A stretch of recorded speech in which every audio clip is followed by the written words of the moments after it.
Yeah, good evening, Kenyans. Tonight we have a very interesting topic. It's entitled The Curse of Number Two.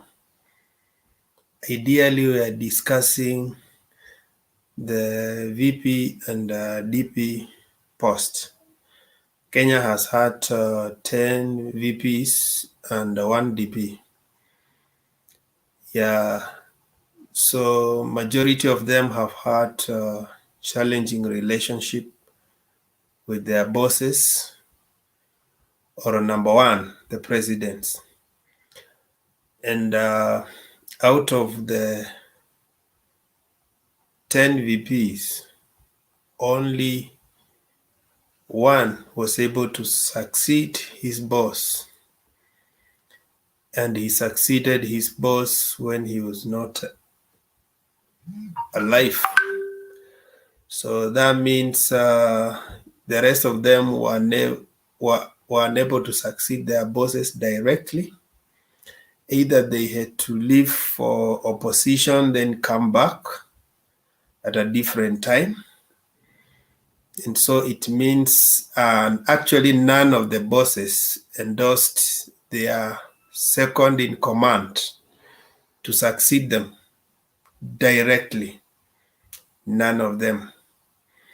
So we want to see why this situation is so. So you're welcome. Let's have a discussion. I'm sharing the link just right now. And we will have a review of the same. The first Vice President of Kenya was Jaramogi Oginga Odinga. He left office after having a rocky relationship with his boss. He accused him of having increasingly undemocratic ideals. The second Vice President was Joseph Murumbi. He occupied office from May 1966 to November 30th, 1966. Reason for leaving office, a government statement at the time said he was unwell, but various members say that he was uncomfortable with the extent of corruption witnessed. So they fell out with this boss. The third vice president was Daniel Arap Moi.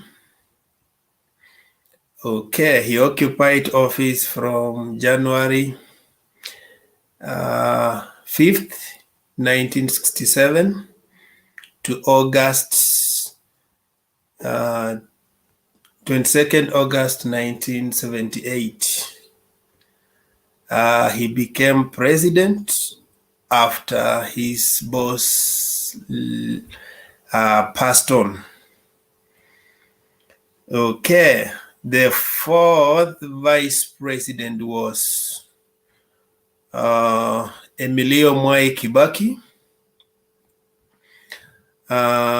He occupied office from October 14th, 1978 up to March 24th, 1988. Reason for leaving office, he fell out of favor with President Moi. So he didn't succeed him directly, but after some time he became president. The fifth vice president was Josephat Karanja. He occupied office from March 24th, 1988 to February 28th, 1989. Reason for leaving office: he opted to resign at a time when politicians were claiming he had abused his power. The sixth vice president was Professor George Saitoti.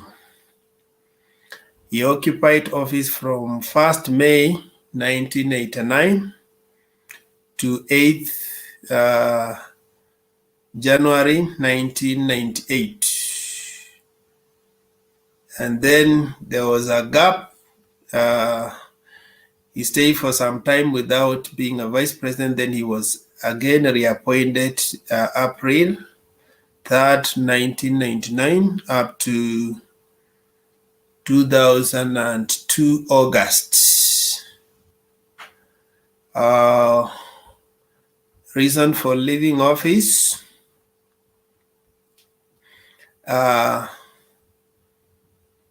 he had challenges with his boss after he showed intentions of succeeding him.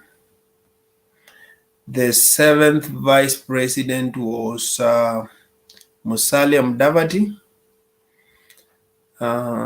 He occupied office from November 2002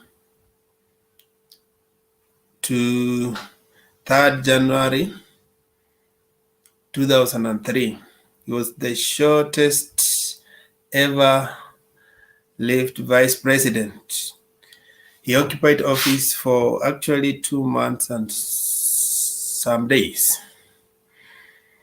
Reason for leaving office: Kanu lost the election to 2002.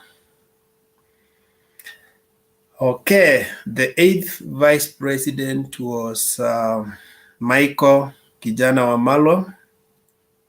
He occupied office from 3rd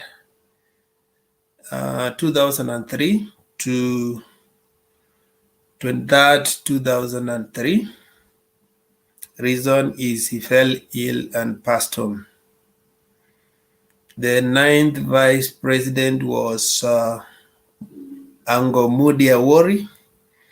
He occupied office from 25th September 2003 to 8th January 2008.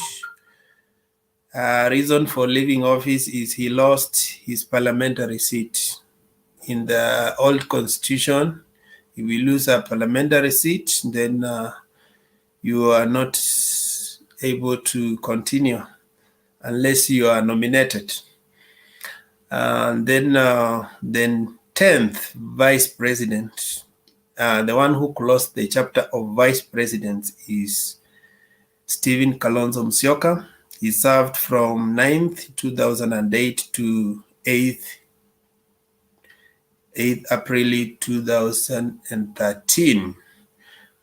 Those are our 10 vice presidents. Yeah, so right now we are in the dispensation of deputy president since the promulgation of the 2010 constitution. The roles may have changed or the designation may have changed, but the behavior seems to be the same. The bosses treating their juniors in the same style. And so we want to discuss and see why does the boss presidents don't want their vice or deputy presidents to succeed them directly. What could be the reason? Let me just share one clip here, even as we continue to discuss the same.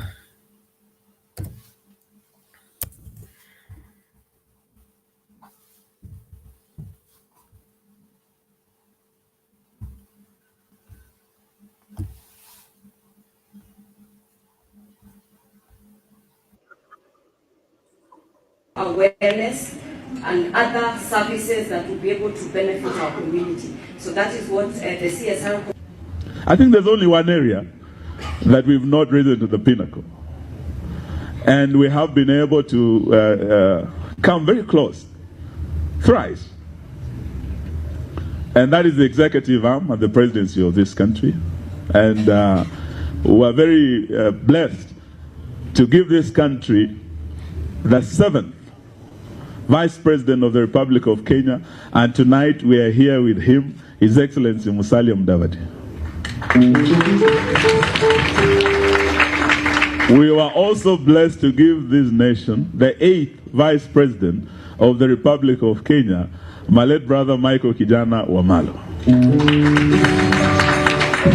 We were also blessed to give this nation the 9th Vice President of the Republic of Kenya, Moody Award. In fact, this weekend I was in Busia County in Teso North with the 10th Vice President, Kalonzo Musyoka, and he said something that is very interesting. And he said, I'm the 10th Vice President of the Republic of Kenya, and the previous 3 came from your region. And he was saying the fact that you're Vice President does not mean you're automatically the next president. So the fact that we had 3 vice presidents, and maybe we do not have the second in command in this country, does not mean that whoever is second in command is automatically the next president. And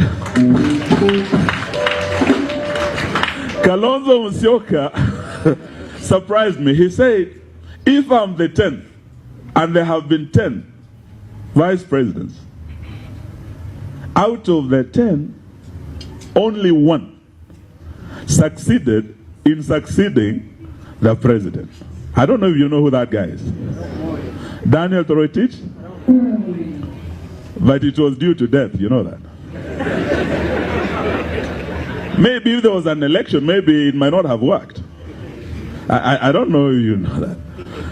So I think tonight, even as we meet here, I want to borrow the wise words of Dr. Stephen Kalonzo Musyoka, our learned friend, that even as you meet here tonight, do not despair. Do not think even that remaining pinnacle that you have not achieved, that it is not achievable. And I believe the weakness we've had is that lack of economic power that my good professor talked about. And I believe as you meet here tonight, just looking at the brain power in this room and the earning power of these professionals gathered here. You know about circles. You are members of circles elsewhere. You are serving elsewhere. But that time. Okay, we are discussing the curse of number 2, why they don't succeed their bosses directly. History is repeating itself. And just to be clear, with what we're just about to illustrate, going down the memory lane, it's not enlisting all the vice presidents and the, of course, that have been in the history of Kenya, but those who have shown the example or bad example of how presidents have mistreated their vice president and now to the deputy president. So the first things first, we look at the founding president, Jomo Kenyatta. And as vice president, Jaramogi Oginga Odinga did not agree with Jomo Kenyatta ideologically. And Kenyatta was in favor of approaching the United States and the Western Bloc for closer ties, while Odinga had called for closer ties with the People's Republic of China and the Soviet Union. Now, this eventually led to Odinga resigning as a vice president. He went on to pursue his political career by forming the Kenya People's Union. Now, turning to another term in office that was characterized by the same play that we are seeing right now, and that is with George Saitoti, the late, as the vice president. Now, he was the sixth vice president and the longest serving, that is 13 years, because there were, you'd call it 2 terms because there was a break in between. And this was from August the 31st, 2002, beg your pardon. We see how the crumble of the friendship between the two started. President Daniel Arap Moi fired Saitoti in a succession disagreement as he endorsed Uhuru Kenyatta. Saitoti went on to join the Rainbow Alliance, serving under President Mwai Kibaki's cabinet.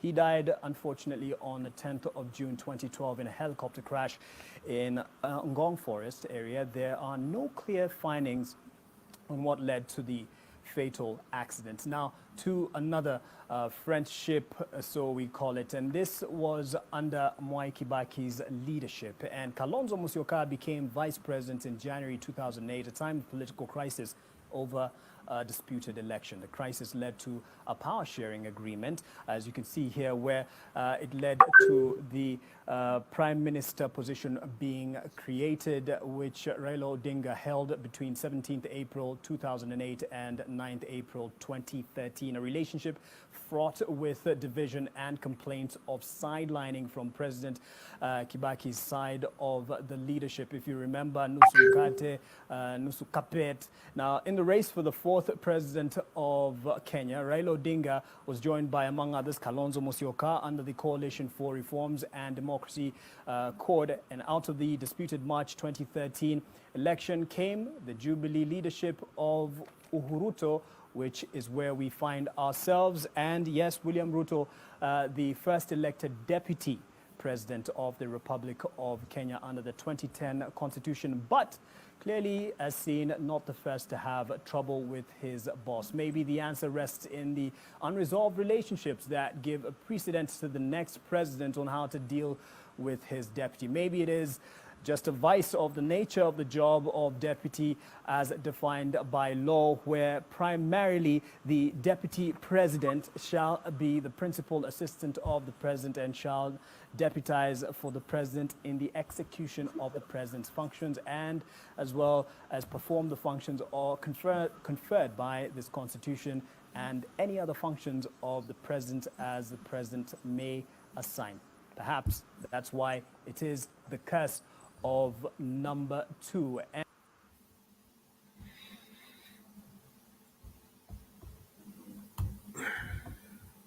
Okay. Yes, explained very well the issue to do with number 2s from the first founding fathers to the last pair that we are having. Let me finish by this clip and then we could direct to our discussion.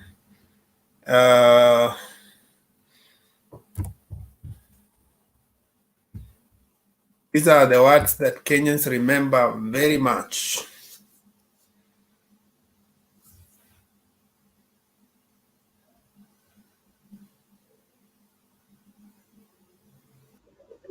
Time when the nation is more important than an individual.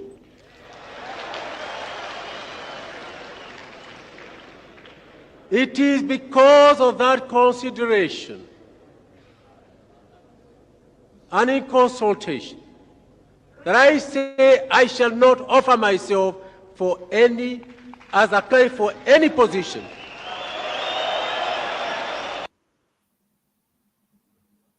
Well, let me repeat those words.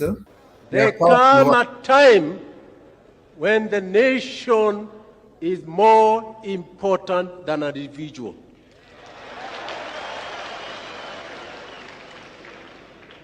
It is because of that consideration and in consultation that I say I shall not offer myself for any, as a candidate for any position.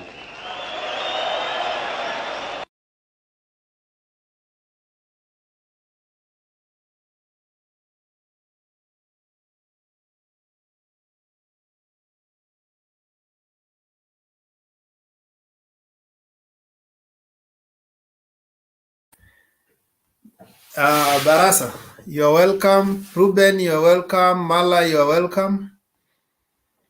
We are discussing the case of number 2, the challenges that the vice presidents and the deputy president have faced under their bosses. I don't know why they don't prefer their deputies or vice president to succeed them directly. So we want to know what are the challenges with that office. Let me just go through the comments section. Tuko na Young Evans nasema kwani kila mtu ana discuss William Ruto. Okay, maybe he's the man of the moment, so you never know. It can be a blessing in disguise. Okay, for Stanley Cherangani anasema the reason why the government position is key to our livelihoods, as you can kindly, Mala, if you are adjusting your nini, switch off your camera. Thank you. If you are having adjustments, you switch off your camera. So Koech says that Tembei Miguna anakusalamia. Okay. Linet and Adema anasema tell us everything we need. Number 2. Praxidis Juma says I'm watching. Thank you. You're watching from where? Tanzania, Uganda, Kenya? Let's know. Paul Nyamwea says nitachoka kusikiliza, ongea faster tufanye vitu zingine. Okay. Next is Nash Zarau. Anasema wekeza leo uko peke yako. Hapana.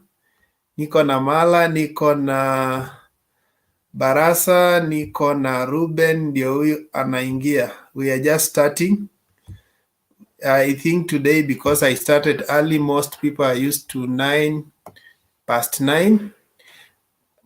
After they have watched news or eaten supper is when they come here. Nevertheless, we shall proceed. Julius Mrimi anasema Moi was once a number 2 and held rule for 24 years.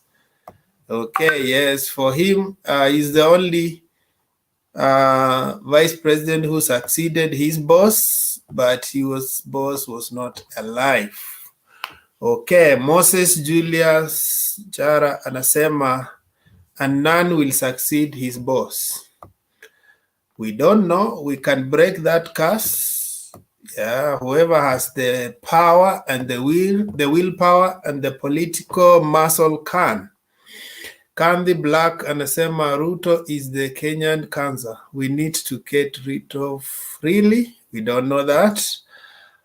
Julius Murimi anasema I don't believe in curses, but a number 2 can easily become a number 1 if it is the will of God, and if not, he can't. Is it possible to believe in God and not believe in curses? I don't know that. Okay, Mudhoka Eliza anasema watching from Kagwe. Huko ni wapi? Okay, so welcome Ruben, welcome Mala and Barasa.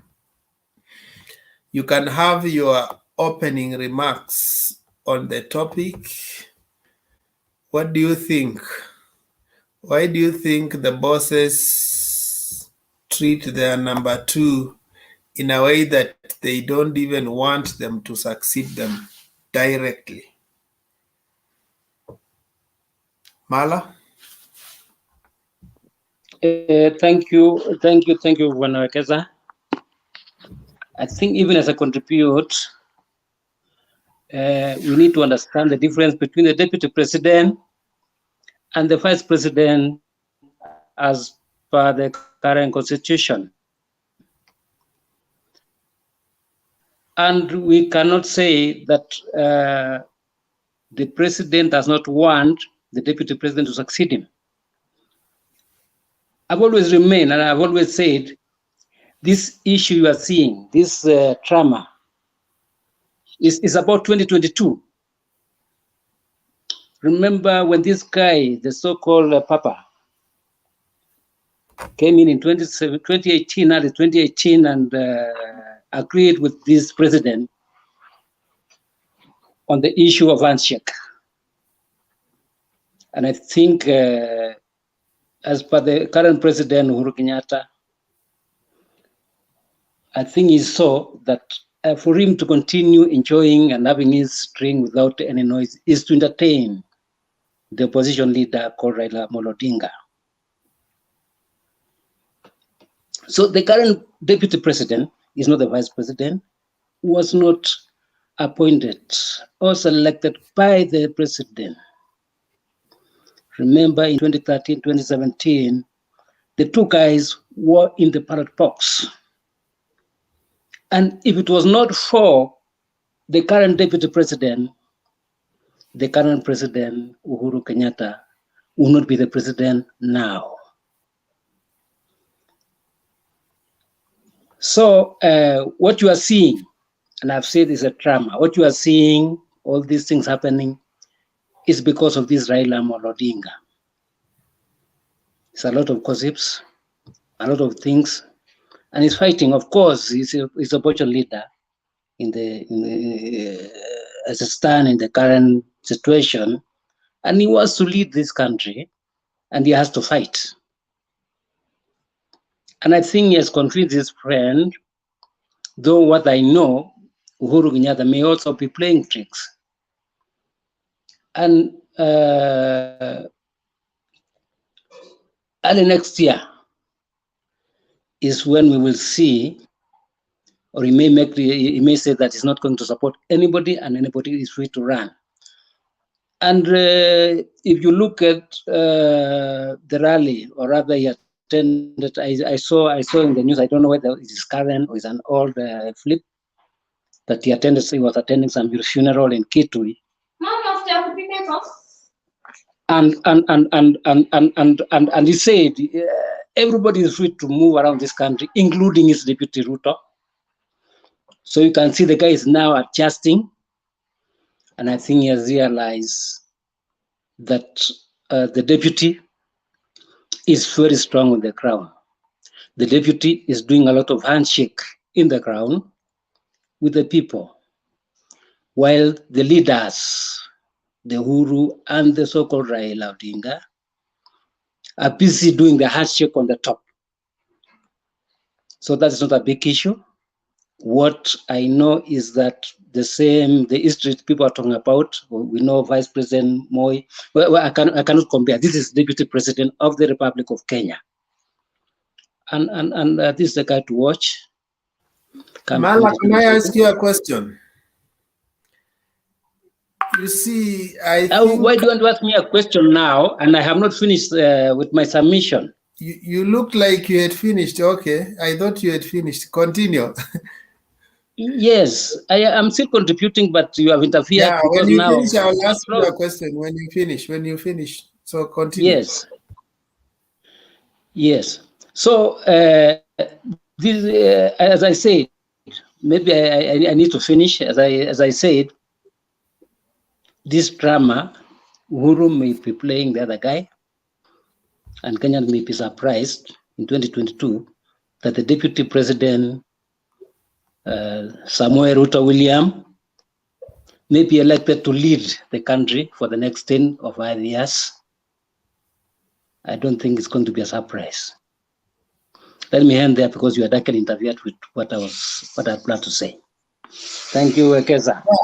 I just wanted to ask you, have you really done justice to the topic? Because I took even my around 10 minutes just explaining the history of what has happened in Kenya, from the first vice president to the last one.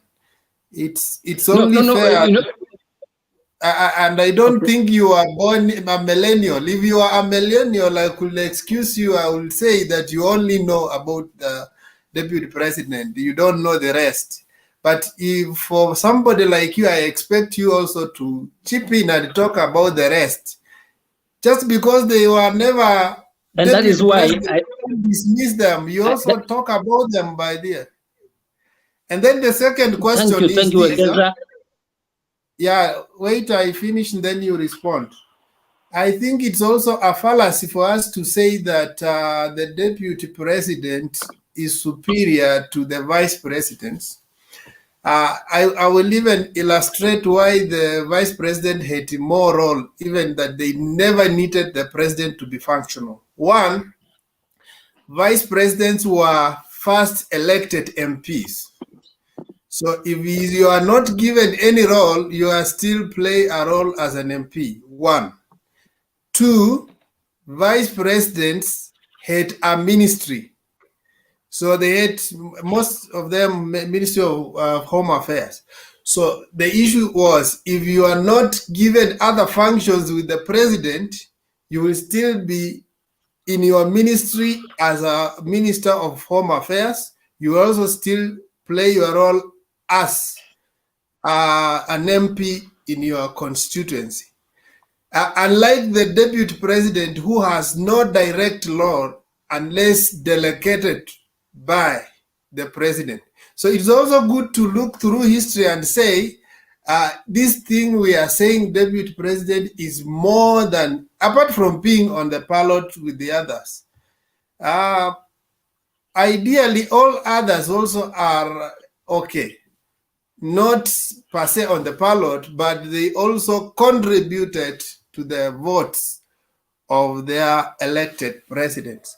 So it's good to discuss deeply so that we are not just stuck to, and people should not think we are just here to discuss RUTO. We are discussing our history as Kenya.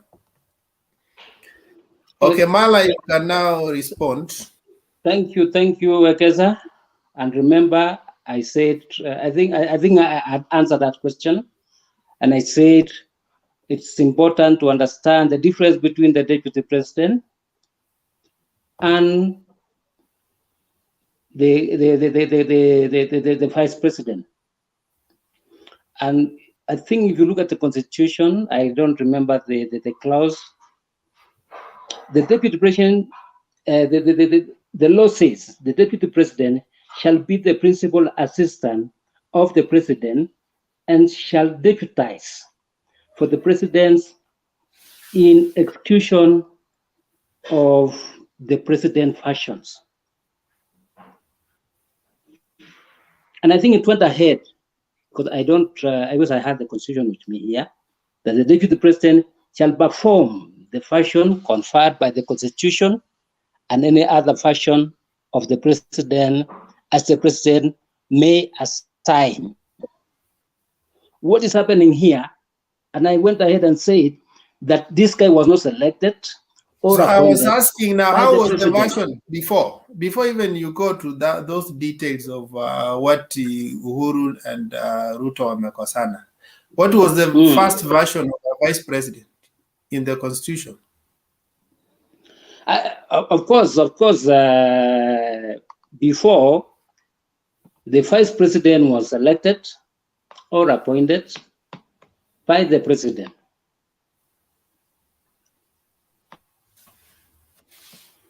And the functions, I cannot remember the role as by the old constitution. I think anybody with a constitution can read for us. I can't remember well. Yeah, for me, I think the only difference is there in the security of tenure. The deputy president has a security of tenure. The others didn't have a security of tenure. They could be fired any time. But in terms of role and functions, they just do the same, because all of them do what they are assigned by their bosses. So, and that's why we have a deputy president, yes, but unless he's assigned duties, he cannot perform. Okay, I think, thank you for that. I think we can go to Barasa. Good evening, Barasa. There's a place you unmute. Then, Good evening, sir. yeah, I can hear you. Thank you. You You can can hear me proceed. well? I think you can give your maiden speech. This is your first time I'm seeing you on this. So you're welcome. Yeah, this is my first time, and Okay. I'm so excited to be here. Just trying to see how this our country, Kenya, is going to run forward. And you see, somebody said, not somebody, but the former president, alisema siasa mbaya, maisha mbaya, siasa nzuri, maisha mazuri. So politics and life, they go hand in hand. Everything is relative to the other. Now, about today's topic, is it a curse to the number two? Because ukiangalia from wakati wa Oginga Odinga akikuwa vice president by then, it was not very easy for him to a point that akaresign, akaachana na hiyo vice president. Kujiangalia Moi, kujiangalia Saitoti, and all these things. So it is a trend that has always been there. The current deputy president, as much as we are supporting him or we are not supporting him, whichever side you are on, I'm also foreseeing, not prophesying doom, but I'm foreseeing that hata yeye pia akiwa president, there will come a time that he will also torment and torture his deputy. So I think is to us as Kenyans is kind of a hereditary thing that the seniors or the bosses wakikuja wafike mahali and they feel, it's just a feeling, they feel that probably you are trying to outshine them. You remember the 48 Laws of Power by Robert Greene. It says, law number one, never outshine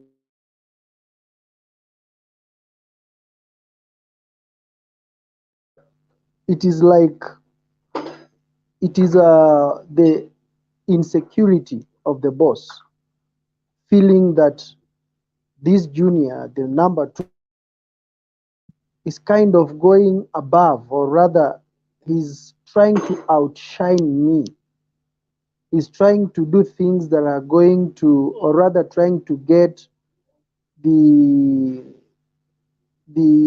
recognition from the public, recognition from the people, ambao the senior or the boss who is the president now anaanza kufeel ni kama anaanza kukua outshone, and hiyo inakuanga general hata kwa church, hata wapi, hata job. As long as your junior probably is, you are feeling that this person is trying to get more recognition and more, kuna kale tu ka natural feeling ambayo mtu anaanza kufeel vitu zingine. So ukikuja kwa politics, kale kakitu kakianza kuingia, venye mimi nafikiria kwa hao marais wetu, wanaanza kufeel that deputy wao maybe wana outshine, wanaanza kufeel ile kitu ya insecurity, then the advisors around them, because not all advisors are good. Kuna advisor mwenye anataka kukuadvise ili uingie kwa ditch. So you'll find the advisors around these bosses advise him on a negative side, or rather advise him vibaya kulingana na deputy wake. Anaweza mwambia, you see, this guy is going to do this guy is going to outshine you, this guy is, his desire is to do this. Mbona amekunyang'anya mpizi, akona ni kama akona PG yake, anafanya vitu zake kivyake. So it has been a trend for a long time in Kenya, and I don't see it coming to end anytime soon.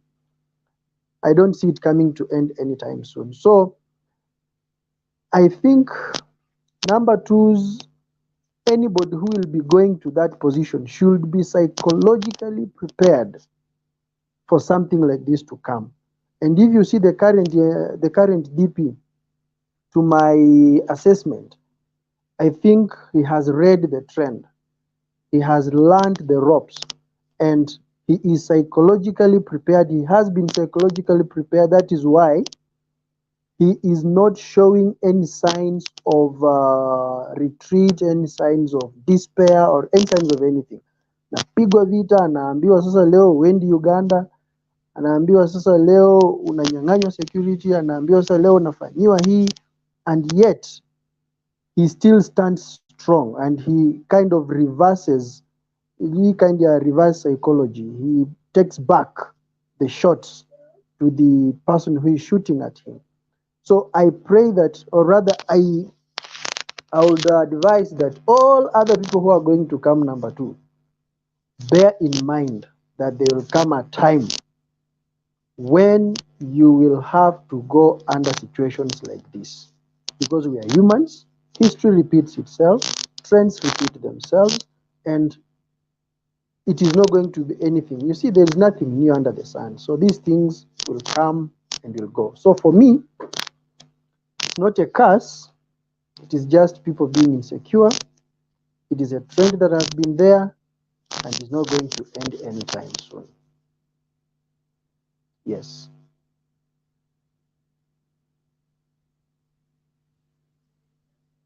Back to Ekesa. Thank you for that substantive contribution. I think, Ruben, you are here earlier. I'll give you a chance. Ruben Yes, Kariuki, thank you. Thank you. Ruben Kariuki, then we go to Thank you. Ruben. Thank you, Waikesa. Yeah, and since, Ruben, you are the first one and Thank you.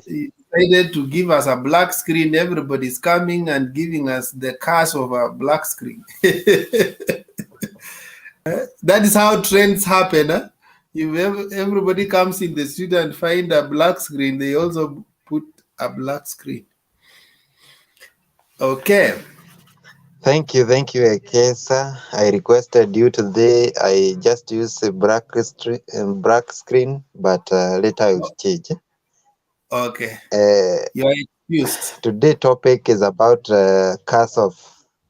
Yes. The challenge of being Today number two. topic is about the curse. Of being number two. Yes. Okay, I look this in two side. Okay. This I look in two side. One about our first constitution that we inherited from our colonial masters. They gave some powers which most of the president, not most, the first two president misused. They gave them power to kuandika na kuwafuta akitaka. That one was a problem. And then the other way I look at personality and their character. Most of our president kadhaa wamepita like Kenyatta and Moi.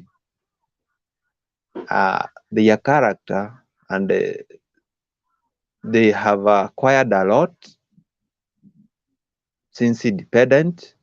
They have grabbed a lot of land, a lot of property, and when they see number two, they feel insecure that this person, if he is set in this position, he may question because he know well what I have done. He has all the record. He may question, and that is why they always feel insecure to anybody who can come and question what they have acquired, their property, their land, and their interest in different company. I have said it is their personality because and their character. Because if you look like Kibaki. Kibaki did not bother to kufanyia his vice president mambo mingi. In fact, si kuona mambo mingi ya Kibaki. Kibaki worked well. Kibaki, but he never endorsed, he never campaigned, he just did his work. He was a smart guy. He never involved any corruption. So Kibaki did not play role of either endorsing, of either fighting, like his deputy or Kalonzo Musyoka. He just worked full with his deputies, and I never heard about any complaint because Kibaki hakuna any rada alikuwa amegrab or anything. He worked neutral, he worked smartly. But if you look like hapo kwa Moi alikuwa na feel insecure with his vice presidents because of what he had, his interest na hii mambo ya hizi nyumba mbili Moi and what nimaliza hii nipe hii, so alikuwa anaangalia that angle. Alikuwa anaona hataki mtu atakaribia power sana akuje kuwa president, na aidha kama kulikuwa na agano pale mwanzo, hiyo agano likose kutimia. And that is why he worked tirelessly.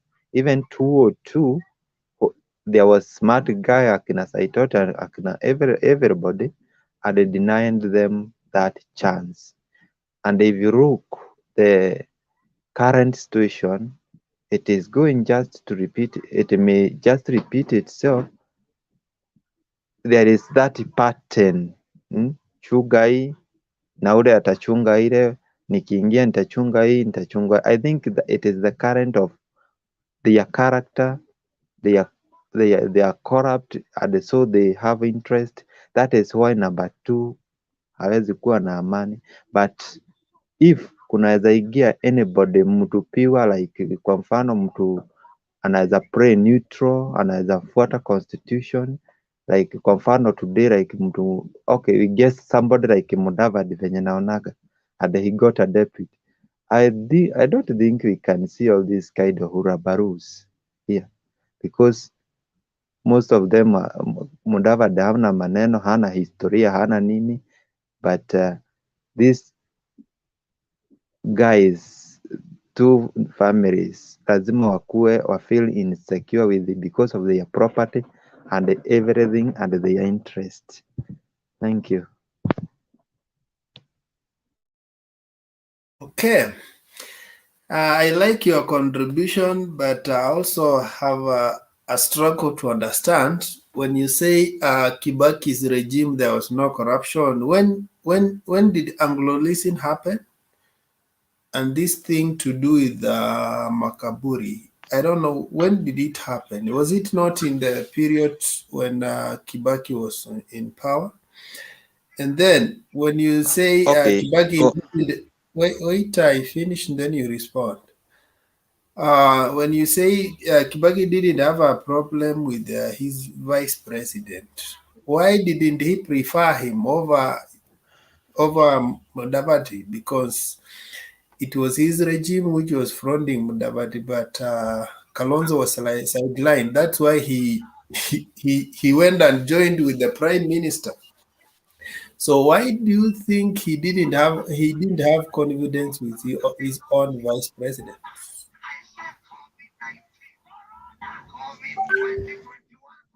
Okay, in the history of Kibaki sijai, I think you are breaking. Sikusikia your question. Kindly you can repeat.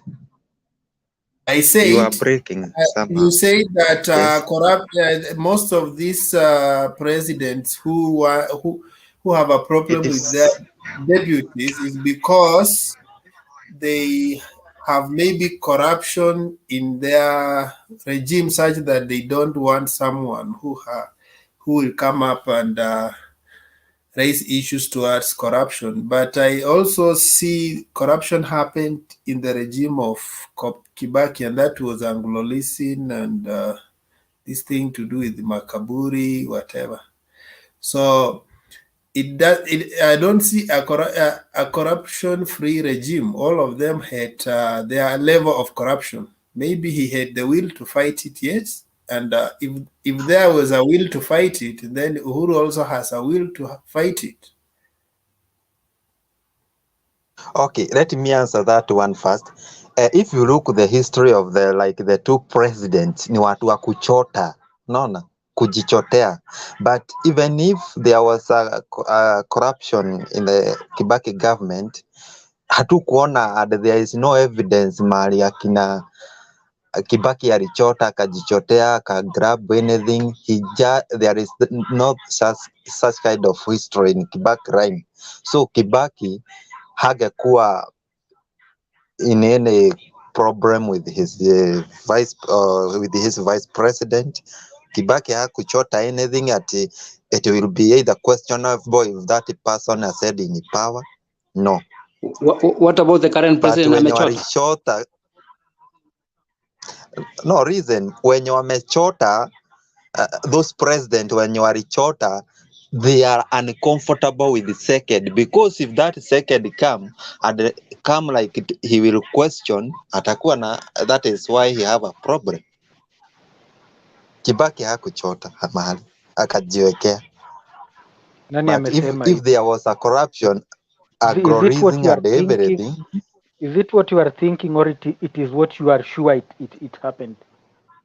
I'm sure Kibaki hana any history of corruption ama mahali alijiwekea ama aligrab brother hakuna. Huwezi tetea ma leaders kwanza ama Ruben,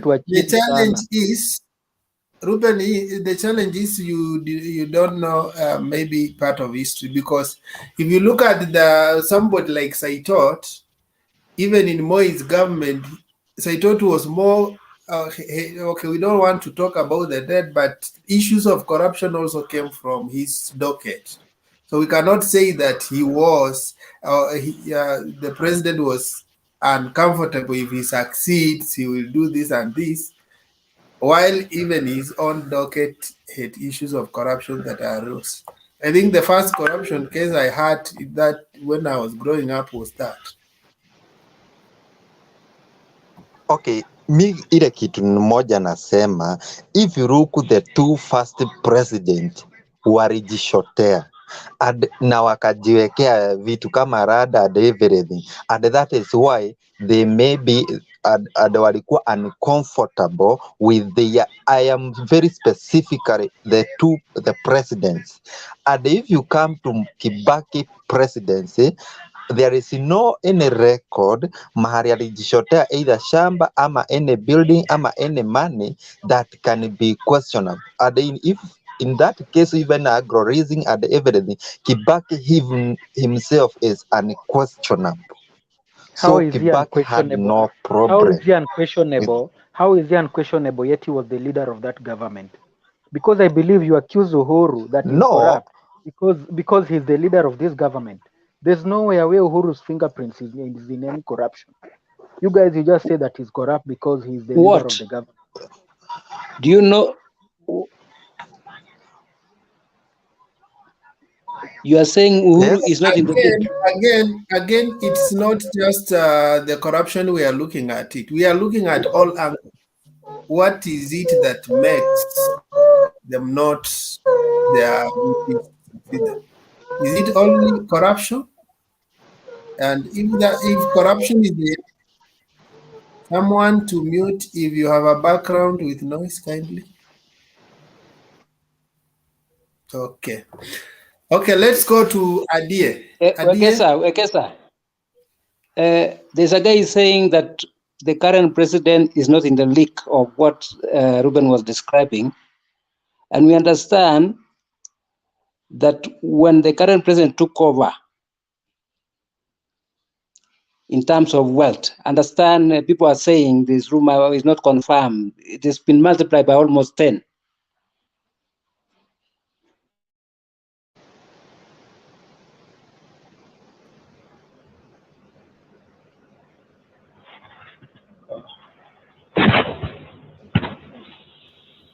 Can I contribute? Yes, Adie, proceed. Okay, thank you. First of all, Mr. Wekesa, I would like to congratulate you for whatever you are doing, and everybody who is behind this program. It's a good thing. We are sharing ideas as youth, as citizens of Kenya, and we hopefully the sharing can take us somewhere better than where we are today. Allow me to contribute on the number twos in Kenyan history. If I start by Kenyatta, we all had 3 vice presidents. That's Jaramogi, 63 to 66. And then we have Joseph Murungi, 66 to 67. It was almost 1 year. And Daniel Moi came in. Here I can say in Kenyatta's regime, we had very different characters here. For example, number 1, Jaramogi. I don't know if I can say he was a straightforward man or he was a man of his words, because it's very unfortunate and it's very rare you can get a number 2 resigning and saying that there's no need you pay me public money when I'm doing nothing. I think it's a very strange thing, and there's something behind this. And I'm very sure the guy was not rich by that time. And I'm very sure even if he was rich, but he would have captured several things before he resigned, before he rendered his signatory. And when we come to Daniel Moi, here we have a loyal number 2. And there's a big difference between Daniel Moi and the current number 2 we are seeing right now. Because Daniel Moi respected Kenyatta very, very much, such that when Kenyatta had for example, a rally or a rambe, Daniel Moi would come and say 2 things. Mkuu, hii ni sherehe yako, chukua uongee na watu wako. I think this thing shown us something, because if you want whoever is your leader or whoever is above you in any category or in any rank to feel comfortable with you, you should not try to show him or her that you are more better than him in either way. Because even if we refer to 48 laws of power, rule number 1 said never outshine your master. And this has affected several youth right now, and it has affected a lot of us, because we can't take things the way they are. And this is what even happening right now in Kenya. Our guy cannot take, and he thinks that when he has been promised to take 10, is now immediately they finish the election for the second term, he was just given the automatic go-ahead to start a campaign, and the only thing he did is to demeaning the same government which promised him to get the leadership mantle. Can I ask when I to yes, yeah. So does it mean that even if you see your master is doing the wrong things, can you not outshine him? But why don't you just resign if you don't believe in what he's doing? You resign and then you choose your own path. Do you believe in? And also, may I add on that question that Rapwai has asked? Yeah.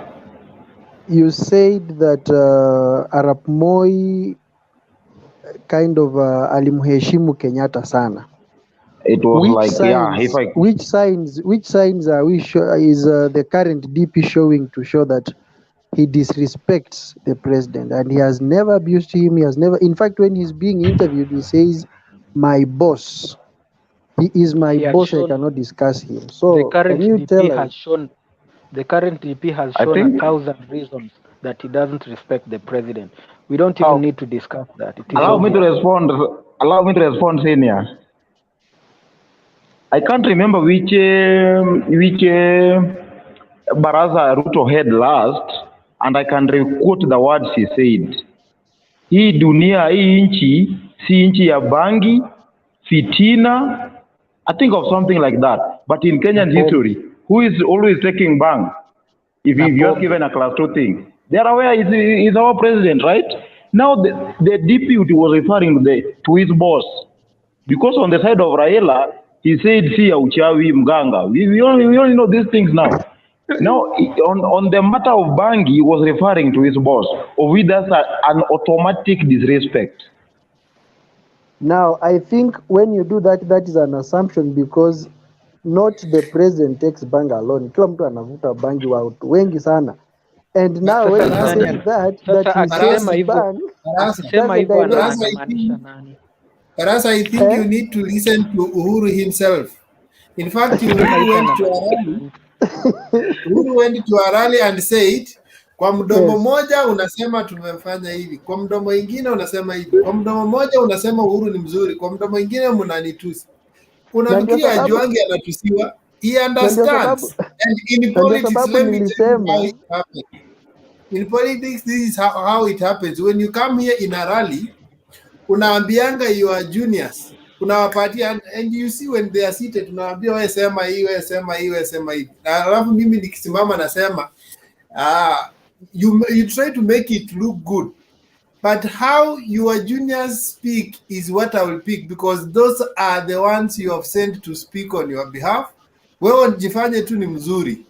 So Uhuru interprets that your troop are abusing me. You can't come here on the television and cosmetically try to fool people that you respect me. No. If you tell me your dogs, I know you respect me. But if you allow your dogs to attack me, you see what? Allow me to summarize. Yes, Marisa, sorry kindly allow me to ask that guy a question. Okay. Kindly allow me one question. Is he aware that? Allow me just to ask one question. That guy. Just ask. Are you aware that just ask. Even before Kenyatta died, you're asking Adie? That guy was there. You told us that Kenyatta Moi respected the president a lot.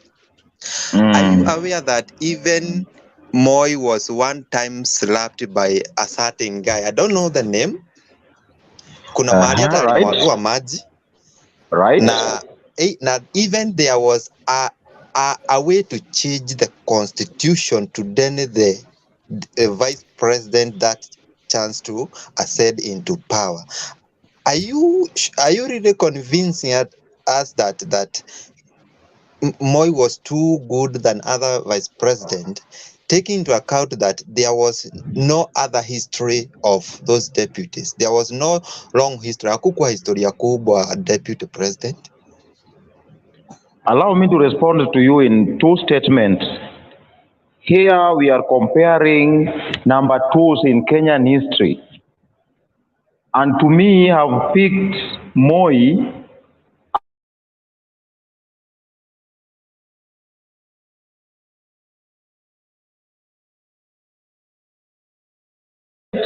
he shown respect. Of course, we can say he was fearful, but if you know that Mr. Wekesa is the owner of this platform, right?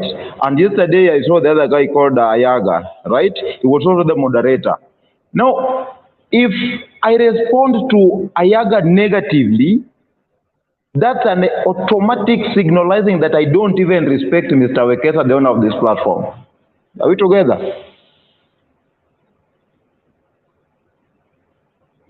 Who asked the question? Are we together there? Or you still want me to explain something?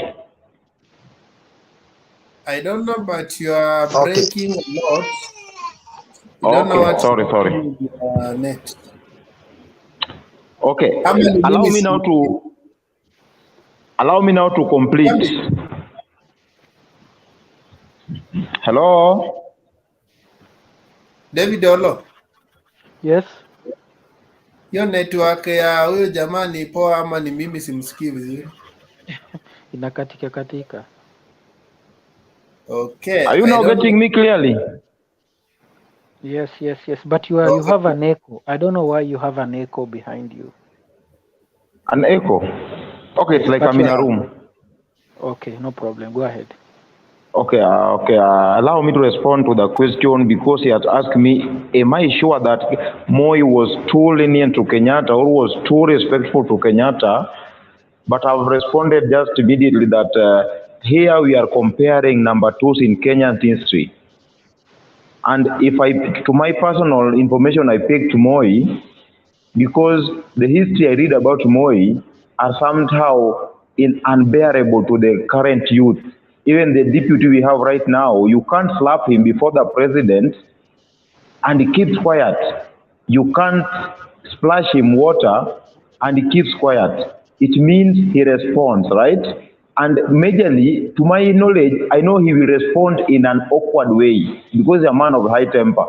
So with that definition and how I checked how Moi responded to Kenyatta issues and how he was even addressing Kenyatta in Harambes, in Siasa politics, it's very different from what we are seeing right now in our current government. And that's why I said we have several characters here. Jaramogi himself, they differed in opinion and they differed how the government should be run. And he went straight ahead and resigned. That means he never abused his number two in public. They never exchanged words. But instead of arguing in the same government we are doing the same thing, we are being paid with the same government. You tell me you are now better than the government. How that it comes? That's why Jaramogi went ahead and resigned, because he wanted to be outside and now check what the government is doing. Majorly, he was the opposition leader by that time now. And I think that's what makes the number two to we recover right now and the others we've seen to be of different. Let me ask something, Mr. Ekesa. Are we trying to say that number twos should be just like zombies? They wouldn't have their own mind and do something that is probably a contrary opinion or something, because every time, if that is what is done, then you think that he or she is disrespecting the president and therefore you should not do that. So should we allow them just to be zombies? Yet they are people of their own minds. That's why I asked. I don't think if we mean like that. Like, let me give you an example. Is your wife a zombie that she should follow everything you say, but she respects you, right? She respects you. That is what we mean. She should the DP should play that way. He should not be a zombie. At the same time, he should respect him. But we haven't defined respect, because if you define respect, it means like everything hata ukimwagiliwa maji venye Moi alifanya, so you just have to say yes sir. Let me ask you. Yes, no, you don't know the reason. I think Moi alivumilia hizo zote because he had a vision. There is something that he was seeing in front. So hata hiyo coffee haikumaanisha kitu kwake, even though the coffee part was not a good thing, you know. But you don't know the reason why Moi alivumilia hizo vitu zote. And at long last aliachieve kitu alikuwa anataka. And that is what you are taking as respect. So was that respect or was it a vision for something else? Let me ask you one thing. That's why let me ask you. One person at a time first. Let me ask you. Nilikuuliza swali huku nijibu hata. Of course, you are asking me, Olo is asking me, other guy is asking me. I don't know whom should I respond to. Respond to me because I asked first. Can you come up again, my friend? Kindly come up again. I asked you. If you have forgotten, we are moving on. Your time is up. Okay. I asked you, like, even if you see your boss is doing a mess, must you even respect him or follow what he's doing, even if you know it's wrong? Can I answer? There's a way we can correct our bosses. There's a way we can correct our bosses, and there's a way our wives can correct us. For example, in a family meeting, You tell your wife to do something and responds negatively. He either tells you, you go send the girls you are getting drunk with, right? Is that respect or that's anything else?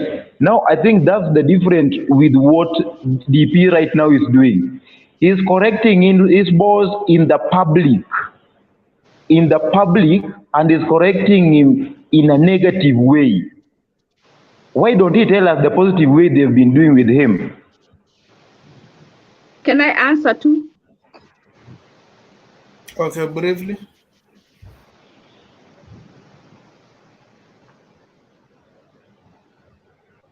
Kwekesa, I would like to answer. Yeah, I've said briefly, kindly. Yes.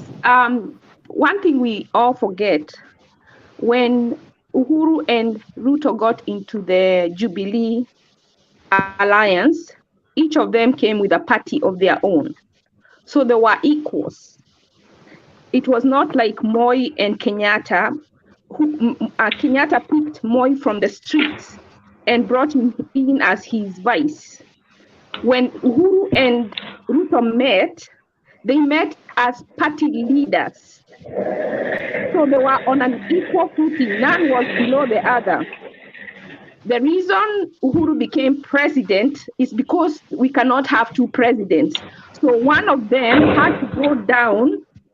You know, they had to come to an agreement that you go be the president and I will be the vice. But it wasn't that Uhuru was more qualified or more prominent to become Ruto's boss. It could have been the other way around. So from where I'm sitting, what I see is that Uhuru is the one who disrespected Ruto by not honoring that he honored him first, because they both wanted to be. It's like now the way Okoa is. Everybody wants to be the leader. In order for that Okoa to work, four of them or three of them have to go down and allow one of them to go forward. When you allow that person to go forward, they cannot go forward. There is a lot of noise in the background. When you allow one of you to go forward, you cannot go back forward and then start saying that you're disrespecting your boss. That is it hurts. I am sure it hurts Ruto because he let Uhuru become the president and he became the vice. He could have well insisted that he will be the president and who will be the vice. So when you start comparing Kibaki, when you start comparing Moi and Jomo Kenyatta, it does not make sense. It is not a comparable. They did not come from the same level. Uhuru and Uhuru and Ruto were on both party leaders, and Ruto he stepped down from his ambition to be president in 2013 and let Uhuru take the mantle. So let us argue from that point of view. So what I see is that Ruto is the one, and Uhuru is the one who has betrayed Ruto. If we argue from that point, because it is not like he was his boss. They just had a gentleman's agreement that you go first and then you will support me. And Uhuru has gone back on that word and started making people say that Ruto is disobeying his boss. There is no much more dishonesty than that. No, I don't agree. Very true. That is very true. I want to ask this question, Wekesa. Okay, now we are breaking the pattern. I think they were just making. Wekesa, may I respond to what this lady is saying? Because if we ask Ashley questions, then we are like it will go in circles. Can we allow somebody else to contribute? Then may I ask just one? May I just we can't top up on Ashley's? May I support Ashley with something here and also try to rectify an analogy that is being used here? Can I go ahead, Mr. Wekesa? Okay. Now, yours is a question, Olo. But that's I want to correct. Yes. Yours is a question. It's something that I want to correct her about something that she has said there. I believe other people also have a different opinion. State yours, and then Barasa, then we proceed to Mugambi, make your contribution. Then Ruben. There were two Rubens. Kuna Ruben, huyo mwingine ametoka. Oh, ako. So kuna Ruben wa Kariuki asha contribute. The other Ruben ndiye haja contribute. So state briefly Olo, then Barasa as we go to Mugambi and then Ruben. Okay, I just want to say that I don't think if Ruto and Uhuru are equal partners. Uhuru is way much more ahead of Ruto, even when they made that collusion. The only thing that Ruto has more than Uhuru is that he had experience in politics than Uhuru by that time. But if you look very well, it is Uhuru who funded that campaign that they had with Ruto. In fact, there was rumors that even Ruto was bought by 50 billion. Acha And then, kujidanganya kwa. and then, and then I Olo, don't agree with what Ashley is saying. Uhuru is a prince. Uhuru is somebody who inherited his father's network, network, even in Western countries. In fact, Western countries wanted Uhuru to be president. That is why even Uhuru managed to rig election all those years without them doing anything. So you can't compare Ruto with Uhuru. When Olo, they joined acha government, nikuulize swali kwa wait lazima first. sasa. When they joined Ngoja government, nikuulize swali. when they Hey, joined government, when they joined you government, Troja, sikiza Ruto had kwanza. kindly wait. We Sikiza want to have an nikuulize swali. organized debate. Troja, Ah, kindly wait to finish and then Olo, you can lazima niulize hii swali. let's have an organized Yaani, debate. no. Olo. let me finish first, then you ask me. I When they will ask joined you just 3 government, seconds. Ruto had nothing. In fact, Uhuru was the person who was look at even the Jubilee Center. That Oh house no, Uhuru is the one who paid. what, That is why what was the party? that is What why was the they had party? even courage. Let me That ask is why you. they had even courage to chase Ruto from that Jubilee Center. Because Uhuru, in fact, Uhuru is tough-headed because he's the one who controls the party. He's the one who finances the party and does everything to the party, you know. So Ruto can't say that he's unequal to Uhuru Kenyatta. That is a very big lie. And that is a lie Who doesn't that he finance has the party? repeated. That is a lie that he has repeated until everyone has believed. In fact, if you compare very For, well, Uhuru had a lot for of me, votes than Ruto. For me, the argument should be under the constitution. When you look at the constitution, leave alone even the presidency and the deputy, call to their own Jubilee Party constitution, where the two of them, we are Livunja, URP na we are Kavunja TNA wakaform. Go and check the role of a party leader and the deputy party. Why didn't they decide that we have core party leaders? They, in their own wisdom, they decided that one is a party leader and another one is a deputy. And then they gave one more power. In fact, that's why everything that has been happening to believe Ruto can do nothing, because they gave all the power to a party leader. And that is But why that one was not in a Kenyan constitution. That one is. I'm waiting for my time. I'm waiting for my time. And that is why Moses Kuria is refusing to join UDA, because he doesn't want the same to happen. You know, when they were forming, they had goodwill. Down the road, someone has run away with the party with the ball. And now it's too late. And then you know also we Kenyans, it's like we don't know our country. Kenyans will never be united. Even if all tribes unite, you will find one big tribe going aside and saying that, oh, we don't agree with those people, we don't like what they are doing. That one will always happen in Kenya. And then in Kenya, Olo, acha nikuulize swali moja. people will Kwanza, always fight mwisho. coalition government. Like I Acha knew very nikuulize well swali. that UDA was Allow going to break. Tonje to ask a question. He Olo has talked too much, Mr. Wekas. I think he Not needs too to be much. muted It's just now. a simple question. Mi Why should I naongea be from muted? I'll the just keep quiet. Ruto point of view. Sisi kama Wakalenjin, ukisema ati all these tribes they don't know, hawataki kuungana. Sisi kama Wakalenjin tulipigia Uhuru kura vizuri. 2007 tuliwekelea Raila vizuri sana. So what do you mean by not kuungana? I'm not speaking about Kalenjins only. I'm even speaking about future politics. Hata Raila akishinda na form coalition na Wakikuyu, utaona after some time wakianza kupigana kwa hiyo coalition na government break. Hata Ruto akiform coalition na Wakikuyu na washinde, it will still happen. Kenya, they will never agree on anything. You see?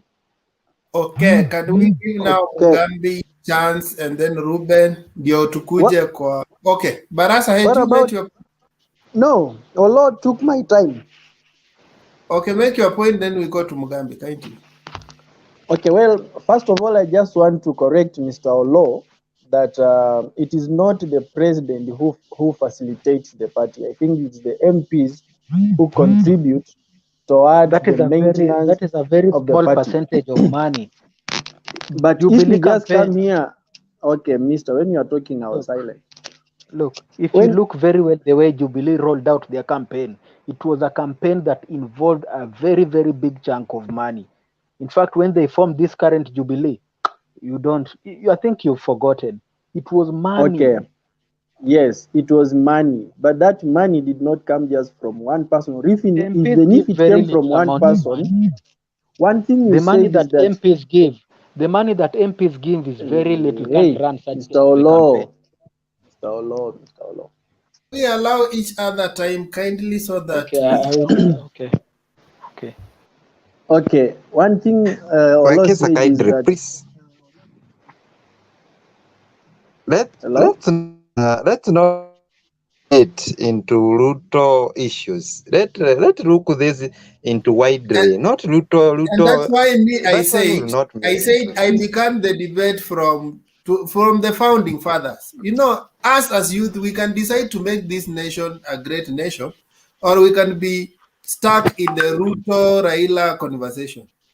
Most of Okay, us don't want you to see, talk about the other issues that have happened. We are only stuck with the apple to I think kindly contribute most of, on all. I will be very happy. There's nothing wrong with when you contribute on RUTO, but I will also be happy when you contribute on other issues.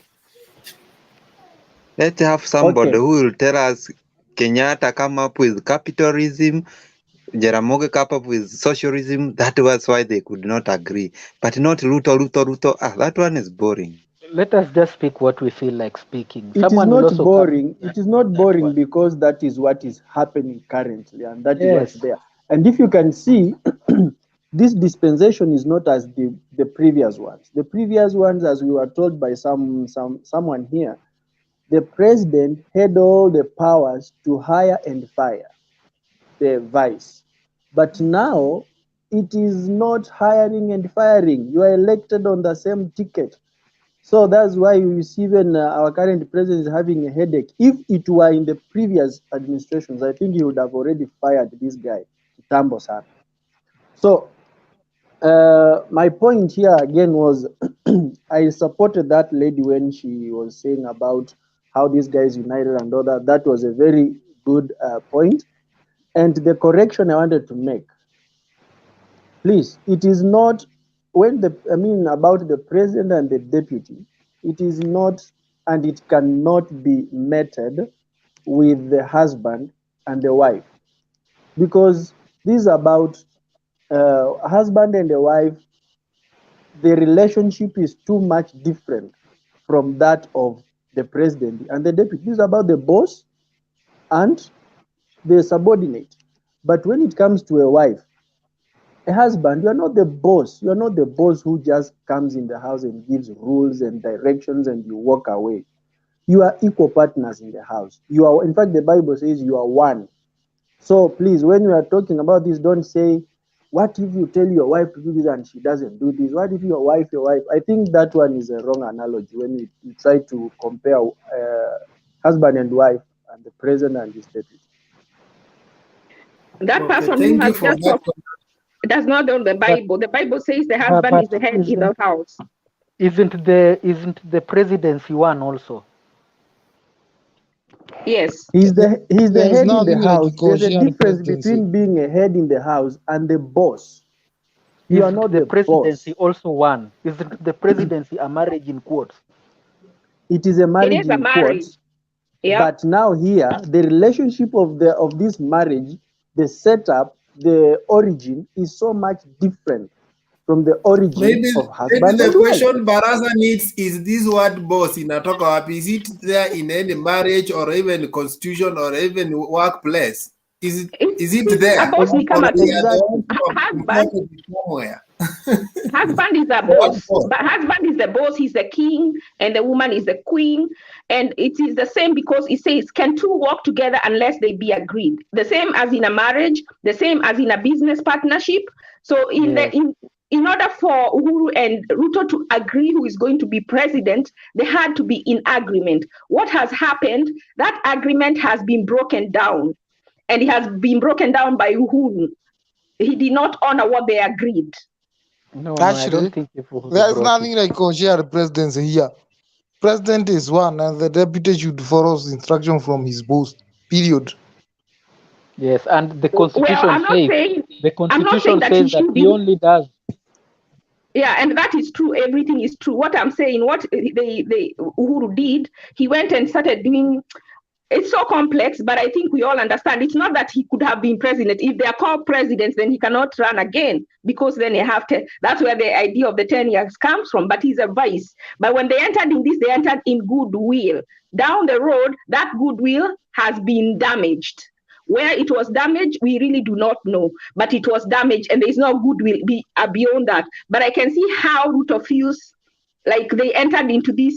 Uhuru would not have been president without Ruto, because Ruto did bring some people into the party. That's a wrong argument. Moi did not bring anybody. President Kenyatta already had a government when he was appointing Moi. So again, we cannot compare the two. It is like comparing bananas and oranges. Wakesa. And now I think let me allow the other guys to contribute. I know question will still arise, so let's not exhaust all the question. They will still arise as other people contribute. So Mugambi, proceed, and then we go to Ruben, and then is Sam around? If Sam is not around, then I'm around. Oh, Sam, you are just quietly listening. You are a very good deputy. It's okay. Okay, Mugambi, then let the guy first contribute. I'll talk. Thank you so much. Thank you. Okay. I have really patiently listened to the debate, but now I can see we are sliding this debate to RUTO, which was not the intent of the convener of this debate. I think it's so unfortunate that it's really hard to get a vice president or a deputy president succeeding his boss immediately his boss vacates the office. This is not only a Kenyan problem, but around the globe. I think I have not heard of any country that has had a good transition from the president, from the deputy to president. And this can be attributed maybe to different things, which I can say they are undercutting issues between their relationship. Remember, when you are the head and then you have your deputy for a given period of time, there is that essence of getting used to each other, number one. Number two, it's obvious that the deputy, the end, or the president fears that if my deputy inherits me, there are some issues that we have done and he may expose me one or frustrate me in his tenure. That said, in our Kenyan history from 1963 to date, we have had 10 vice presidents and one deputy president. If you look in the first generation of Kenyatta stroke Oginga Odinga, I think they had very different ideologies or their philosophies of how the country should be governed. One was, I think, capitalist. The other one was socialist or something of the sort. And it reached a time that their relationship was untenable until the deputy had to step down or step back.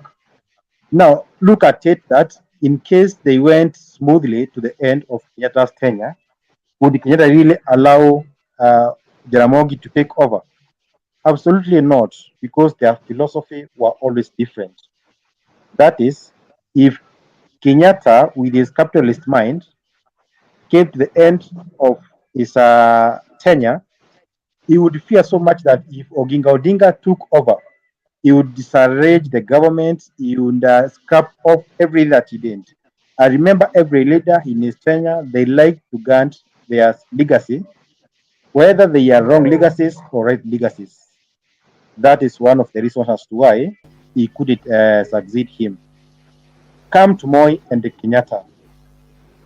Actually, I tend to think if at all God could give Kenyatta enough time to come the end of his term, Moi could easily take over from Kenyatta.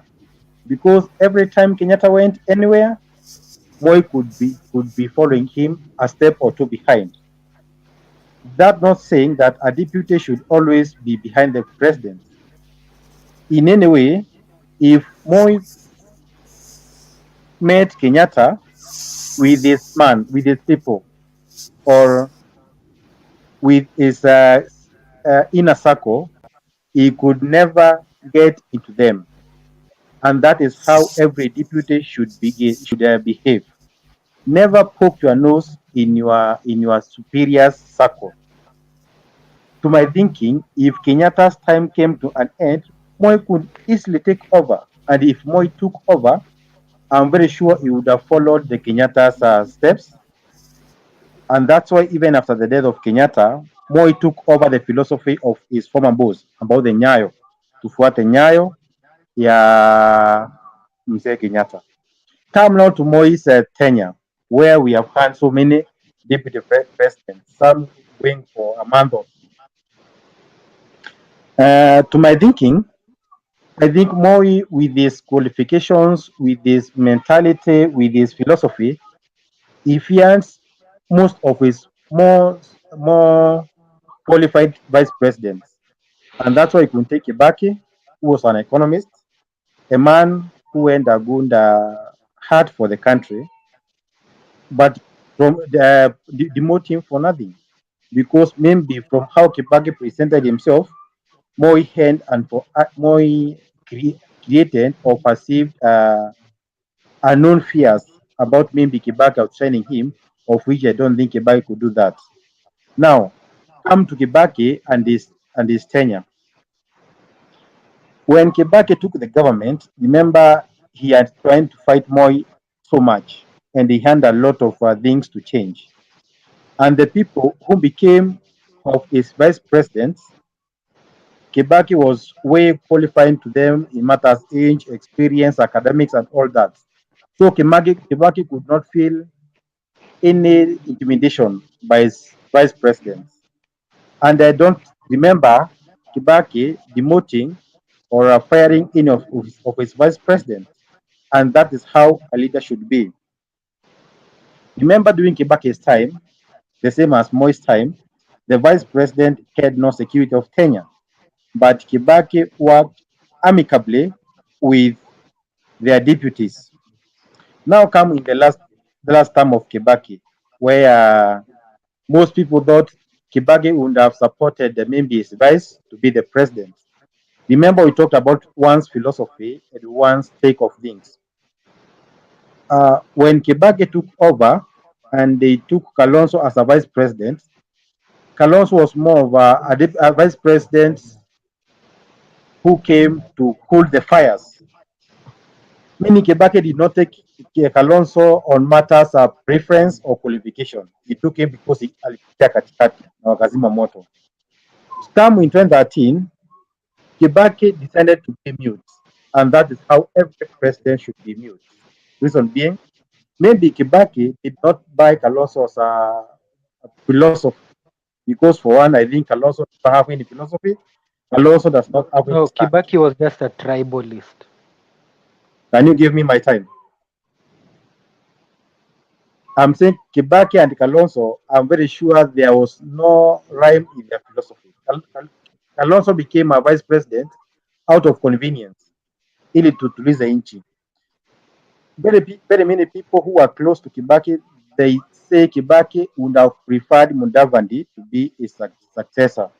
But Mudavadi, he had no command of ground, had no resources to oil his campaign, and therefore Kibaki remained mute. which is good for every president. If at all your deputy does not buy to He your was philosophy, not mute. Kibaki is the one who made Uhuru rig the election. hello, He hello, facilitated everything.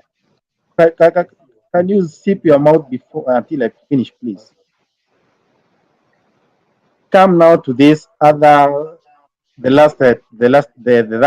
third generation or the fourth generation of our leaders. Ruto as a security of Kenya.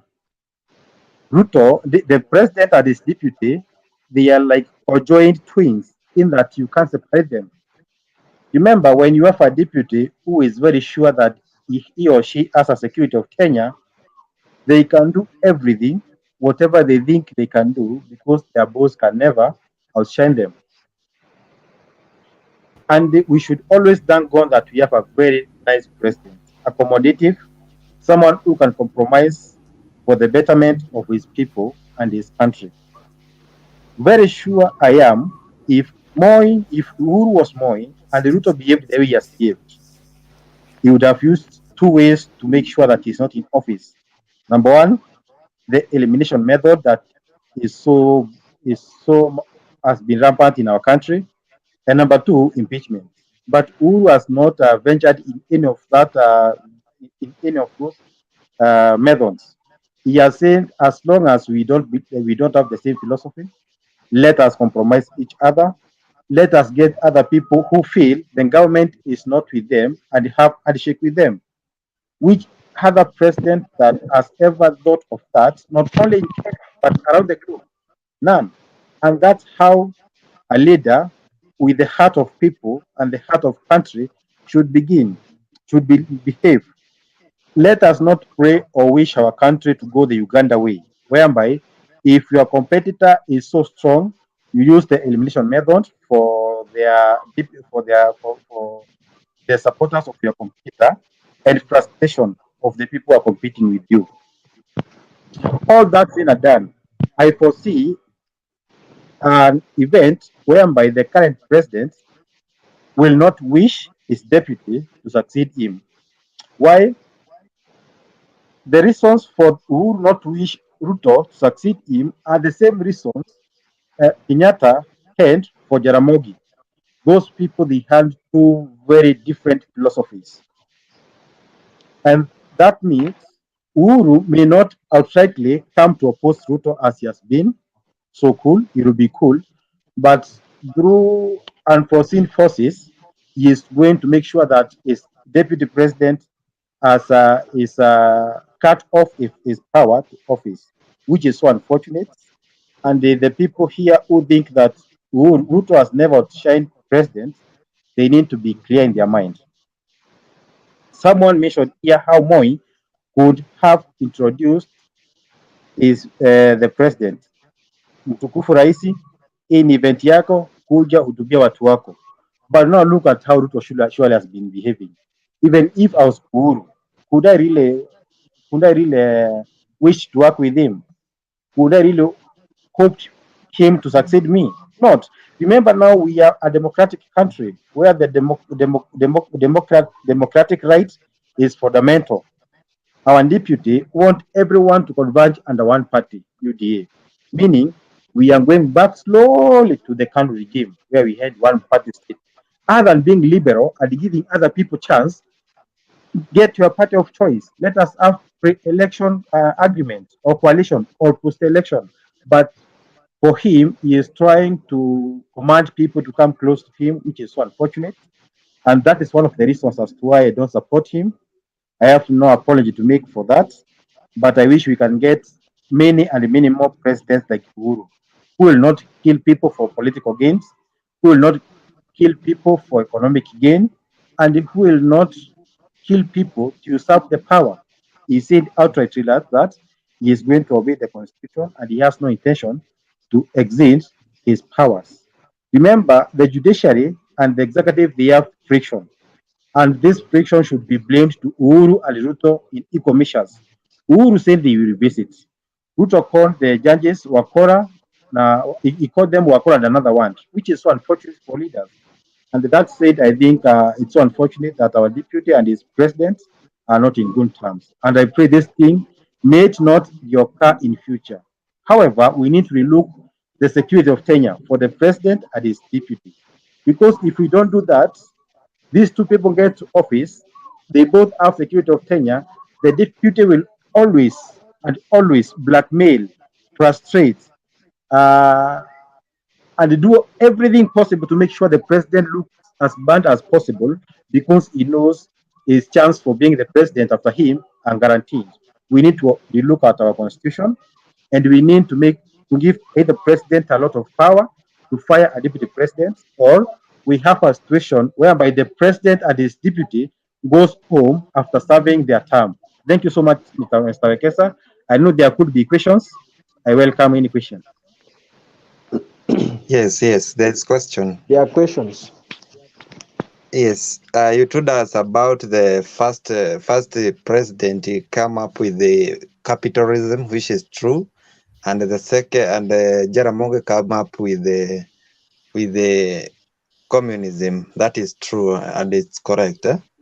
And the current president, who is Uhuru Kenyatta, it seems to be forwarding the power to Raila Odinga with all signs. In your view, will Raila, why will Raila will not take us back to communism or his father's idea?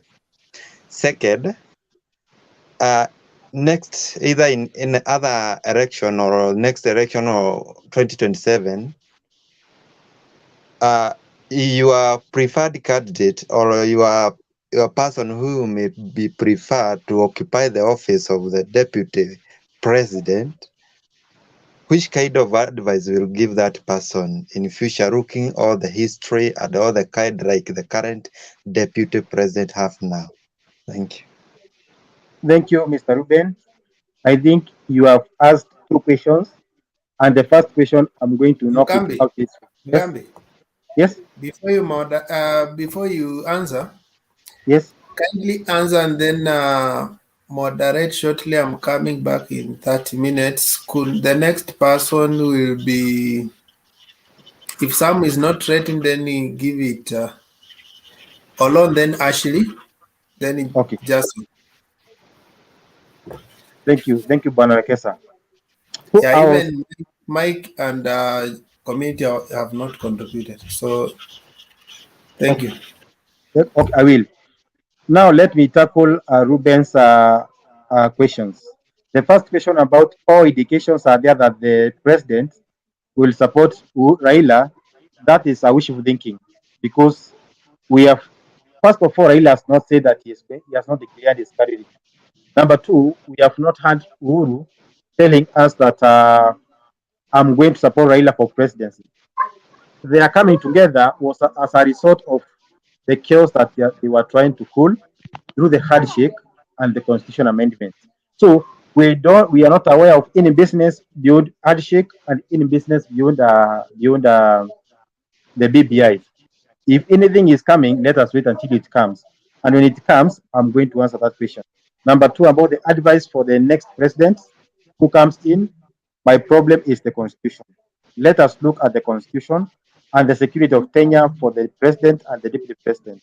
And to my opinion, we have two ways out here. Number one, these two people, they serve their term, go home, they go home together. Or these people, we give the president more powers to fire a rob deputy president, because a president may be so much hardworking, he may be so much doing good for the people, but his deputy may have an ill motive to sabotage him, so that when it comes to the elections that the deputy president, is vying for the president, he has point to put out that our president failed to do this, so I can do this. So the problem is our constitution and the security of Kenya. Thank you. So unless we have any question for me, I'm going to give the next speaker a chance. Questions? Barasa, you had a question. Yeah, I had something just to clarify, because we have all been talking about Moi, how he used to introduce Kenyatta and all that. So does it mean that then we need to have a template on how deputy or vice president should be introducing their bosses in public? Because everyone has his or her own design, according to what I understand. Then number two, when you said that Uhuru has no intention to coach Ruto to become the next president, in reality, we all know that politically, Ruto is senior to Uhuru. So who should coach who? Because No, at the end of he the was day, senior. Right now, I think Uhuru is ahead of Ruto in political he's experience. just ahead because of the position that he's having. You But can be political smarter than your experience teacher. and everything, Ruto is way far beyond than I Uhuru. don't So think so. there's nothing to be coached. Okay, Barasa, I have got your question, and the answer that I can give to your first question about how should the deputy president engage his president. The answer is simple. Let the deputy president and president campaign for the tickets. If they get the powers, let them stop any form of political engagement with Wananchi. Let them work for Wananchi. Let them not put any harambes. Let them not call people. Let them not swell each other's name. In relationship, in their relation, let the deputy president always follow what his senior boss says. That is the president. If the president has the big four agenda, let the deputy president assist him in doing that because he has a reason for big four agenda. If the president is of the view that we need peace in our country, we need to engage the opposition, let the deputy president accept what his master is saying, let them bring all people together so that they can help them in achieving their mandates. The only problem that is killing our leaders is the politics immediately after the elections. If we can stop that vice, I think our country is going to go, and we can have a very prosperous country. So who was next? And sorry, Mr. David Olo said Kibaki was tribal. I Okay, think allow me one thing, please. Mugabe, allow me just to ask you one question, one only. Okay, assume now I will just use a very simple example. We have like somebody like Mike Sonko, who you know about his political delivery, hurabaru and everything. Assume today he has said to power with somebody like mtu amesoma na mtu anajua siasa vizuri, and that person start behaving, yani aanza kuchange vitu zenye hazistahili, venye even his deputy anaona hizi vitu zinaelekeza this country to a very dangerous zone. Surely will you still advise that deputy president kunyamaza aone nchi ikienda? Like if you take this scenario of BBI, the president, the current president was creating, let me just complete. The current president was creating a dictatorial president. Now, you want to tell us that you are deputy, you must just abide and accept and allow the misuse of the constitution, being in mind that you yourself, both two, you'll be judged and you carry that burden both. That's a very good Thank question, you, Mr. Ruben. thank Very you, good. thank you, Mr. Ruben. I think we all need to know where back stocks, whose door back stocks with. Remember, at the end of 10 years, we shall be blaming Uhuru for every flaw, for every success, for every failure. Uhuru as the president, his deputy, even in the ballot paper, we have only one picture of Uhuru, and that is the person that we should Yes, blame. yes. For every president, for every deputy to succeed his boss, let your boss do whatever you want to do. You can, yes, you can voice your want, but not campaign against your boss. Let him do whatever you want to do. When your time comes to get to office, Kindly allow me to ask you a question. Mr. Mugambi, I like your presentation very much. Allow me to ask you a question, Mr. Mugambi. Kindly do. You said in a ballot paper we have how many pictures? In the ballot paper, we have two pictures, one picture and two names. So what's the meaning of that? The meaning, the reason behind that is the government is led by the person in the ballot, being supported by the whose name is against them. Meaning, any question should be asked to the person whose picture appeared in the ballots, and not the person whose Then, name appeared. then at the same time, we have Uhuru and Ruto's picture in the ballot. Why do you now segregate Ruto from the Jubilee failures? You want us for Uhuru alone? Why? Okay, remember, I have not said that we should segregate Ruto from the failures.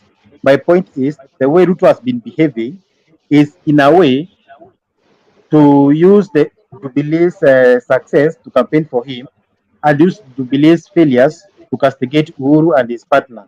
So my point is, if we have a deputy and his president, let the deputy allow the president to guide the country the way the country should be guided. When it comes for the time for the deputy to seek for the presidential elections, let him now air out the things that he thought were not right so that we can elect him back as the succeeding president to correct those mistakes and make his manifesto work. That is the simple argument behind what I'm saying. I'm not trying to exempt the deputy president from the failures, and I'm not I, trying to give him the success. Please. And then, allow me to ask you again. Allow me to ask you again. Okay. Mr. Mugambi, yes, ask him. you said the deputy president should give president time so that when the president is doing a wrong thing, he should wait and campaign later. Why can't he correct his master at the right time, but in a mannerly way? Why Thank are you. they doing That's the why government? I think we are in the same right space.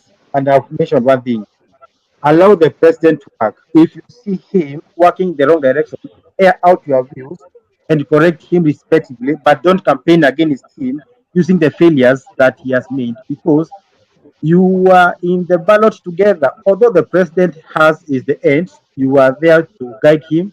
And furthermore, in the constitution, we have the responsibilities for the deputy. He is the principal assistant.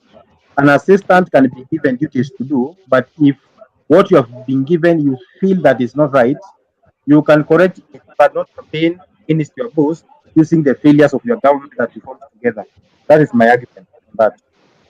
Okay. Mr. Mugambi, one thing that I agree with you that you said is about the constitution. You know, if you check our current deputy president, is very idle.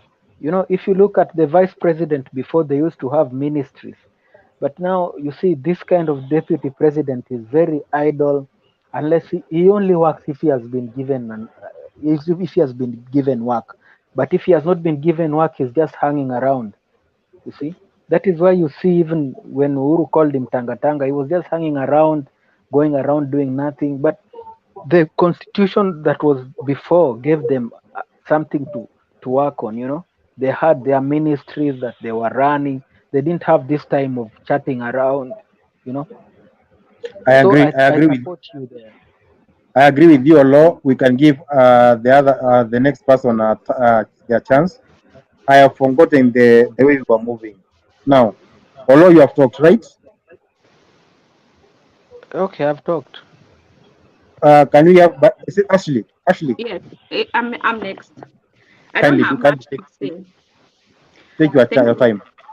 Thank you for giving me the floor. I like to rebuttal, so I don't have a prepared speech, so I might not talk much. So I hope I'll get some minutes in between there. But what I want to say, what I believe is Uhuru and Ruto came into Jubilee as equals, and Ruto, for whatever reason, allowed or trusted Uhuru to take the lead.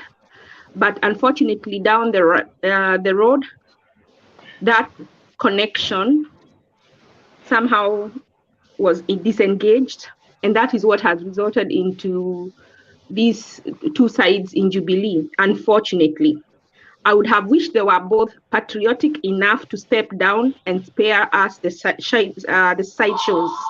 They have not done that, because when the executive is not in one accord, then they are doing a disservice to the nation, because we are paying both of them. They are both employees.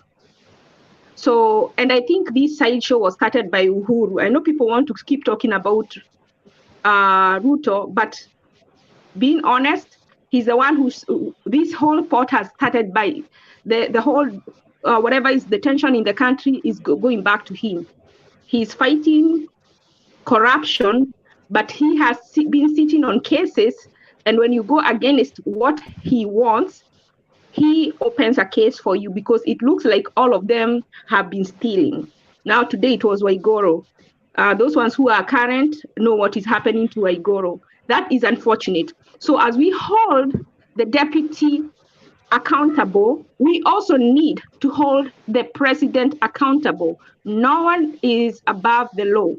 Instead of giving the president imperial powers, where he can fire anytime a deputy and hire one who will be a yes man, we need to make sure that as we curtail the powers of the vice president, we also do so on the president, if we want our country to run well. Well, what I've discovered from what Matiang'i and Kibicho told us in parliament is that if we choose Wanjigi or any other billionaire as president or vice president, we have to ask ourselves, do we have all that money to pay for their, by the way, whatever we are talking about RUTO and all his animals, even in every country, when someone becomes president, like when Donald Trump was president, even all his children and their family had security. And if they went if they went out of the country, that was taken care of by the government. So there's nothing wrong about RUTO having security for his businesses. It comes with the job. So we see this is victimization. It comes with a job. Those are the perks. Those are the benefits. So when you see someone like victimization, because it is RUTO who raised alarm that he was not given security. This is not something that Matiang'i just came with it from questions. I have the ADHD. Okay, if you interfere with me, I will forget Let allow Ashley to finish. Then you'll ask a question after the feedback. Yeah, because I will lose my train of thought. Now I have. Okay, so when you become president and vice president, I don't know about the other positions, we are getting to know. They have to have security not only in their person, but even their children. So if their children go out of the country or do other businesses, even their businesses have to have protection. So when you think of putting Wanjigi in such a position, what you're guaranteeing him in his vast billions of properties, that we will take care of it. We have to ask ourselves, do we have money for that as Kenyans? Let us think about ourselves. Let us not think about what powers we need to give the president. The president has put RUTO on the side. Josh. Yes, please. Ashley, what has happened? Can I ask you?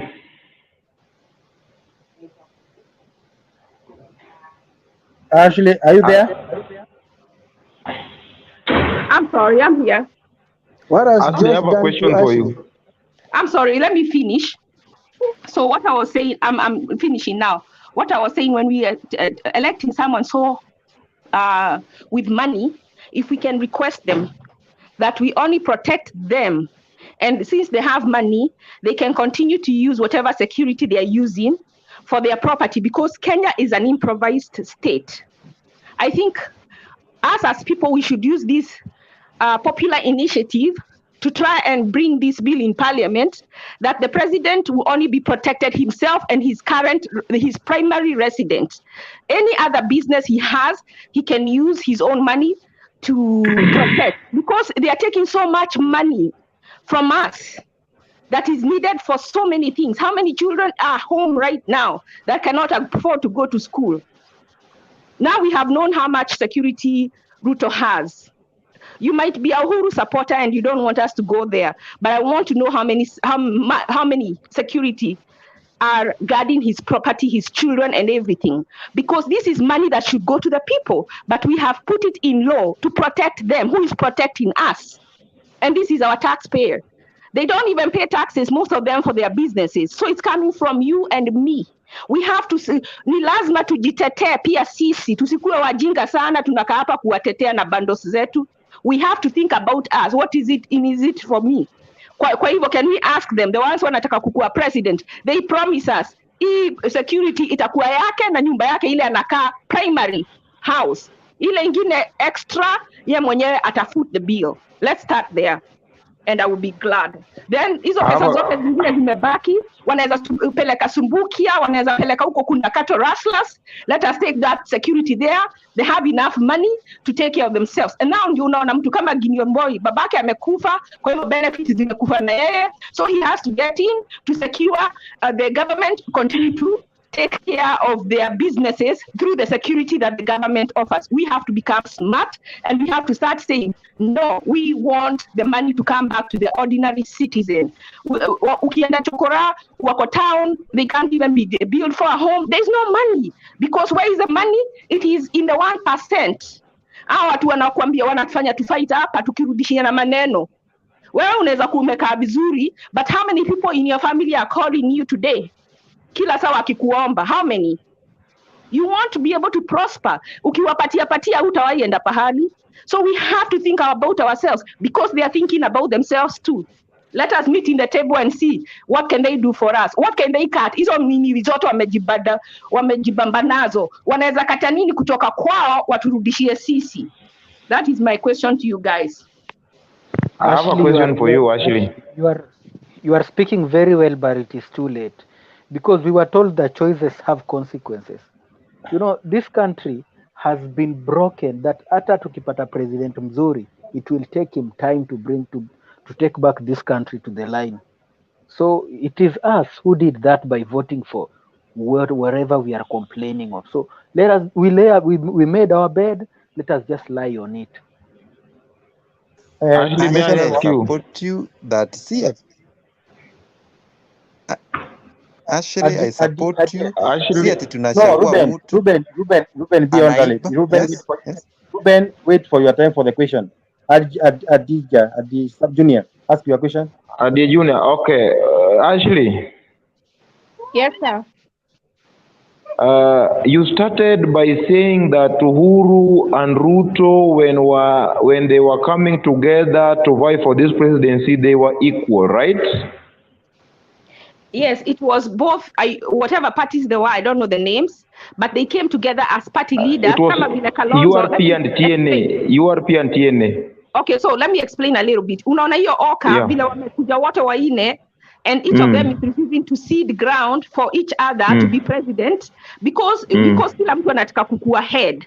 Because one of the things they refused to NASA is because they said Raila was dishonest. Kama already anaanza kukua dishonest na waja form government, imagine wakiform government atawa frustrate. Okay.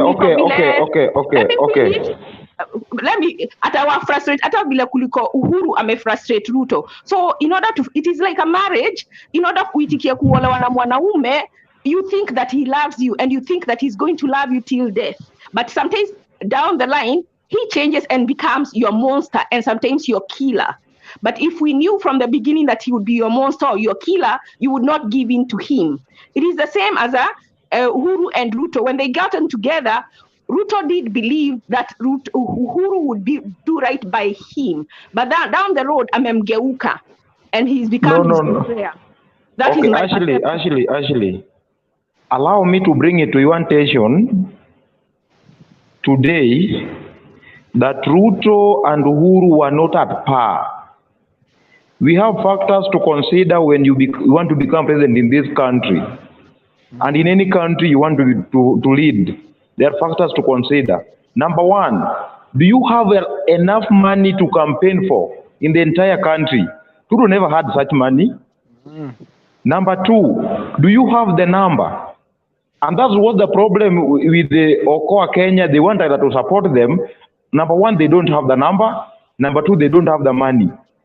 Now, on the number, yes, Ruto had the number, but Uhuru had the number more than him. Are you getting me? That's how Uhuru became to be the president. It's not by luck. It's not by Ruto accepted. No. Uhuru had the money and the number. And those are the only things people look to be the president in this country. Nothing and as else. Kenyans, Yes. what we need to do, what I think we should do, come at this other election, if we look for someone with no money, sisi tumfund, so that akienda huko, it is not about juu watu wale wako na pesa wakiturule. Let me tell you, they know nothing. Let me tell you, they are not in touch. Hawaelewi maisha yetu. Akiona mtu you're struggling, anafikiria you're lazy. Hafikiria ati opportunity umekosa. Jana nilisikia watu wakisema ati watu in Kenya they only think about being employed. They don't think about starting businesses. I've seen so many things on Facebook where people have industries, have started very many things. Lakini one, hawajapromotiwa. Second, they have no money. So if we Kenyans could, kitu ya pesa tuiache kabisa, tuchague mtu na other things, policy, other reasons, tuache hii maneno ya pesa. Siku ile tutawaacha, we will get the right person. Lakini sisi wenyewe ndio tunaweka hao mabwenyenye hapo wa kutukula. Let me answer you now, right now on the issue of money. The issue of money, just directly. You know, Ruto, on the first term, the only thing he did is to grab things and to steal money. Simple and clear. That's the only thing Ruto did in the first term. That's when we got things like Carol and Kimore. I think you are now going in the wrong direction. You are going in the wrong direction. Are you employed? Are you employed? Whoever is talking. You don't of course, I'm employed. Order members. Order members. Order. Who has never stolen in this country as a politician? Barasa, can we have order, please? Can we have order? Now, I think we should engage on the topic individuals too directly. Let us not attack Ruto. Let us not talk about what he has stolen or not stolen. Let us but what I'm going to say is this: if you have a president, like if you're a manager in a campus or in a company, and you have an employee who is stealing, and they are stealing, and you're letting them continue to work, then the employee actually is not the problem. The problem is the manager. So this whole thing, if Ruto has been stealing, what has Uhuru been doing? Sleeping? He has the security. He has the instrument of power. Why has he not brought him to book? Even though they are brought to him together as conjoined twins, if it is true that he is corrupt, he can remove him. I mean, there are channels that he can use to get him out. So when we say Ruto has stolen, then we have to ask, what was his boss doing when he was stealing 9 years? Ashley, it's okay. It's okay. Kindly, can we stop with that debate about the stealing and everything? Because if we continue, we shall deviate so much from the topic of the day. I am happy that Ashley has contributed. First, she was saying Uhuru and Ruto were at par, but now she's acknowledging that Uhuru is the boss. Thank you. Who was next in the line? Next, Barasa. Community ancestor has not spoken. Susan has not spoken. Robert. Okay, community ancestor. Carry on. Yes, asante brother kwa nafasi. Ningependa Ashley wakati atakaporejea aniambie kuwa ni kitu gani what item are we supposed to use so that we can be able to weigh that such and such a person who is aspiring for presidency come 2022 or 2027 he is somebody who doesn't have money. Because in fact, if it was not Matiang'i revealing to us that William Samoei Ruto every day, no, he has a lot of material things. For me, I was knowing that Ruto, he has nothing, which means kama ningempigia ningeenda kwa debe kama 2022 ningepigia William Samoei Ruto nikijua kuwa ni maskini, wacha nimpatie kura cause hatukuwa tunajua akuna hizi mali zote. So ataniambia tutatumia mbinu gani kujua kuwa huyu hana, wacha tumpige support. Okay, but the topic of today ni kuhusu mambo ya these vice presidents ambao tumekuwa nao whereby it's just only one vice president ndio alifanikiwa kumrithi his boss, naye alikuwa ni Moi. In fact, during campaigns, you all see that most of the aspiring presidents, deputy president, in fact, they always come together, they pledge, or they give a pledge to each other that once we take over power, the president, he tells his deputy that I will give you power to do your things with ease. But once they take over power like this, things started to go opposite. Mistrust starts to pile up. Why? Reason is most vice presidents,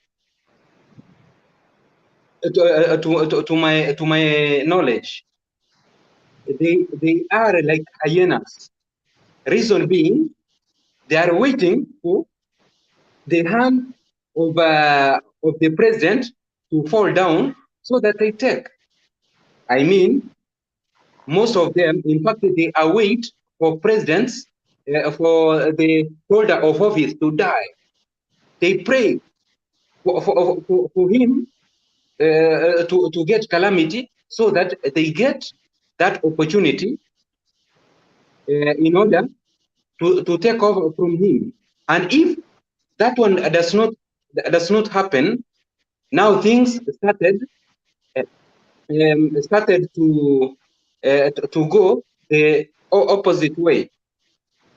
But to me, I'm urging whosoever who is going to be vice president, for anybody who is aspiring to be a president come 2022, once they assume office, let the deputy president or the vice president, let him or her learn how maybe his boss is giving services to the people whom he or she leads, and await for his or her chance to come and then take over. But this issue of maybe deputy president trying to frustrate the president, it cannot work to his side. What will follow is frustrations, kusaga meno na vilio, because the president of the day, he or she cannot give you that opportunity ya kumoutsmart. Hiyo ni kitu ambayo tumelearn kutoka kwa the current regime. The deputy president is trying to outsmart his boss. That is why mumeona kuwa kumekuwa na wrangles every now and then. But mimi ningeomba kuwa any deputy president akichukua hatamu ya uongozi na yule president mwenye tutapatia uongozi akae humble na correct his boss, si eti kwa nini kwa vyombo vya habari, no.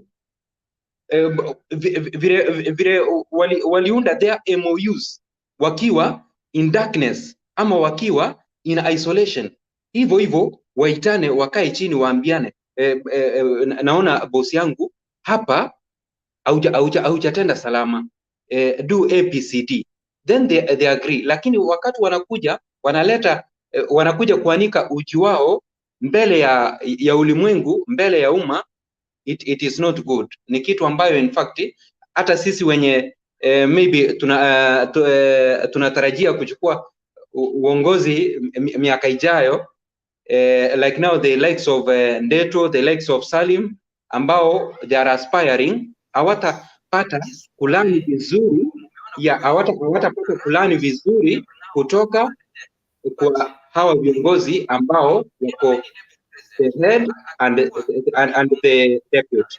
Asante sana. Esther, thank you so much, community ancestor, for your presentation. I have a question. For the people who have come, yes, I'm going to give you time, Ashley and Kariuki. For those people who have come and you are not up to speed of what we are doing, we are discussing the vice president against their bosses, the reason as to why they never succeed them, and the way forward, and the deputy president and the president. Back to Ashley, ask your question kindly. So, community, I want to ask, what if the president is insecure and jealous of his deputy, and if he has tried to contact him and he's not able to get him in private, what should he do? Should he not go to the public and let the people who elected him to know what's going on?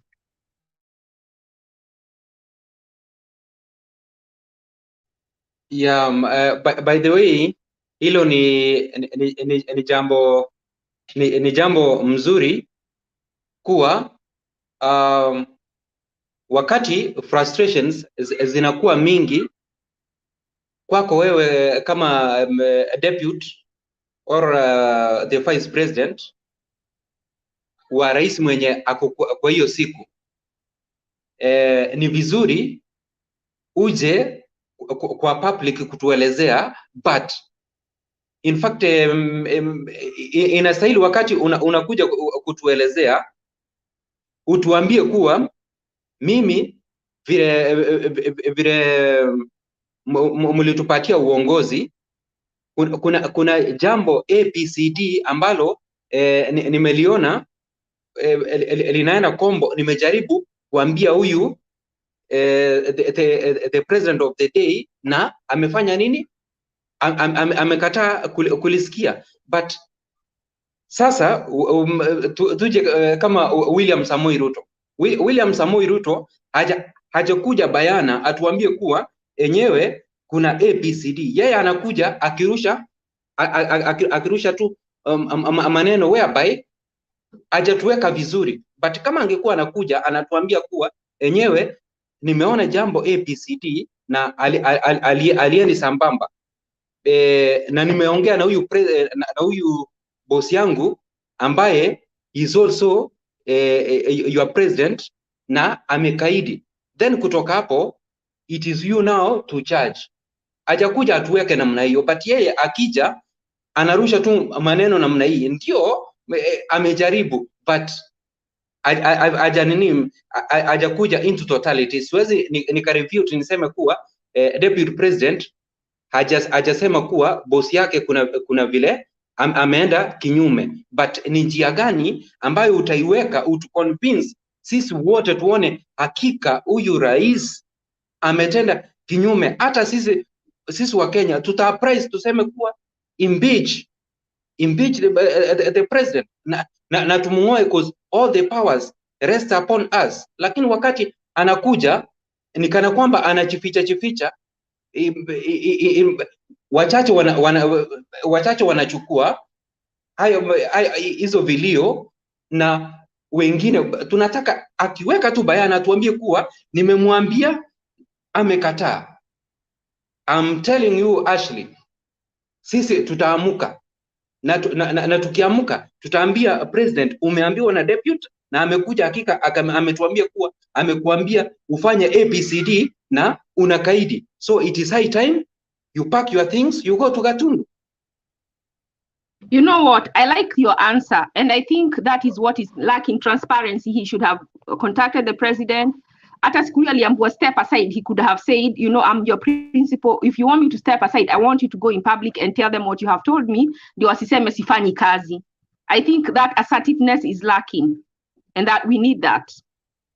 Thank you, Ashley. So that we can stop fighting. Thank you for your answer. I love the way we are debating here. Kariuki, you want a question for community ancestor? Yes, because community ancestor is, I think he's talking about the vice president, not deputy president, because I think even before you choose your deputy president, there is some consideration, the number he have, and even sometime you can contribute the equal resources, and then you campaign and you get this you are set into power as both. And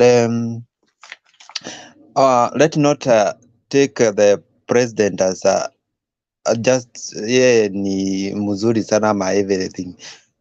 Remember, let me just nieleze hivyo alafu niulize hapo kaswali.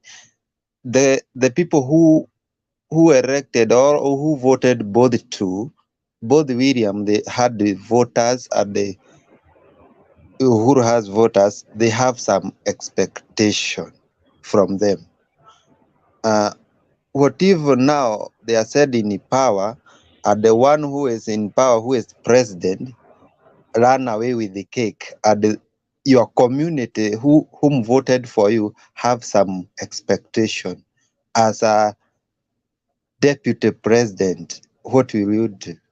Because in mind, the people who voted you from your side, the share you brought, have some expectation from you. And then the person ni kama tufanye kibalua na tulipwe wawili, mimi nipotee na pesa.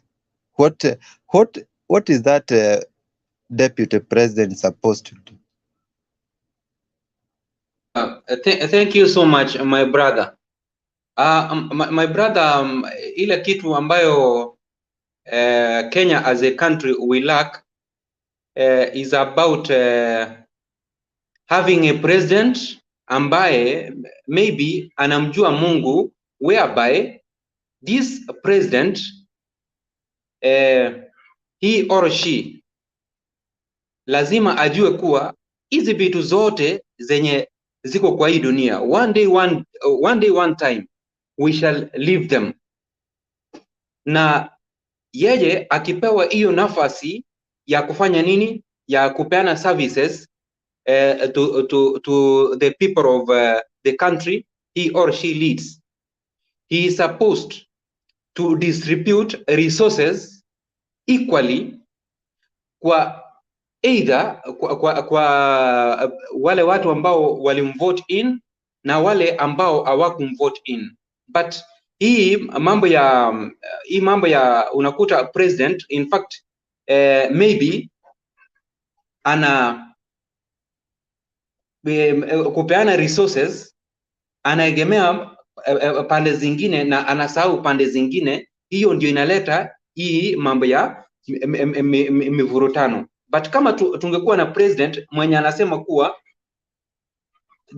the minority wapewe haki yao, the majority wapewe haki yao, na kuambia Kenya tutaprosper ile mbaya sana, na hiyo sasa ndio itavunja hii mambo ya nataka mtu wetu awe on the topmost leadership of the country.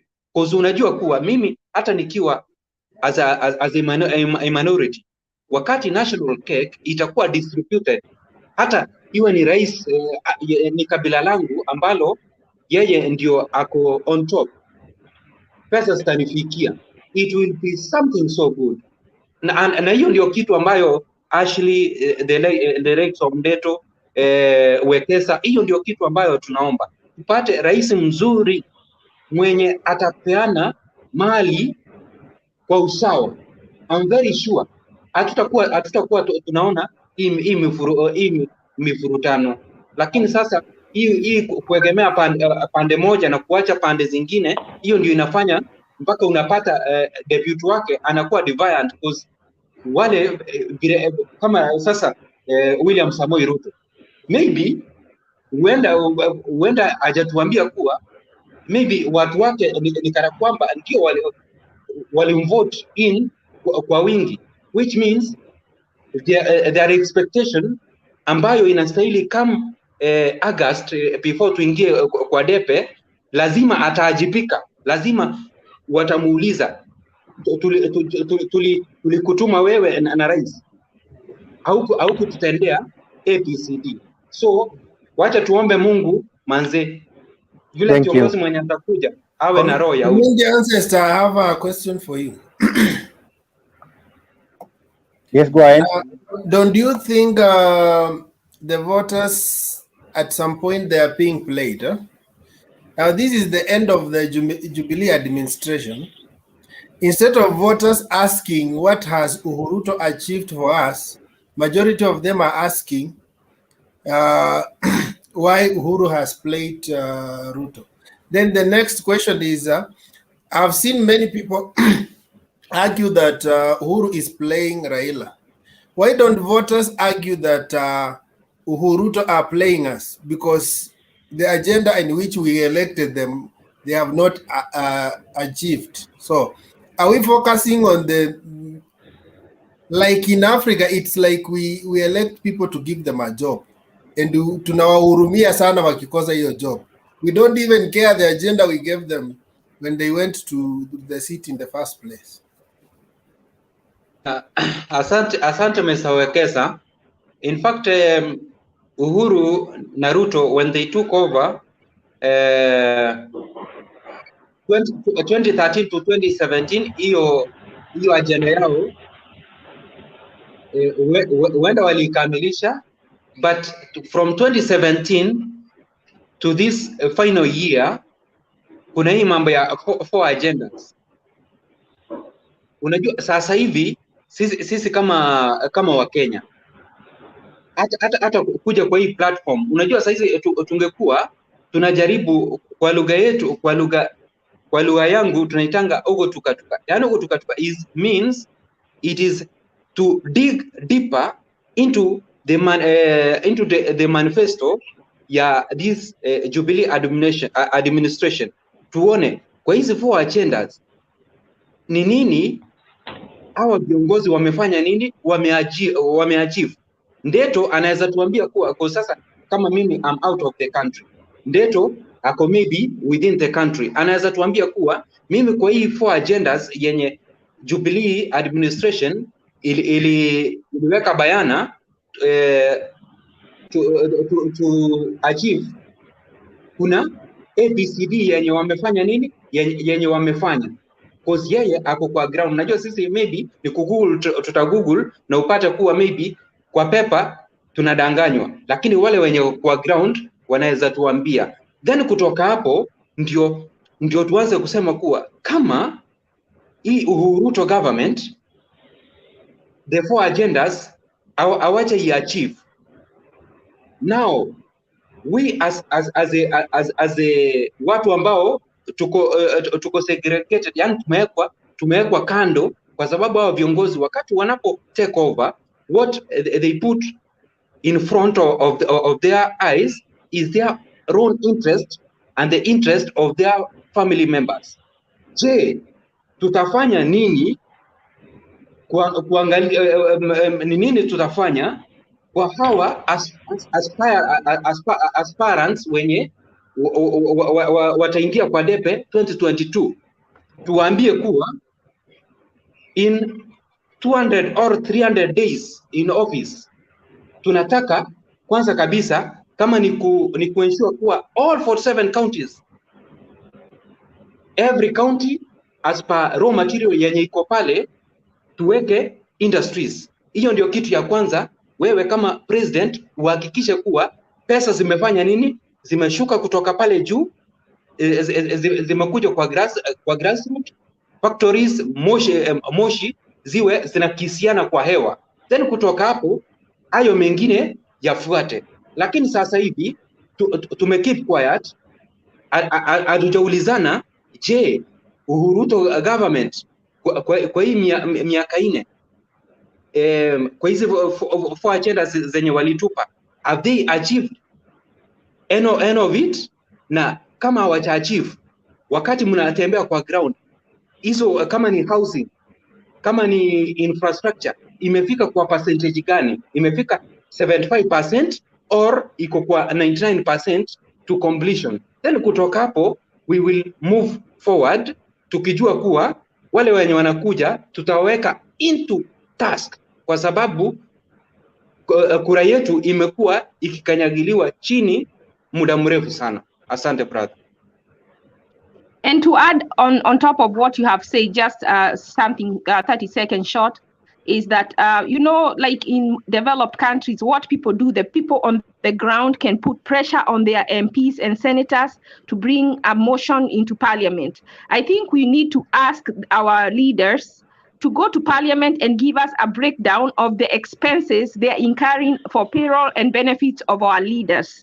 And then we have to ask them to have a gap as percentage, a maximum amount. If it goes beyond that, they have to cut some of those benefits and services that they are giving. They keep going abroad and we don't ever see anything that they are bringing, any ideas, nothing. One of those that should be cut. There are things that they need to cut. They need to be given 10% of our revenue should go to their salaries and their benefits. If it's not enough, they can as well use their money like we do to finance their security and their other expenses. Thank you so much. I think Wekesa is back, but the next person was is it Susan? Who are we to have next after community ancestor? Robert and then Susan. Okay, Robert, take your floor.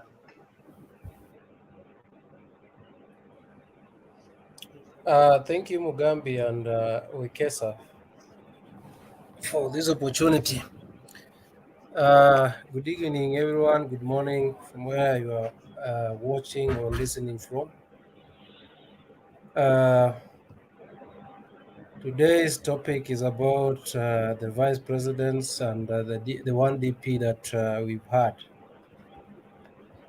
And it's very interesting listening to fellow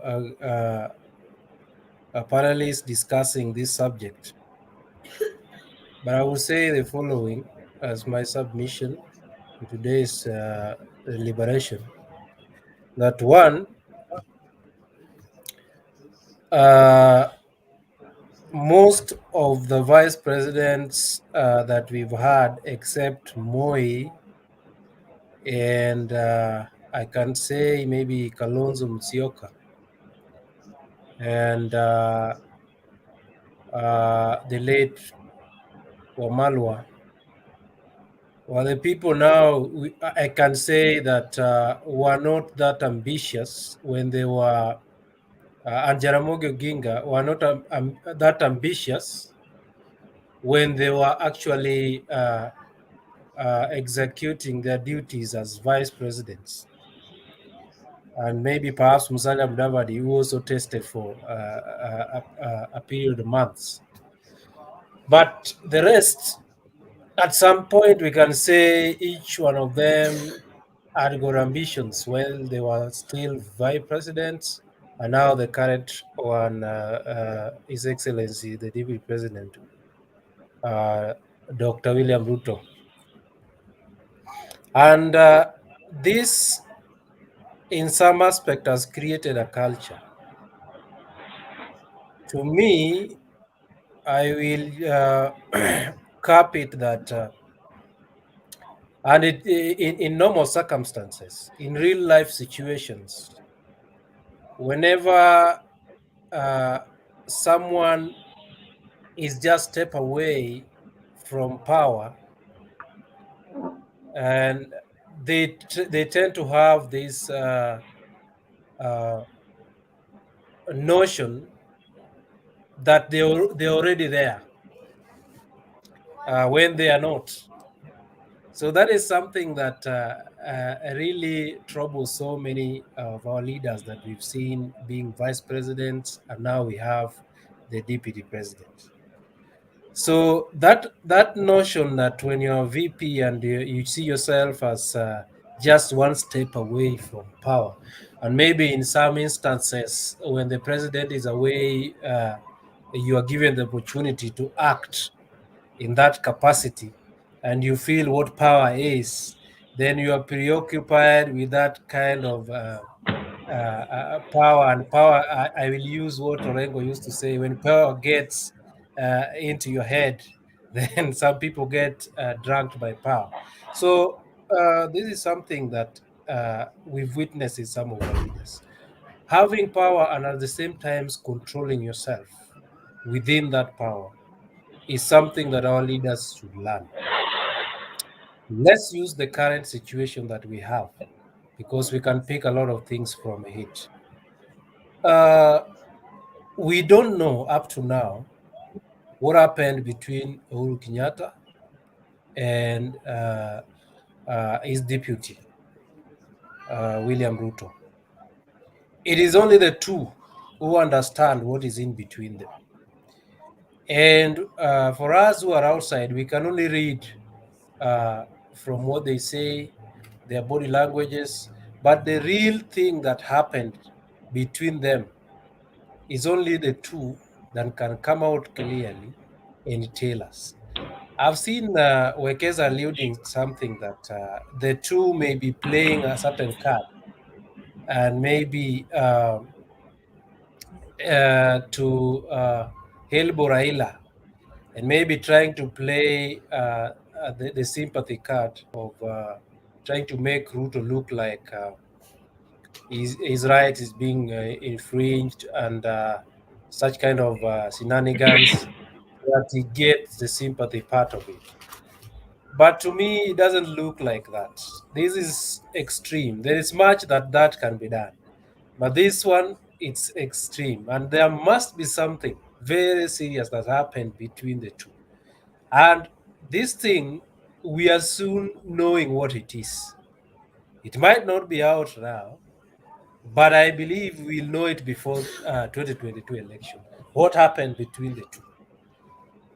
And when that is out, then I think Kenyans will make a lot of decision during that time. There are people who will change or rescind the decision that they've made.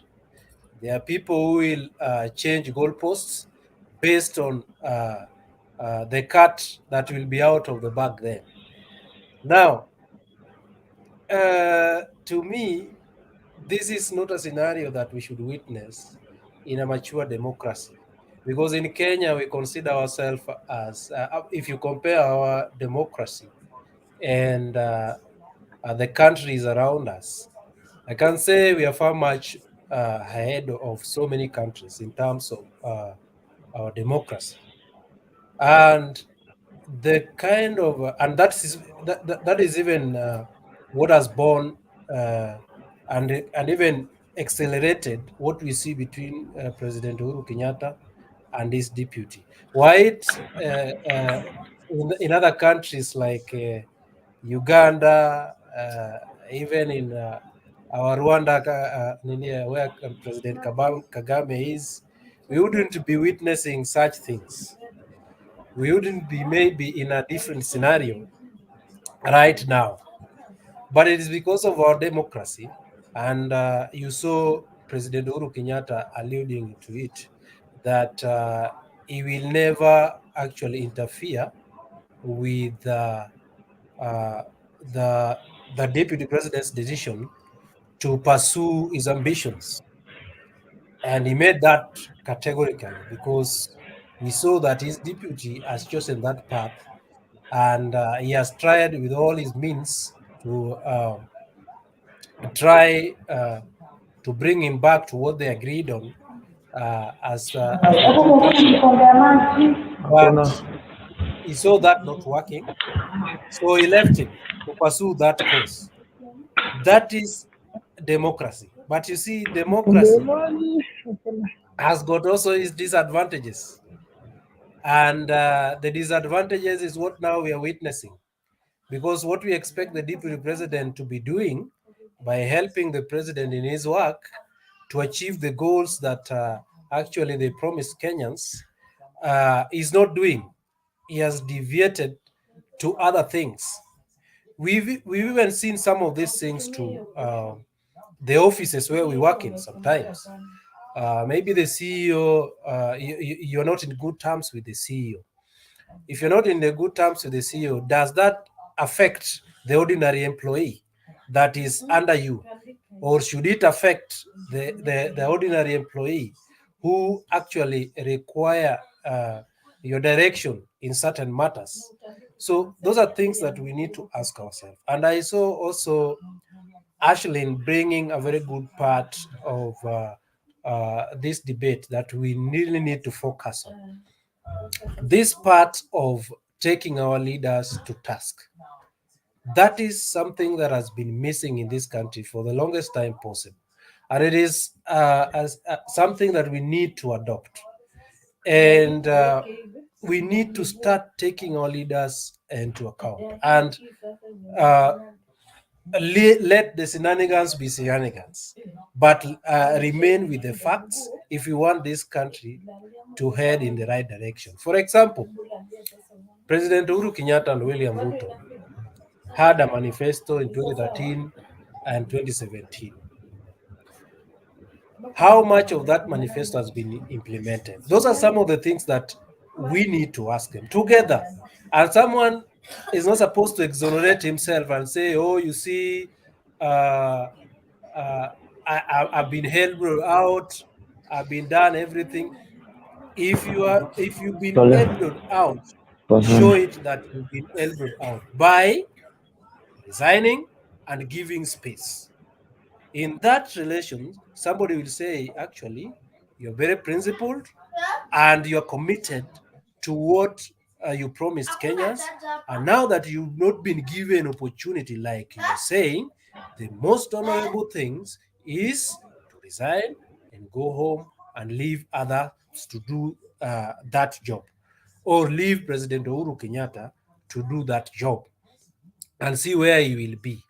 But this issue of saying I've been denied an opportunity to work, then we must start asking ourselves, in 2013 to 2017, nobody denied you a chance to work.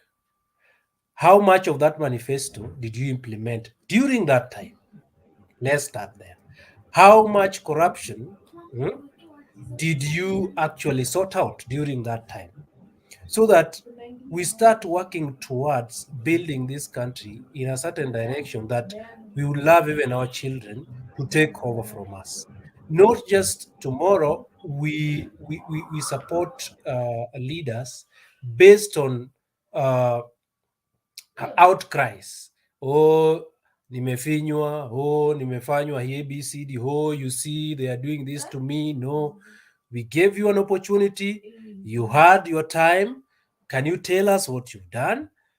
If you've not done anything or you've done ABCD up to this extent, what is your plan going forward?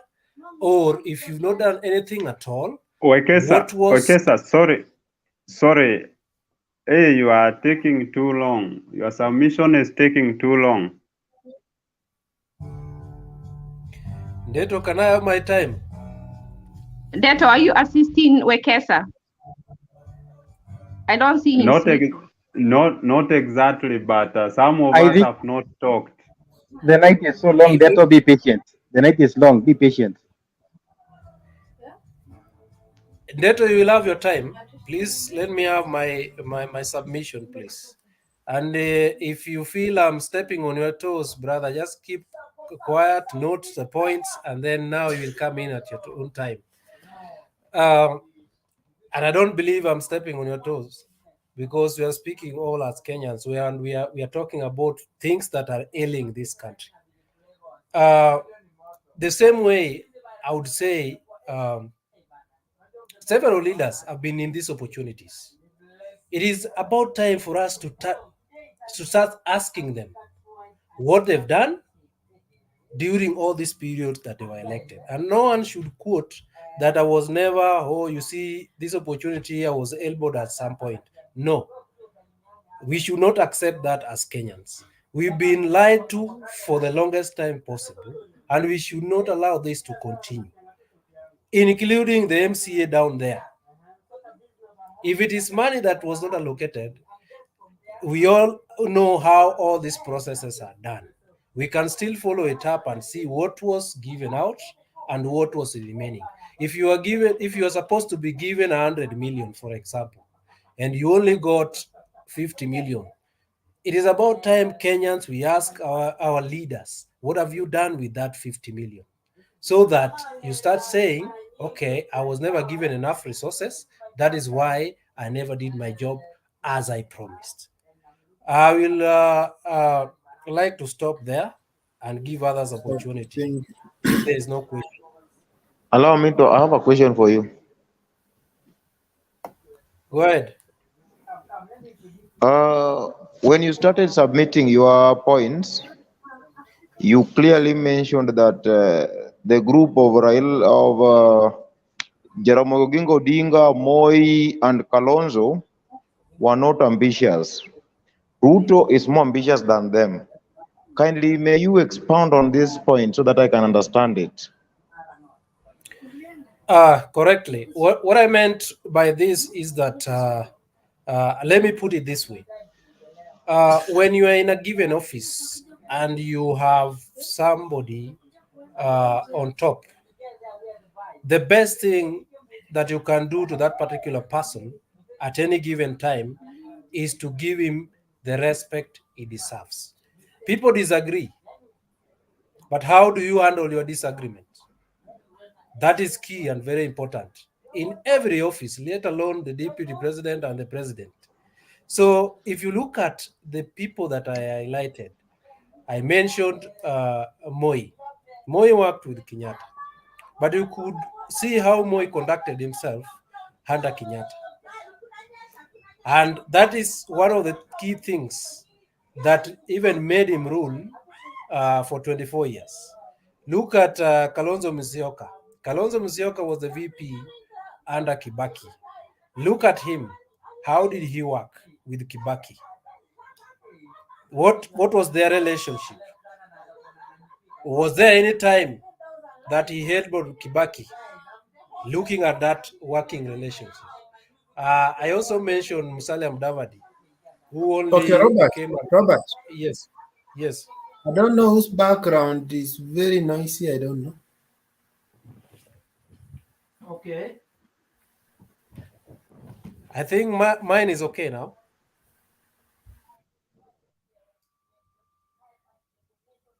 Am I audible?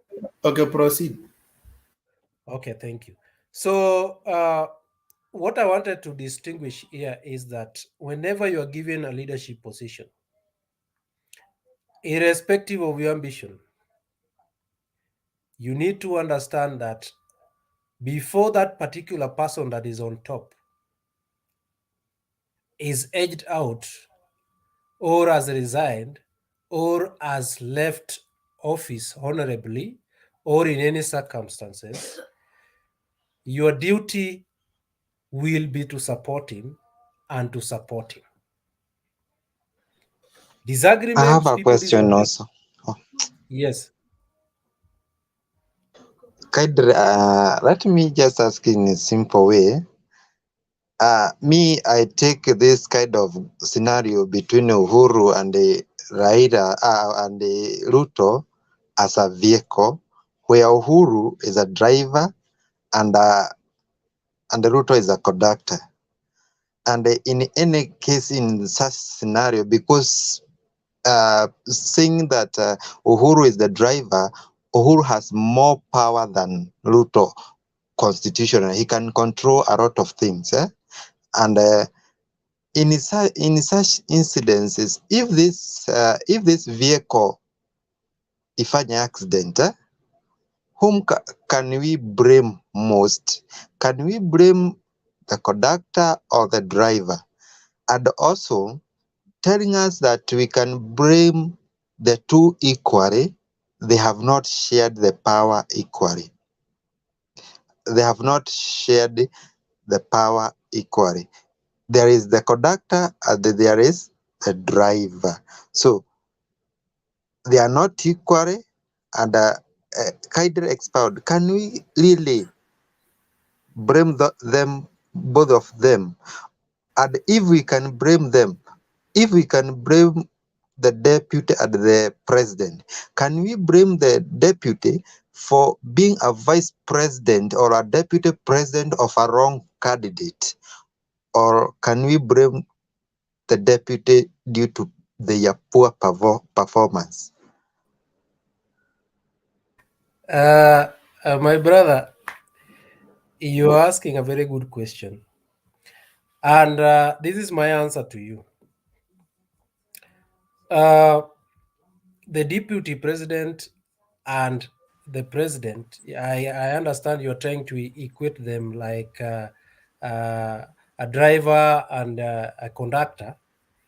To Robert me, can answer in 1 minute. We proceed to the next person. okay, thank you for that. To me, I still believe that the two should be blamed. Because why? And I'm using the scenarios that they are in 2013 and what we're experiencing now. We used to see in 2013 to 2017, there are a lot of loots that used to happen. And they were in the same ticket. And that is the time that they both say that they were really working together. Then my question to you would be, what did they do about those corruption that happened during those times? The same now that we say that the president is at the helm na ameshikilia steering na wachili. How many corruption have we witnessed since it took grip of that steering? Now, in relation to what you are asking, the corruption that we know. Yes. I say the corruption we know. We haven't been told about. There is more that we do not know. Yes, that is correct. There is a lot that happened in that government that has not been in the public limelight, and the two are still concealing that. And that's what I'd say, that before 2022 we will know a lot of things, and maybe perhaps at that particular time so many people will change goalposts. To answer your question, I still believe the two are supposed to be blamed for failing Kenyans.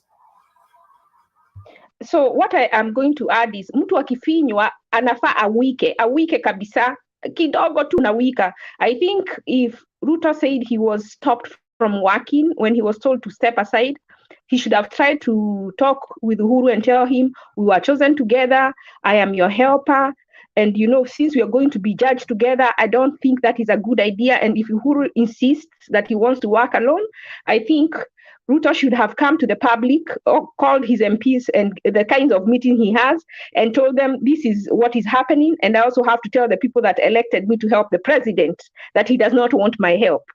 And if I think he should have come in the open and told us that Uhuru is refusing me to help him.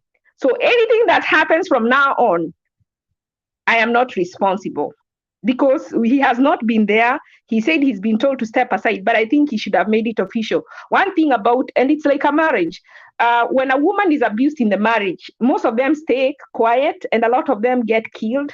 A lot of them get their children, even some people's children start being sexually harassed by the husband.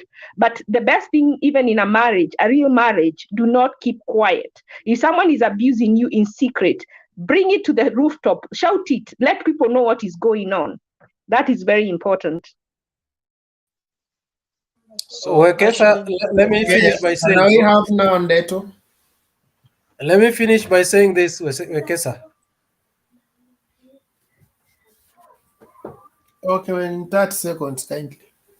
In 30 seconds. Because you still have some other time to respond. It's not like you're doing it and you will go to sleep.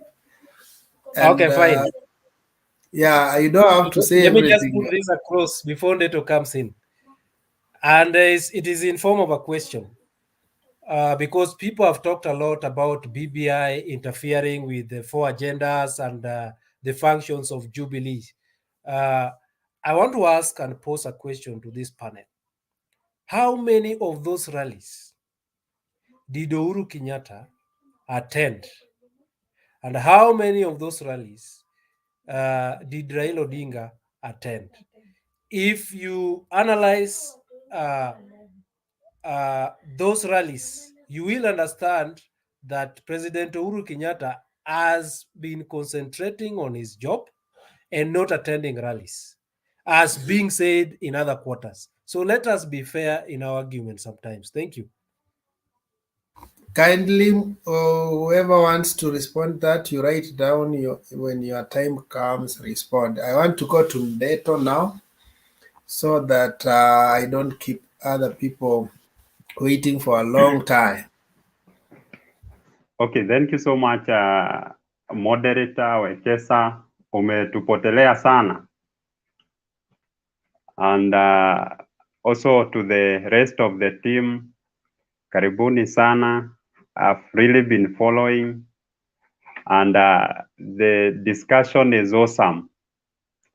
Ashley, you are really telling us key points, as well as even the other people. You know, I've found that you are also a strong supporter of one deputy president, which is a very good thing. And going direct to today's discussion, I think it's about reason as to why the deputy presidents are never elected, maybe to succeed their bosses. And I will give just a brief kind of an analysis from the time of independence. You know, there is something I've noted when it comes to the first president of Kenya. He served from 1964 to 1978. Those are about, I think, 18 years. And during his tenure, he had 3 vice presidents. That is Oginga Odinga, who resigned. Then there is also this other guy, Mulumbi, who also resigned. And then Moi, who took, I think it was from 1967 to 1978. So who succeeded now when Mzee left or rested in peace. When we come to the Moi regime, he operated with 4 vice presidents within his 24 years. That is Mwai Kibaki, who took from 1978 to 1988.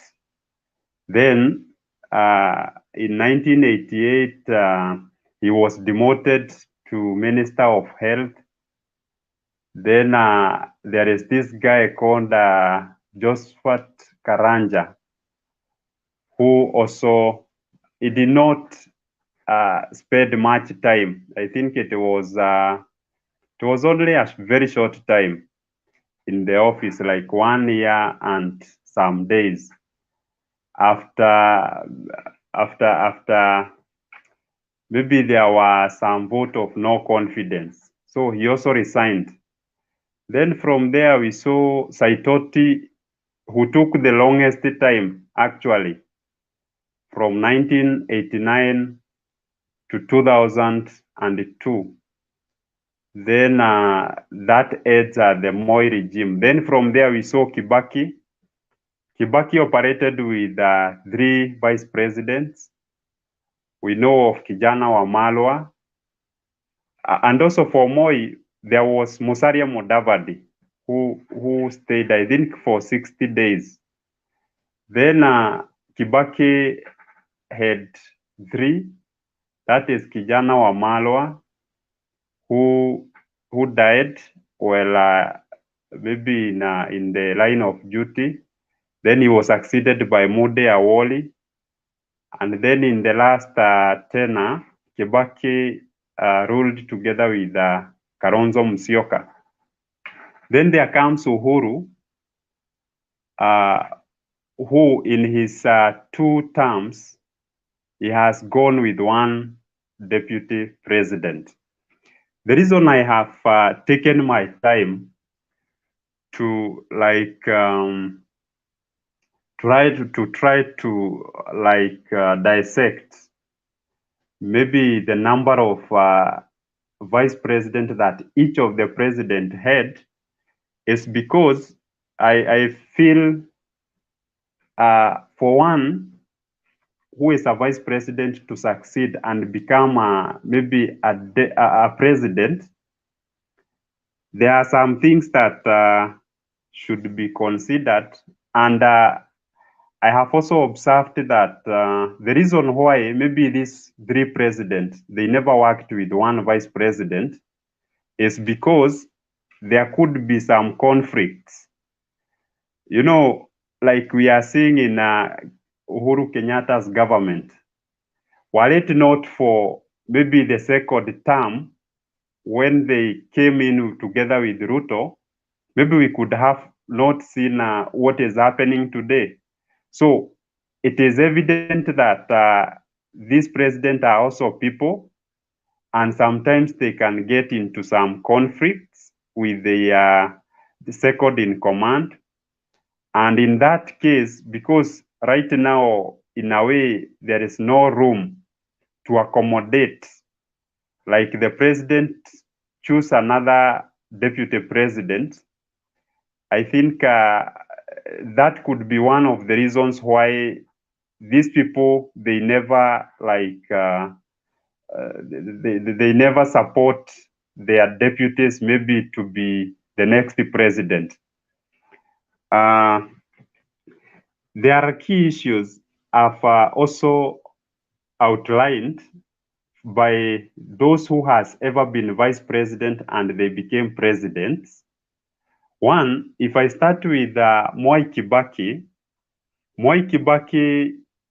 he was the deputy, the vice president for 9 years, almost 10 years during the Moi regime. And we saw this Kibaki being the Minister of Finance during his period as the deputy president. The very same thing when you come to George Saitoti. George Saitoti is the longest serving vice president, and still he was the Minister of Finance. And for Moi was just picked. Maybe I think it was because of the conflict between Kalenjin and the Kikuyu. So I am not sure of the kind of position he used to have before he was promoted to the deputy presidency. The reason I've picked these two is because I think for one to be the president of the Republic of Kenya, one, you must be very well oriented on the financial system and also capabilities of the Republic. And that's why for George Saitoti, it was very eminent that were it not for his assassination, could be he was to succeed maybe Kibaki because of his expertise in also economics. When you look at Uhuru Muigai Kenyatta, he has ever been a cabinet secretary for finance. He used to work in the treasury, meaning he had all the experiences to do with the national finances. The reason I am bringing in the issue of finance is because maybe if we give a person who does not have a know-how of maybe the situation of maybe the treasury and such, a lot of instability can come on board. As well, these people who have served so long in the government as the deputy president or vice president, they also have an experience because they are like the principal assistants of the president. So it's like they are very much aware of everything that really happens. Maybe, and in case maybe even a president can just leave us, in a way, they can fill that gap, meaning they have very good experience on how to run a government. Another point maybe is something to do with when you look for the previously vice president, whoever became president like Kibaki, you see, having stayed with a president for more than 10 years or for more than 9 years, this is a clear indicator that this person is patient. This person, he has the people skills. He is a person who can accommodate a lot of people. And he is a man who can be entrusted with the resources of the nation. When we come to the deputy president, the incumbent, William Samoei Ruto, I do not know how I can really contextualize him when it comes to the years of experience that he has spent as the deputy president, because in the first 5 years, he was there. In the second, he is still there. But maybe one may ask, is he well-oriented when it comes to the financial systems of this nation? Is he oriented when it comes to dealing with people in this nation? My answer is this. As the principal assistant of the president, in the first term, we saw DP working closely with the treasury, because as we all know that he was the one in charge of following up all the government projects. So in a way, he has a lot of intelligence or a lot of knowledge to do with the finances of this nation. As well, when it comes to people's skill, I think the reason why he has not been impeached to date is because he has numbers in parliament and also in Senate. And for impeachment to go through, the quorum needs to be 2/3.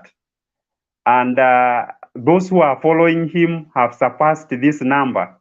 So meaning he is influential also enough to be able to form a government. So what I am foreseeing here is that going with the likes of Kibaki, going with the likes of Saitoti, and also the likes of no one else who has ever been the deputy president, the vice president had become the president. It's only Kibaki and Moi. So I think it's a stiff competition to tell maybe if this man fully qualifies, because if we compare with this other guy's profile, like the one of Kibaki, I think it's a stiff one to judge if he has all the capacity to being the CEO of this nation. But I have all the trust because of his influence. So that would be my submission.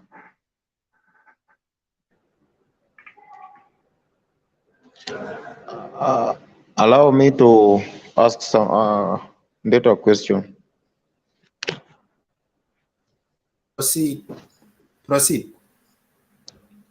Ndeto, when you are finalizing your submission, you said You are a staunch supporter of our incumbent deputy, and he has an influence.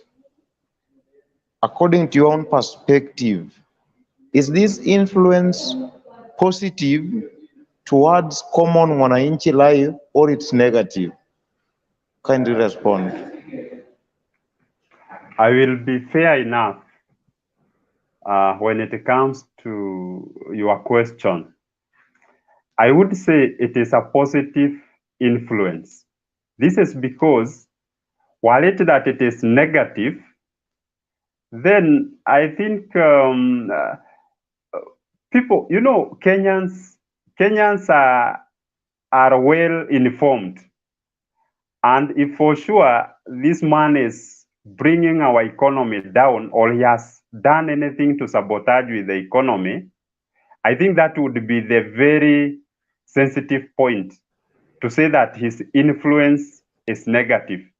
But what he has been doing, we have been seeing allegations, things we cannot even prove, because some of them, even the court, they are pending in court. Others are just the propaganda in media.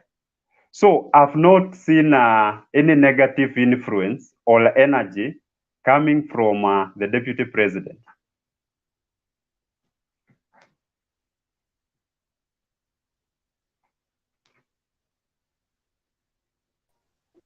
Beto, I have a question. Yes. Beto? When you say that someone has experience and yet our country is going down, our credit is being downgraded, what experience exactly are you talking about? Because if we open the books, it looks like they are mismanaging. So do you say they have experience in mismanaging, and because they've been there long, we should keep them? If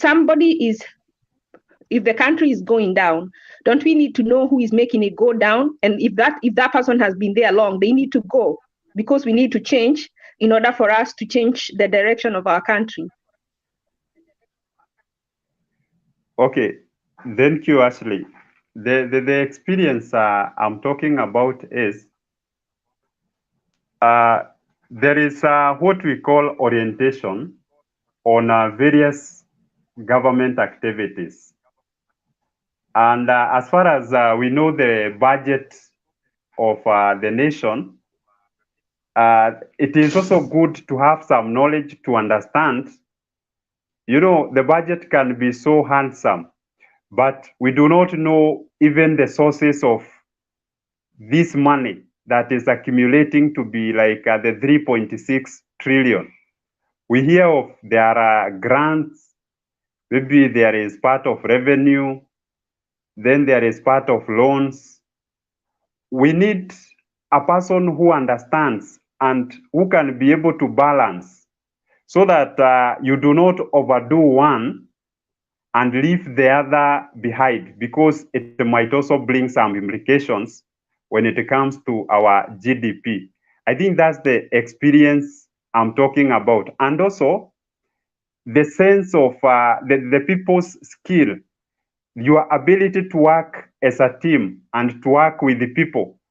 Is this person able to influence even members from the opposition, or even people from people who never even voted for him or her, so that they can create a very good environment when it comes to the economic space?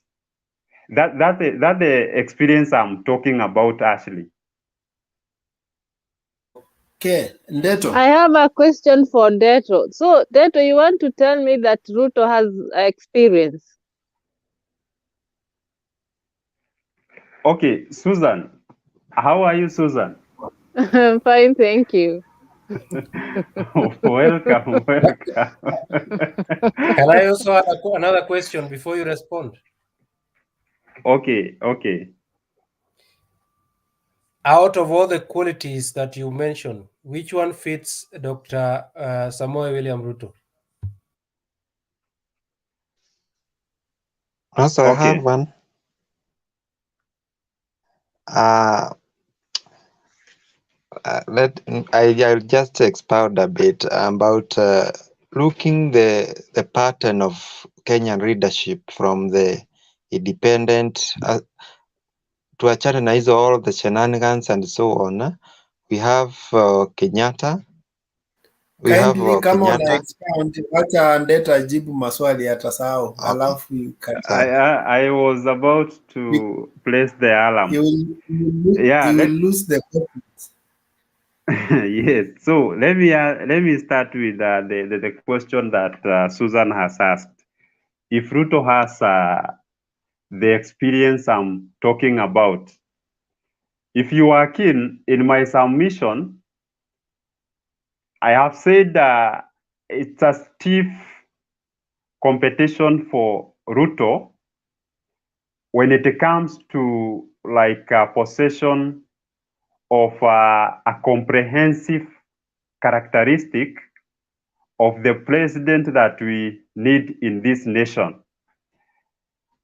What I mean is, he may be there 50, 60.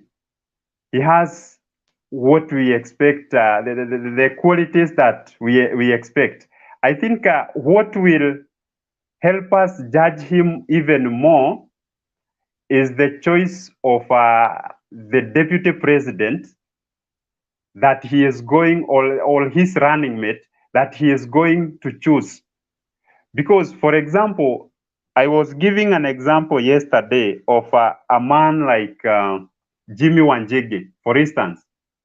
That guy has never been in the government as a statesman, but with his experience, for instance, if he become one of maybe this candidate of president, if he become a running mate to any of them, I think the party or the place where he will go, it will suit a good advantage or an added advantage to be the next, to form the next government, because he seemed to understand a lot of things. But for instance, if Deputy Ruto, for his deputy president, maybe chooses a person who does not have this financial intelligence or maybe the financial knowledge of a state, or a person who cannot even board so well with the people, then he shall lose it. To the other question on on the qualities that fit maybe the deputy president, out of what I have enlisted, I have said that one, this guy has been in the government for the last, let us say, where he was totally engaged in the internal systems of the government. We can say it is in the first 5 years, because in the next term, we have seen the president trying like to remove him from the inner government systems. So is 5 years experience enough? I would say, you know, he is a political genius. And when we say deep state, I believe he is also among the deep state, because he has thrived inside there. He has his people who have been so close, who has been so much engaged in the government. And these are the very same people who are like also supporting him. So I feel he has the chance. He has over 50% of the qualities we are talking about. Okay, Ndeto. Me, I just wanted to correct one thing you said on Moi. You said Kenyatta picked him from somewhere, maybe to come and settle conflict between Kikuyus and Kalenjins. History tells us that Moi actually was one of the members who went to Legico. And by then he is also the founder of Kenya Africa Democratic Union, that is KADU. So when Kenyatta picked him and picked him into his government, actually he came as a leader of a party. And then so even when he was picked to be the vice president, he was already leading a party, just as Ruto was leading URP. So he didn't just come from nowhere. He has a history. Okay. I have a question for Ndeto.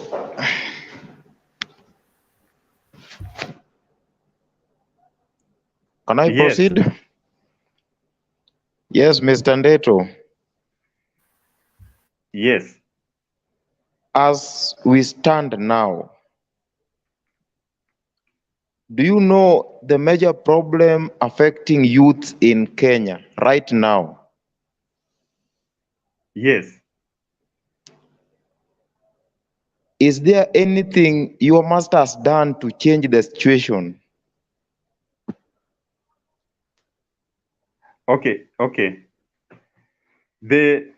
One of the major issues affecting our young people in Kenya is unemployment. And one major cause of unemployment is, I will give you an example. Like last year, Form 4, those who did KCSE, they were about 800,000 and something. And only 20% of this population managed to transit to the next level, either college or polytechnics, or maybe universities. But 80%, they were just left to like start life anyhowly. And this is the sensitive group we have been talking about. When I look for RUTO, this guy I've been hearing and also seeing him launching technical and vocational institutions all over in Kenya. I've seen him in Mount Kenya. I've seen him in Eldoret. I've seen him in, and these are hands-on skills. If you ever visited Kamukunji and see what business really moves on there, you will see a leader who is focused on the technical and training institutions. The hands-on skills among young people is a leader who is next to industrialization.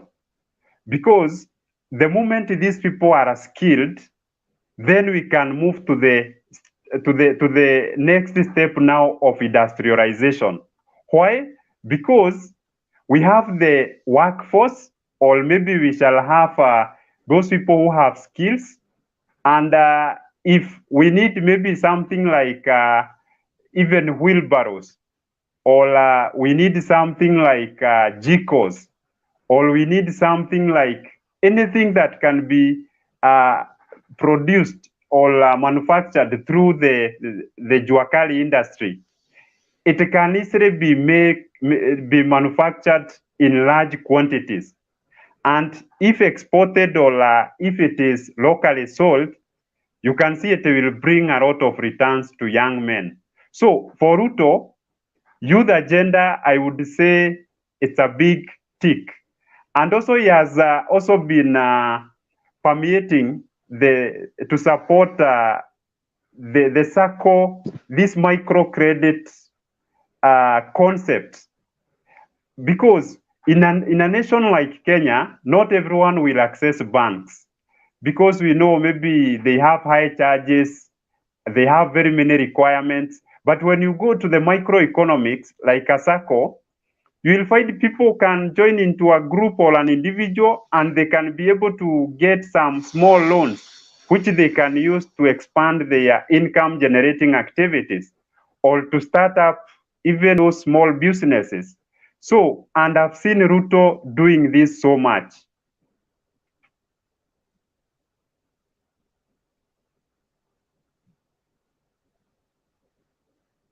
Yes, I am done on that. You are done. Huh? Let me ask again. I think you can just make your contribution. You can turn your question into your contribution. I'm Or trying to what? drive No, something home. no, it's Susan. Susan, Okay. how are you? Fine. Ama, you go. Niko. Yeah, you can make your submission. I know you have just been asking question, but you haven't submitted. We have really nothing to say. When this guy starts talking, who's Delo? Ama wacha Haron yaongee na Sawa.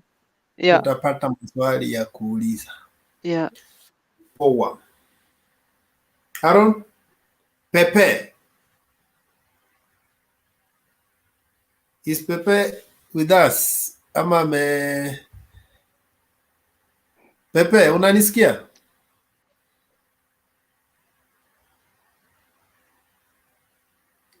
Okay, ni kama ako na issue ya network or what? Unmute first.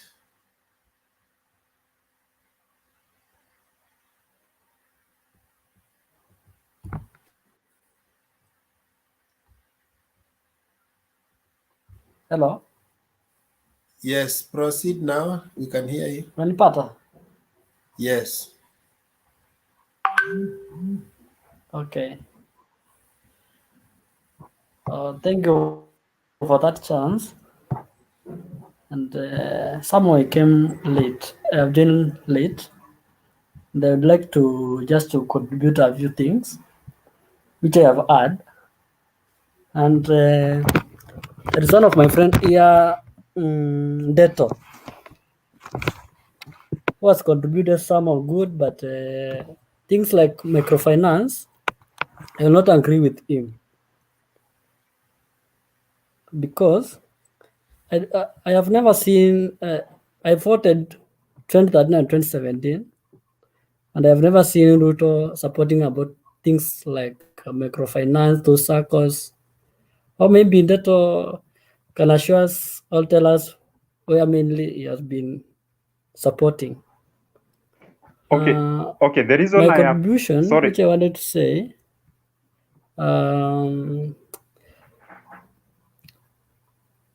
there is a song which is being sung by a man. Hello. Yeah, there is a song being sung with by a man known as Armstrong, which says that it is not time now to go down. And if you have been observing the politics of Mount Kenya, this time Ruto is being taught to observe keenly because if he doesn't observe the politics and how the politics have been done previously, he will fall down. Like you can see, like Matiang'i and Kibicho, those guys, they were just bring the message, and if Ruto will not observe this, he will fall. It will be, as I've given a good topic for today, curse of number one. He will find himself in the same fall again like other vice president. So this time Ruto must be keen, but he will not be keen like if he will not be keen, he will go the same direction like Laila. But this time I can see Laila has some good opportunity to be the president of the next another 5 good years if Ruto will not be keen about this strategy. The other thing,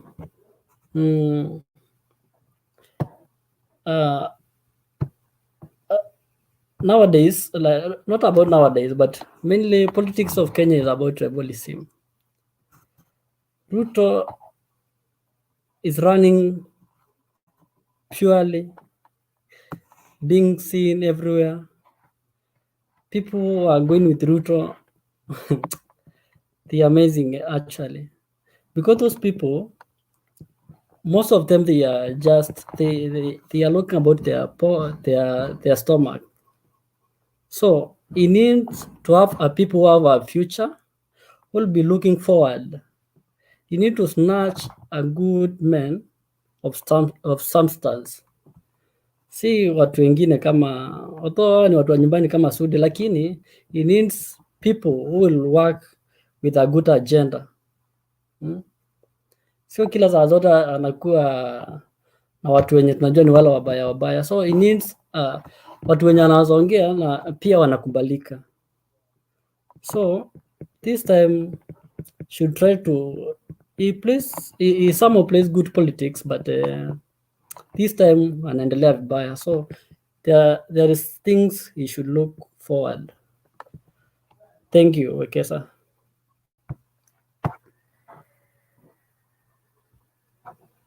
Wekesa. Okay, thank you for your brief contribution. Okay, any response to that? Yeah. And then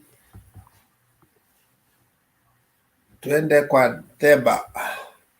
I have a question for the previous.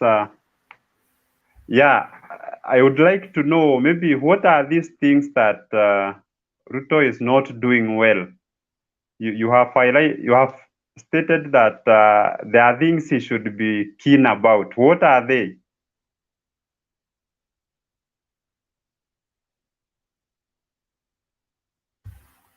Kwanza Ndeto, uko na maswali mingi kwa comment section, sijui kwa nini wanakuhanda hivyo.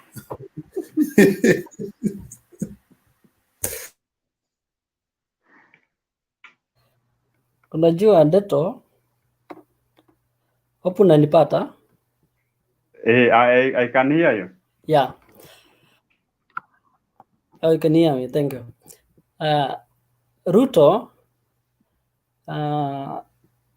wacha tu niseme tu kwa ufupi tu juu unajua nimewapata tu mkiendelea, sikuwa najua leo kama iko live, but Ruto yeye ako na strategy mzuri sana, na unajua yeye alianza politics tu time mwenye aliona mambo imeanza kuharibika, so kuna vitu zenye anapaswa aangalie, watu wenye anatembea nao pia akuwa anaangalia, na watu wenye wanaongea with a purpose, si ile tu like tu mtu ako kwa Arsenal Nation tu anaongea tu akijipendekeza. Like unaweza ona ukiangalia watu uambie waelezee like hii bottoms up economics. Hata kuna mtu ako hapo he doesn't know anything about that. Maybe umuulize tu ile economics yake yenye tu anataka tu ajue. So there's things to look upon. So Ruto this time akitaka kuwa ridho sana, I can see you will be in danger.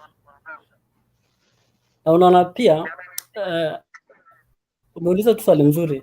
Unaona pia hii mambo ya hizi skando zenye zinamkujia, tunasikia kaskando kamekuja kanapotea. So ukiangalia within a short period of like 3 months kuna skando zimekuja kama 3. So hebu tuangalie within another 3 months kutakuwa na nini before December, utaona tu vitu zenye zitakuwa zinajitokeza about the Ruto. Hiyo kitu, those things will fight him. Will fight him. The more anaendelea kufightiwa, the more anaendelea kupoteza popularity within Mount Kenya, within even tuseme tu within Mombasa ana kitu, so ana need to have a good strategy na invite people with good agendas, si wale watu tu mtu ametoka mahali anakuja kusema Ruto. So he needs to do something this time. Okay. Yeah.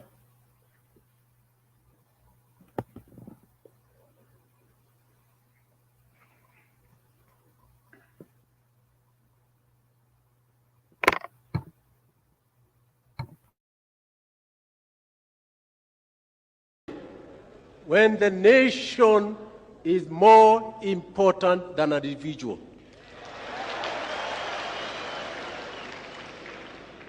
It is because of that consideration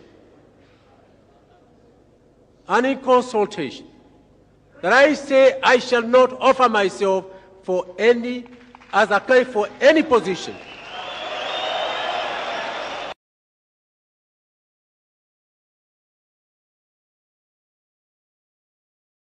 Okay. Themba, do you have a historical background tuambie nini ilikuwa inaendelea hapo? Thank you, Akesa, for this time. Good morning, good evening, good afternoon, and good night from wherever you are listening from. I have listened to Ndeto and I've listened to a number of contributions, and I want to start off from there. That was a very bold step taken by Saitoti when there was a merger and his position was becoming redundant. And for a while, he had thought that he had his eyes straight on the prize. So just to respond to that, I also wish to start by giving us a background of the vice presidency position. If you want to go back, you realize that the position has been used largely for political reasons. When Jaramogi Oginga Odinga came in, it was to try and please the ego of generally the Nyanza people. And then, of course, Murumbi came in, and largely as the position was used, it was used by the person, that is the president, to try and kind of appease the voting bloc of certain community. So Moi comes into power. The only time he never gave it to the Kikuyu community, because largely, if you remember how Moi came into power, there was a general disquiet within the Kiambu power brokers, something called later the Kiambu mafia, that were not necessarily very, very happy with him rising to power. It was becoming too soon. And if you go back to that story, it was the former Attorney General, Njonjo, who played a larger part in him coming into power. But you realize as he tried to quieten the Mount Kenya group, he used that, the carrot that he was using mostly was the vice presidency to try and make the Mount Kenya group support him.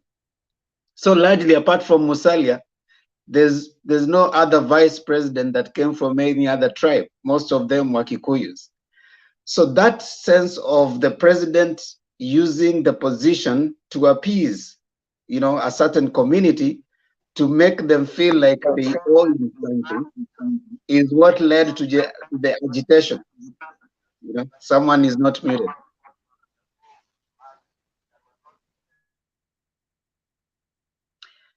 It's what led to the agitation of of course, the multi-party democracy. There was even a period of time that Moi stayed without a vice president. I think it was after Saitoti, then he stayed without a vice president for a while. And of course, later picked on Saitoti.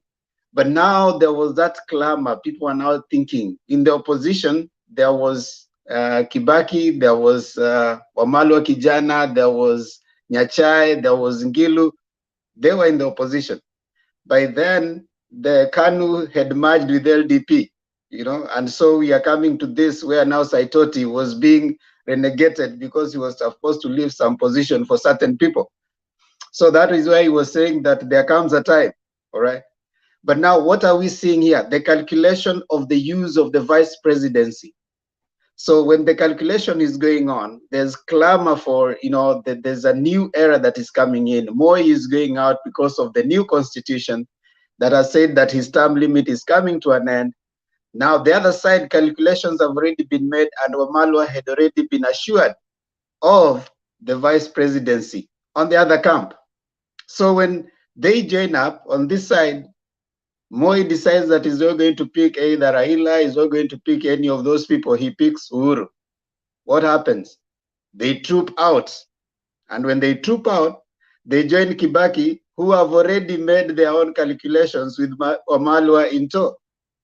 So 2002, they come into power. So Wamalwa, according to the MOU, was the vice president. It wasn't because he had chosen, it was an MOU that was an agreement. Then Wamalwa dies, who comes in? Mudi Awori, because it was felt that that position belonged to the Luyas still. Then come in, when Kibaki is coming in for the second time, what happens? There's a general, you know, there's near breakup of Kenya. And so where Kalonzo earns the watermelon tag to date. So he's going there because Kibaki needs a political mandate to win. You remember Kibaki being sworn in way past the time. And it's Kalonzo who made him have the threshold that he was looking for. So the position has generally not, I want to disagree with Ndeto when he suggests that the position has had something to do with the quality of the person going to that particular position. No, it has been about appeasing a voting bloc and a political reason. That is what has always happened. And even Uhuru coming in with Ruto, it was marriage of convenience. We are both being told that we are going to the to the ICC. So let's work together. Initially, if you can hear, there was a general almost near disquiet within the Mount Kenya that Mudavadi, where Mudavadi later came and talked about Madimon, he had been assured of being the president because of the idea of the ICC. But when the central guy said, no, you have to go meet Ruto, let's work together. So their marriage was basically marriage of convenience.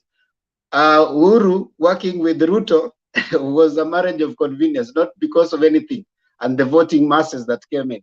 So it was not about the quality of Ruto.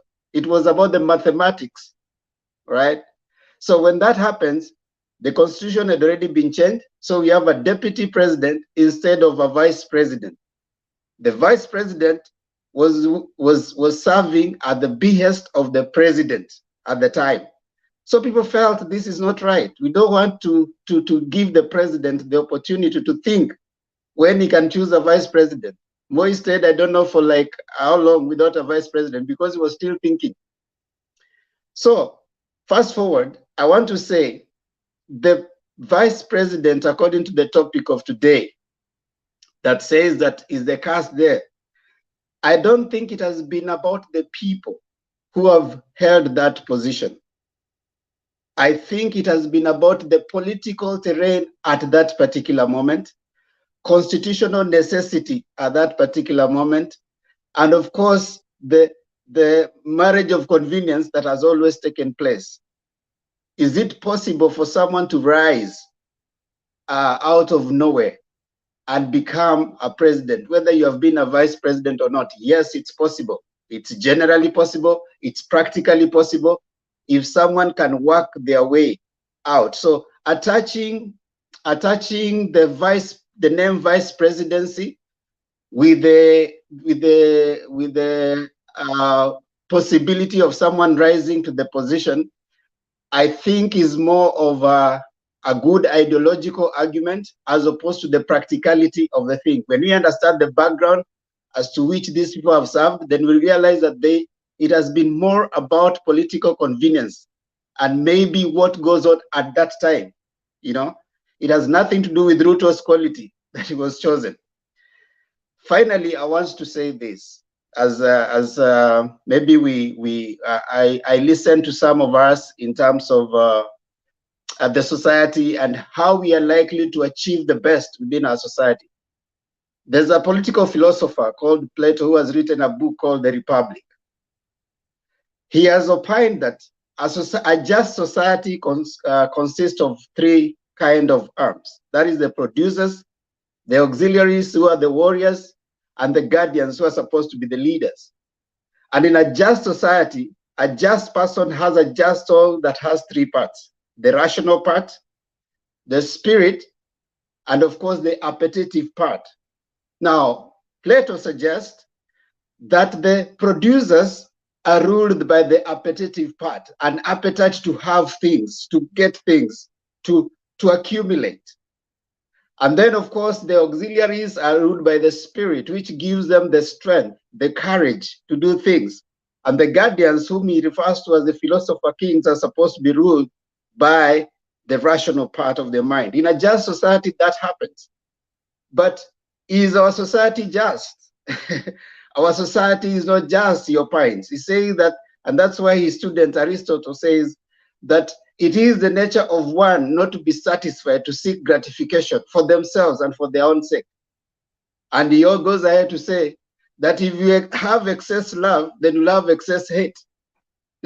When you have excess love for anything, we'll have excess hate for anything that goes against it. It is our appetitive form. Even our philosopher kings, who are supposed to be philosophers, who have ended up now being ruled by the appetitive part. Someone calls it primitive accumulation, a need to keep having even when you have enough. So they have taken advantage of that. And human beings, being what they are, according to Plato, being appetitive, will keep on wanting to be more, and we will be sold at the least morsel that someone can attain.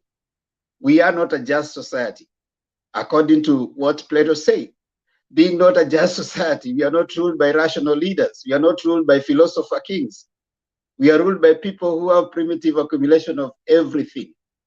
Will we have some nice things coming later? Yes. Civic education, creating awareness. It is possible for us to have a just society. It is possible for us to have philosopher kings. It is possible for us to have people who cannot think about themselves when they go into leadership, but think about what is common good to everyone, but not just what is personal gratification to them. So it is possible for us to have a vice president, or right now deputy president, who can be a president. It is us understanding the background of how they came to be there that will make us understand right now where we are and probably predict how the future will be. Thank you. Okay. Hey, leo umetuamulia mazee. Umekuwa tu kama Orengo akikuwa kwa the chamber. We are hearing the Plato and whatever. Anyway, asante for that input. Let me ask you one or two questions. You know, people are stuck with semantics about vice president and deputy president. In America, they don't use even deputy president, they use vice president, but the two are on the ticket. And the two have the security of tenure. So what we see the vice president in America is the deputy president in Kenya. And so when you tell somebody about vice president, he thinks that deputy president is superior to vice president. It depends on what we have given in terms of what we have put in our constitution as to what is the responsibility of the vice president and what is the security of a vice president. If we remove the security in that constitution, then I am of the idea that our vice president was stronger than the deputy president. The only difference is this one has a security of tenure, but the vice president had, he was first an MP, so if we could not assign him any responsibility, he will still go and do his work in this constituency. 2, he was a minister. If you could not give him any portfolio, he'll focus on his ministry. You could see how Mudawari could take the TVs to to prison. So they had a ministry. So by virtue of, so that office already was occupied. But here we have what we are exalting, that a deputy president. Actually, the only good thing about it is that you have a security of tenure. Nobody can fire you. But in terms of responsibility, I don't see it any better. Maybe you can educate me on that. Yeah, that's a good comment, Brother Wekesa. One thing we need to realize, if we are honest with ourselves, we are facing some gaps in the Constitution is glaring. You know, we are now testing our 2010 Constitution. Most of the stuff that we are arguing about is because we didn't come out clear. Yes, the constitution tells the president that the deputy president is the assistant of the president. You know, that's as far as it goes. It doesn't give clearly what is it that the president should be able to give the deputy president, or why is it that we are still allowing him to still use what we were running away from. Because when we came with the constitution and created the position of a deputy president, as opposed to vice president, we were running away from the president using that position to give it to the person that he wishes. But we didn't solve the problem, because the assumption was the president and the deputy will be in tandem every other time. You see, we didn't see a situation where we are facing right now, where the deputy thinks that he has some independent opinion and independent views away from what the president thinks. So it's a constitution that we are living with. Is our constitutional problem. We will debate. Each side will think that the deputy president is not being given any work. So are we telling ourselves, therefore, we want to take our constitution back to what we believed was a vice president, and where the president could think of what position to give the presidency. Yet the constitution is not saying that. So we're having a catch-22. We have an independent deputy president, but we also want him to be given some work with the president, right?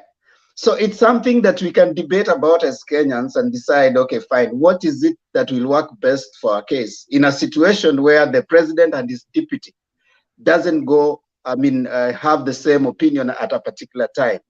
I think also we need to interrogate in our next, as we move on as Kenyans, is this constitution, because as someone said, as we implement the 2010 constitution, several things are coming to fore. We are realizing that actually we could have a deputy president like William Ruto. I want to assure you, if you have, even if Ruto or Raila, any of them becoming the president, then for some reason, like it has happened with Uhuru and Ruto, they don't seem to agree, we'll find ourselves at a similar situation where the deputy president cannot be fired, the deputy president, and probably it will be harder in the next one, because probably the deputy president will have many more MPs. So we'll be having this cycle going on, as we move on. Maybe we need to ask the right question. Do we need, therefore, to apportion our deputy president clear roles? Like it is in the US, the deputy president is the president of the Senate. You see? So it is something that we want to work with. Someone said that in developed democracies, the deputy president holds their ambitions, respects the president, however much they don't agree. Pence did not necessarily agree with everything Trump was doing, but not one time he came against him. He stayed on until the last moment. So it is something of moral, if you are having moral integrity, as opposed to necessarily, yes, the constitution might give you that leeway, but do you have the moral integrity to sit with the person because of your moral integrity, not necessarily because you're right or wrong, because of your moral integrity? So those are the things we may find ourselves questioning and interrogating. Thank you. Demba, I have a question, because I disagree with you when you say that what matters, especially in the previous vice president, is not the qualities that I was really trying to bring on board. You are saying it is all about the political background of that person.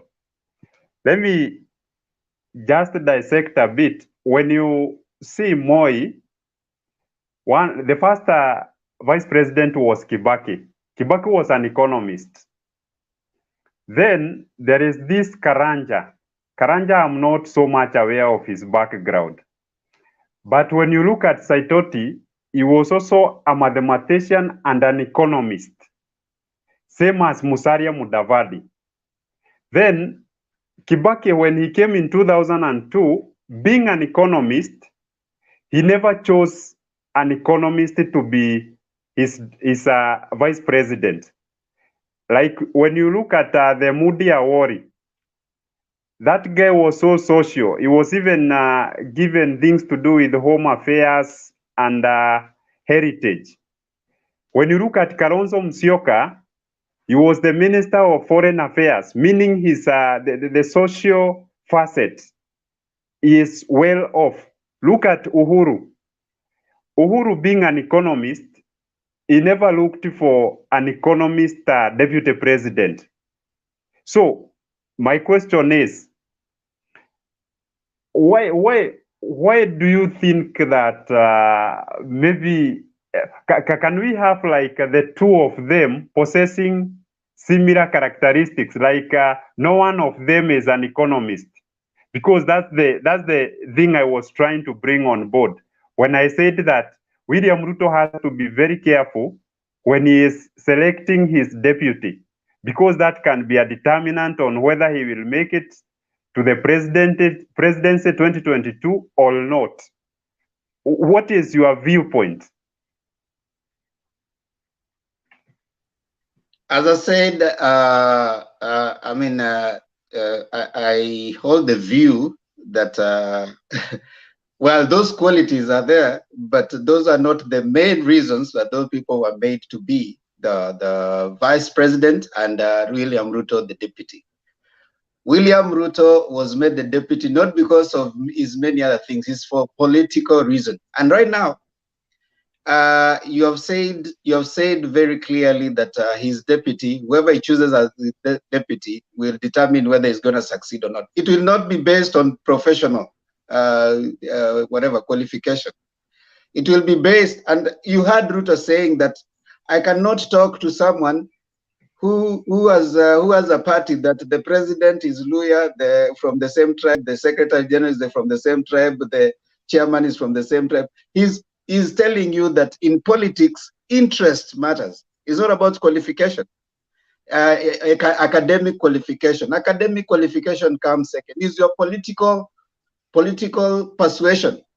What is your political base, and does your political base work into the arithmetic that I'm looking for? So if Ruto is going to look, and that's why he's going to look for anyone, even if he chooses from Central, he's not just going to pick anyone because that person is a professor. He's going to pick someone who has a political persuasion in the background that he's coming from. And that's the reason why you see in the central part, there is a lot of political activity because everyone wants to shine. There's the Chungwa, there's Ndindi, there's this guy from whatever, Madira constituency, Kashagwa. Everybody is trying to shine so that they're the point man in Central, so that they can, if it comes to a point where he has to choose someone from Central, they are on the line. So they are actually, competing against each other, who is going to hurl the most insult, so that they can look like they have a very bigger political base. Because politics is about numbers. What numbers are you bringing on the table? It's not how many degrees or PhDs you hold. You can hold so many PhDs, but you don't bring anything on the table. I want to tell you about the others. They were being chosen basically because they were Kikuyus. The Kikuyus needed to feel represented. Not because they were professors, not because they were economists. Kibaki just happened to have been an economist, but they were being chosen purely for political calculations. Now, but Themba, the only place why I'm disagreeing with you, for instance, when you extract the previous gubernatorial leadership of Nairobi, for instance, the one for Sonko, he had chose a very good deputy, Polycarp. But when Polycarp resigned, it's like Sonko was unable to manage even the financial affairs of Nairobi City. So what I'm trying to bring on board is, even if it is a person from Mount Kenya. Deto, you're asking question and you're answering yourself. That Nairobi City is an answer to you. The challenge of Songo was And it's not only Polycarp. You look the whole ministry. He was changing people after some time, and then even he went at some point. He was running the show alone. But if you want, as you only need to have good leadership quality. The rest of the people and resources, you have them. You can be elected. You are not the best economist, but make sure you pick the right talents and put them in the Ministry of Finance. So, kwanza saa hizi si Ruto ako na kina David Ndii. Does he need to be the economist? He just sits with kina David. They come up with the model. You give them the willpower to come up with the best model you want. So you cannot be everything. You will only be gifted in one area, but the rest of the other areas, you need to be a leader of good judgment. You know that if Demba is good in finance, let me put them, and my work is to ensure that he delivers. Otherwise, if you say that I need to be the best foreign affairs, I need to be the best economist, you cannot run a country like that. You only need to have, as a leader, you need to only have a good judgment and know that Ndeto is good in finance. Pick the right talents. The problem is sometimes we pick our cronies and we want to pick people to pay political debts. So you realize that the person I've put in finance actually has nothing to do with finance, because I want to control even the finance myself. And so it's my interest not to develop the country, but to cover up my shady deals. Are you getting the point? I also wish to add, Fondeto, that he needs to demarcate between the national elections politics and county election politics.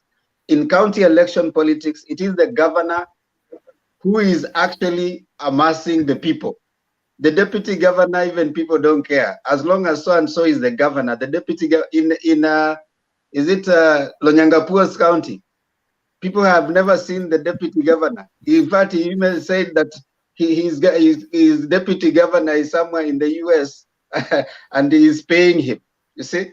So Machakos County, the first time when Mutua was with Kiala, they fought all through, you know. So it's about in county, it's about the governor. So the voting is the governor. If you love the governor, people don't care the deputy governor. You can go pick anyone. But in national politics, the vice president and deputy president has to be someone who is going to convince a certain voting mass to come to your table. So they are going to have those calculations. Who is the one that has the biggest voting mass, at least psychologically? You see, the reason Jubilee, for some reason, thought that they had a better psychological advantage over ODM and NASA was because when Ruto came and joined hands with Uhuru, when the voting was done, they had more MPs. So you could hear them saying that now you're saying you won the presidency. How can you have won the presidency and yet you don't have MPs on the ground? So that was already a psychological war that was done, a battle that was done. So it is that calculation that every presidential candidate is making. What is the mathematics? What is the numbers? What are you bringing on the table before we start talking? Someone says it's going to be a headache for Ruto because whatever side he chooses, you need to see who is it that is rising. And already right now, there's a lot of competition that is happening in Central. UDA is having issues because everybody wants to be the point man, right? That they're going to convince more people. So let's separate the two. The county, you may choose someone based on what you're saying. They are deliverable. If you are the governor, you want someone who is going to do a certain thing. But in the national, it is about the numbers. What are you bringing on the table?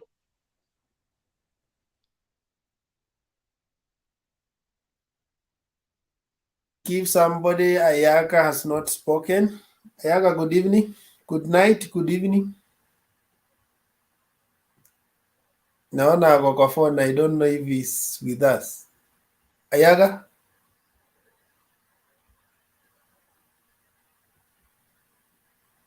Okay, how are you? We are fine. I think we have only two people who have not spoken, Ayaka and somebody, Sido. and then we Is can it? now to no, ameandikwa Sido ama amebadilisha tu jina. Okay, proceed Okay. Gayaka. Okay. Thank you very much. Uh, I can you give somebody else, please? I have some noise in my background. Okay. Yeah, I see some echoes. Can you work on your mic? Sido, are you around? Ama we go back to Sido?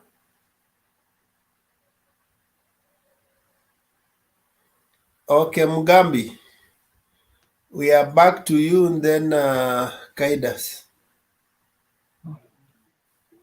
Thank you so much. I'm taking a break. Sorry? Guide us. I'm coming in 15 minutes. Guide us. Okay, it's okay, it's okay. Just take a break. We need to have a kind of a random talk on what has been developing around and within Mount Kenya this week and today, especially today that we have had some MPs meeting somewhere in Nanyuki. That is in Kieni, that's not Nanyuki, purporting to be the supporters of our DP. But it's so unfortunate that in other such meetings from other tribes, the DP has been there, around and within the bonfire, 2 days conference, and they end it with a very bromance kind of a conference whereby they state what memoranda they have for their region and what they would like the government to come, which comes to implement for their region. But it was so funny that today's meeting at Kieni, we heard Kidiki and other people talking about signing a charter. Yesterday, Itumbe was all over the social media telling us that they are going to sign a memoranda with the common Mwananchi, Mama Mboga, and the Mikokoteni guys. Today, I didn't see any Mama Mboga, I didn't see any Mikokoteni, no signing was there. The end of the presser was so acrimonious with Ichungwa and Mbarire kind of snatching the mic from each other. So, as Wekesa, as we take a break, we can give our thoughts on the development, especially today, and we give our own thoughts and analysis of whether the Mount Kenya is sliding off the deputy president, because the today's event was so unfortunate, depending with how it to be and trying to portray the events, but the end was so acrimonious. It was set for 3 days before, then they came to 2 days beginning today, but it has ended prematurely. So we can have a thought of that. Let us not so much personalize the debate to DP, but let us talk about the development in general. You can touch maybe the opposition leader, the DP, and everything, but our focus is what has happened today in that conference. Who can begin for us that analysis as we go for break and then come back to get more people on board?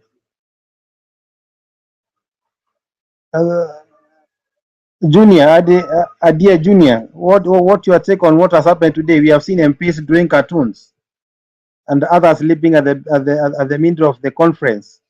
What's your thoughts about that? And the absence of DP joining them, notwithstanding that he has been with these people or with these other communities in such conferences. Give us your thought on that.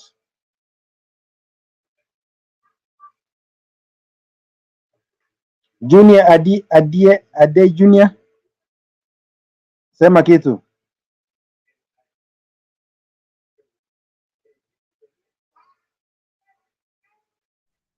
Okay. Can I Demba, speak? you can take over. You can take over Demba. Yeah, let me give my thoughts on that. First of all, I want to congratulate them for what they attempted to do. I believe that there's a lot that is going on in the DP's camp. They are trying very hard to bring out this so-called bottom-up thing that seems to be elusive to everyone. And even as they try to bring it out, as they keep going on, there seems to be some level of confusion in their implementation of the process. Now, a real bottom-up comes from the people. You know, a real bottom-up is the people who drive it. But now there's this sense of a desire for the DP who is already up to trickle down the concept of bottom-up. You know, that already in itself is wanting. So there's a sense of urgency for them to try and make sure this thing is understood. They want to make sure that whatever it is that we are talking about is trickling down, is understood from down there. But as they keep doing it, the perception that is created is that this is an elitist move. And I might not be privy to the ongoings of the preparation. I'm told somewhere that someone had requested to host it, but they couldn't find a place where they could go and find an politic. So I don't want to comment on that. But what I can say in my own view is that it seemed that it has left them embarrassed. It has left them with some problem. It has left them with a lot of damage. So they have to do a lot of damage control in few coming weeks. They have to explain a lot of things moving forward. And I think if the UDA cohort are serious about their journey, they might need to take a swift retreat. You know what the DP keeps saying, that we are not going to discuss these things in hotels, but they're still going to seminars and hotels to discuss what they want to bring up. Take a swift retreat, try to understand what is it that they're doing, that come up with a better approach than the disorganized approach they're doing. Already there's also complaint that the UDA MPs have hijacked the whole idea. And those people who are not necessarily MPs are not involved in the creation of what is going on. So already that is causing a fissure. There's a problem there. How will you merge those who would be candidates, who would want probably to vie using the UDA ticket? Bring them to the table also. Because if you're going to use only the MPs to try and chart the manifesto and everything, you're going to lock out the larger majority who would probably also love to vie. The ground should be equal for anyone who wants to vie, but the MPs have taken. Can you tell me, for example, if Dindi Nyoro doesn't win, doesn't take the nomination for Kiharu, he's going to say that, you know, I'm the creator of UDA, so how can he not be given a ticket? The same to Ishungwa, the same to those who are making noise, like even this lady from Nakuru, Kihika. If she's not given the UDA ticket for gubernatorial seat for Nakuru, it's going to be acrimonious. So already there's a problem between elected leaders and those who would be aspirants. So that is also as a problem they have to deal with. So moving forward, yeah, I was surprised that the DP didn't attend, and as opposed to others where, like in Western, where Kalwale was able to collect some people, and they said that those were the Mamambogas. In Nyanza, Owalo was able to bring some people and say that these are the people who are bringing the Western economic. This one did not have anybody, right? And Ruto attended the Western one. In fact, he's the one who closed it. They took a photo, had a press conference. The same thing happened in the Luo Nyanza, Owalo. They took a photo, had a press conference. This one was a bit acrimonious, and that is, I think, is going to. They'll have to deal with a lot of, damage control moving forward. I hope they do, and I hope it works well for them moving forward.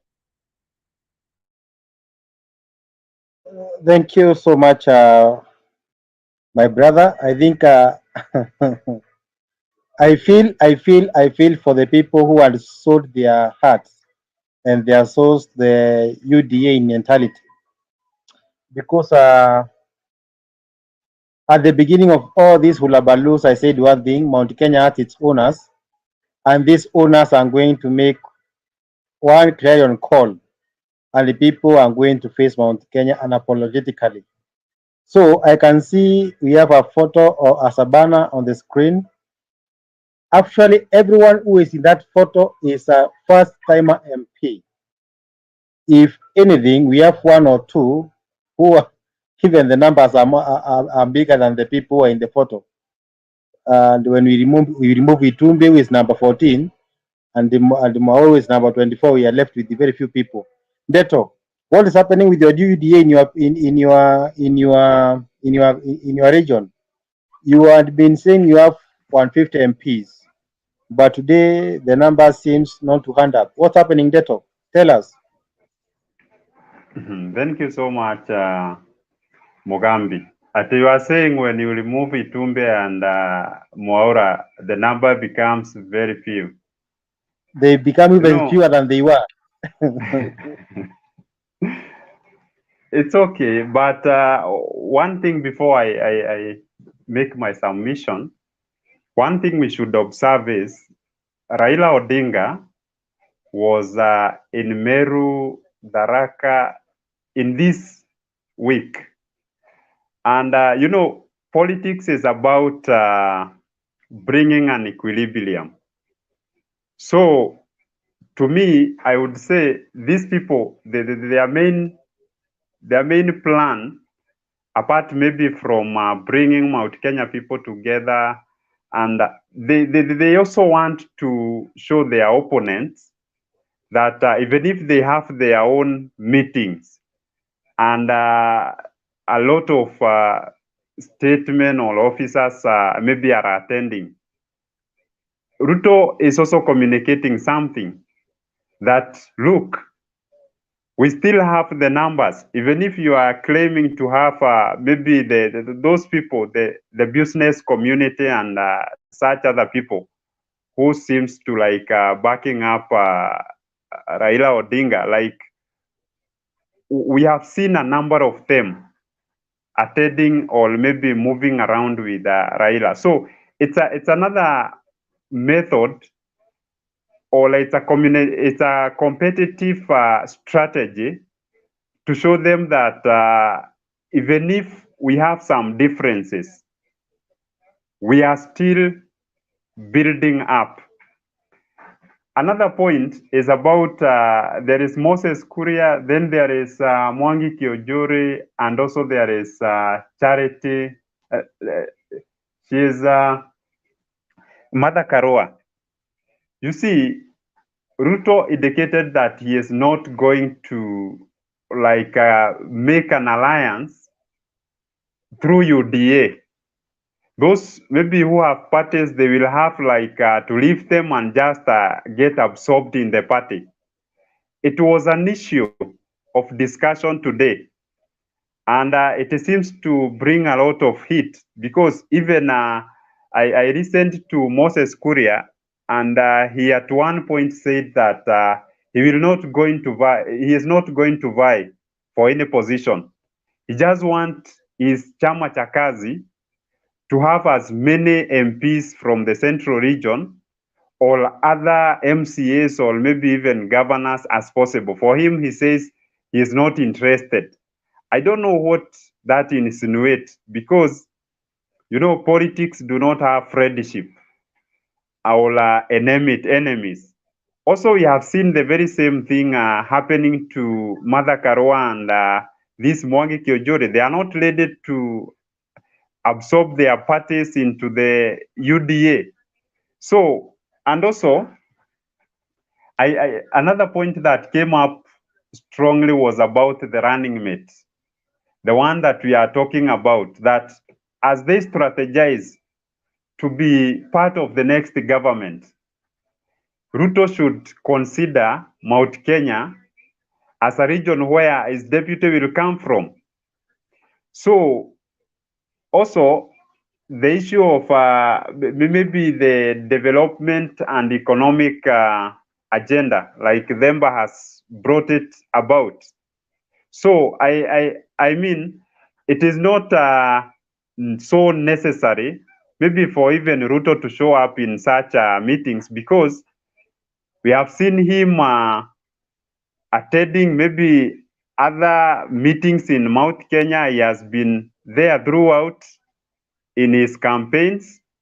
And also one thing I've discovered with the state machineries, they are trying like to limit DP Ruto to move around the country, because wherever he goes, he has a lot of masses.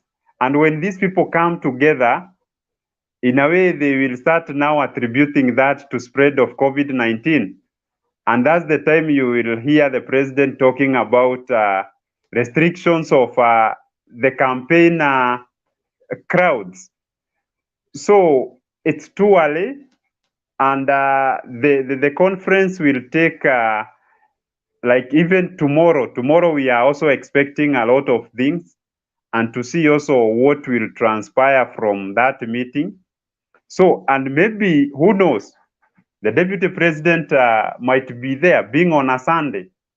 So let us wait and see what is this that is about to come out. But I can assure you, I listened to Sabina Chege.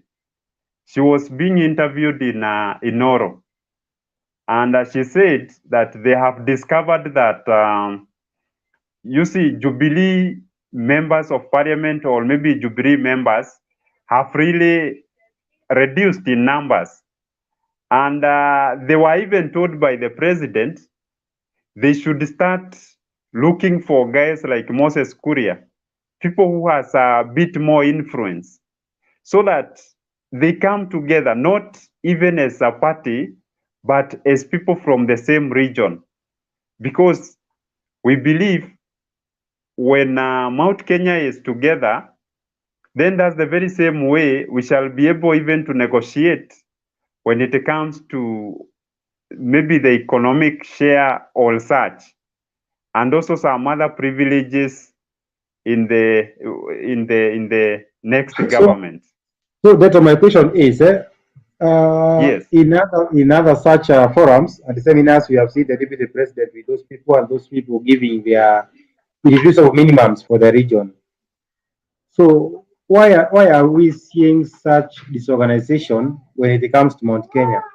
No hustler is seen in the meeting, no DP, no increase of minimums. Or what can you tell us is the cause of all those dismays in their camp around Mount Kenya?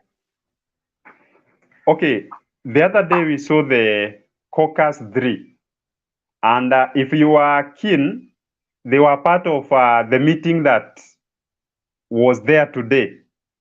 You know, this issue of maybe a party leader, like someone like Moses Kuria, for instance, maybe he is saying he is not ready to like absorb his party into UDA.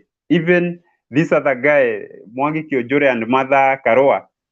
And I think Ruto is just trying to approach them in a different way through those very men who have been so loyal to him, just that they negotiate and come to a consensus that what is this that, even if they are not going to break their parties, what is this that they need, or what is this that, which are these areas where they can work together? Because you see, there is a risk of these guys also being attracted by the ODM parties or such, because those guys are saying they are ready for coalitions. So what I'm trying to say is, maybe the reason why we never saw William Ruto there is because he is not currently in some good terms with some of these people you see. Like, for instance, Moses Kuria. You know, this guy has been, you cannot predict him in a way. But Ruto is just using his close men to just talk, have an indoor talk with him so that they can agree and see how every person will benefit from the very same government that we are about to form.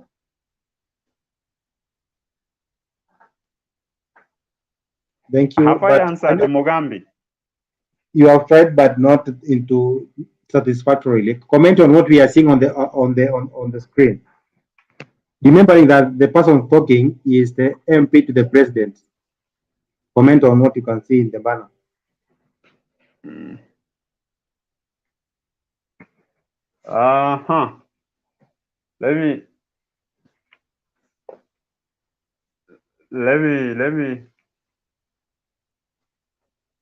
Let me expand the nene.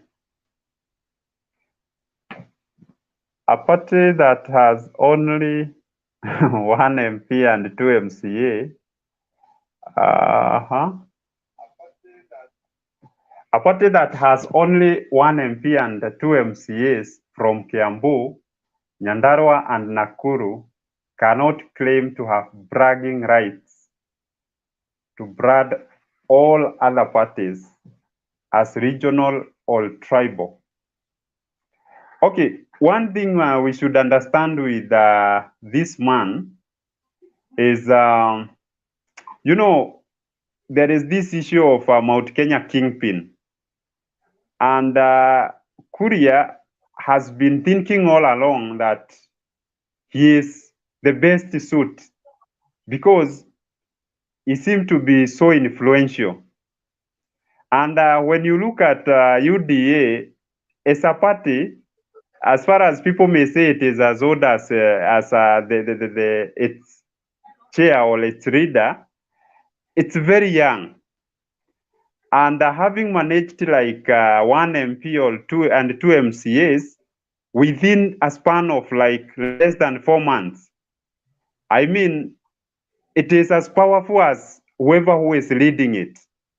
And the reason why Kuria is uttering such kind of messages is because the policy of the party is not favoring him, because he thought maybe out of supporting even UDA candidate at Kiamba and also maybe collaborating with UDA at Juja, he thought after all there will be a coalition and UDA maybe and other parties, but the party leader said that will not take place.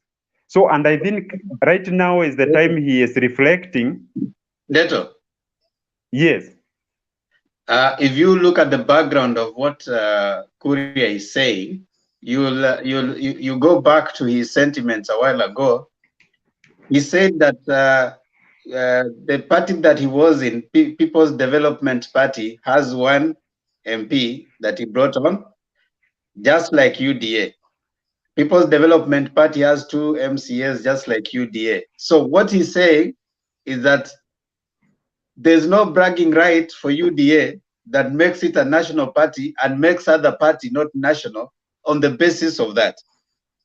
So his argument is the UDA presidential candidate needs to reconsider his view that his is a national party and all the other parties should join him, and also treat other parties equally, because he, at the moment, he got no bragging rights.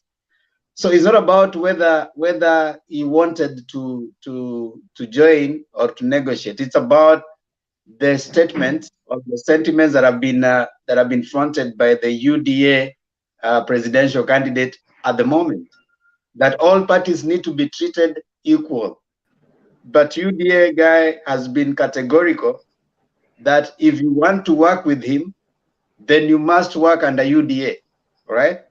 So that is the background of the information that Kuria is bringing across.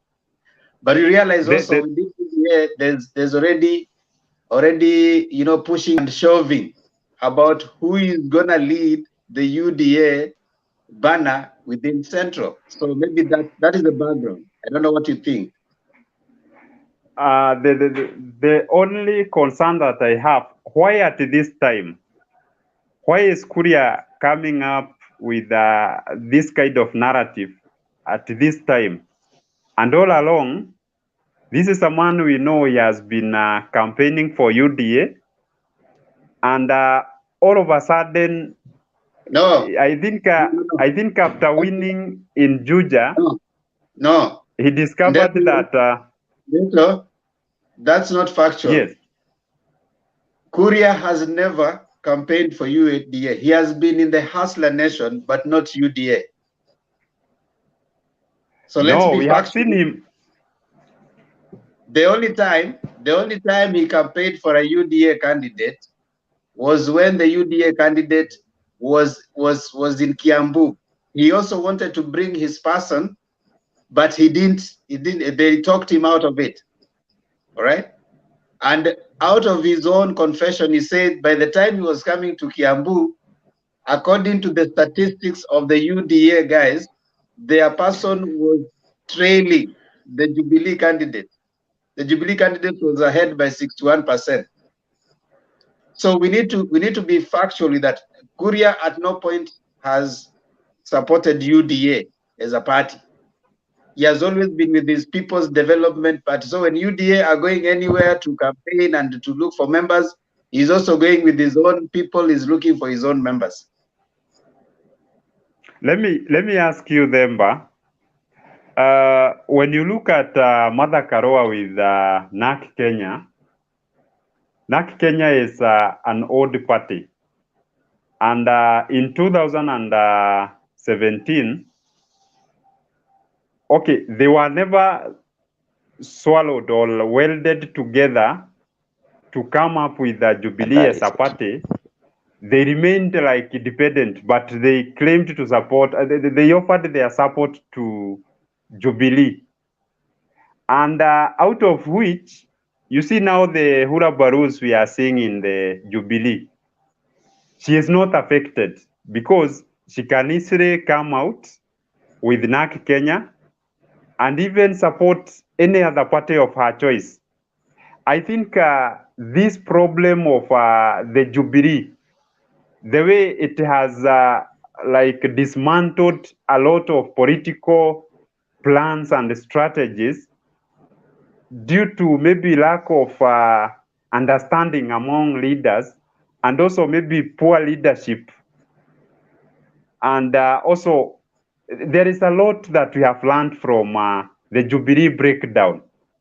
So, and I think this is the very same case that is informing or forming the basis of why we see Kuria being so strong on his party. I think you just answered your own question. So, and I think for the people, for we the people, it is best if they stay with their own parties, because when they go to parliament and they have something to pass, it will be hard for a big party to say that is a party position. So this disagreement between them works for us, the people. So at the end of the day, we have to think, does it work for me as as people, we the people? Is them coming together working for us or working for them? Or is it working better when they are separate? And I think when they are separate, they'll be able to make decisions by themselves without being forced. So they will be able to represent us more wholly as individual parties, because the other side has to work harder to convince them to cross with them and to pass some specific laws with them. So we will, in future, in the next government, I think we'll have where there will be no strong party that forces people to vote a certain way, most of the time against the people.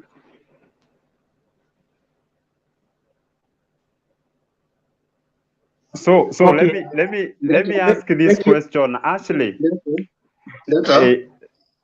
Yes.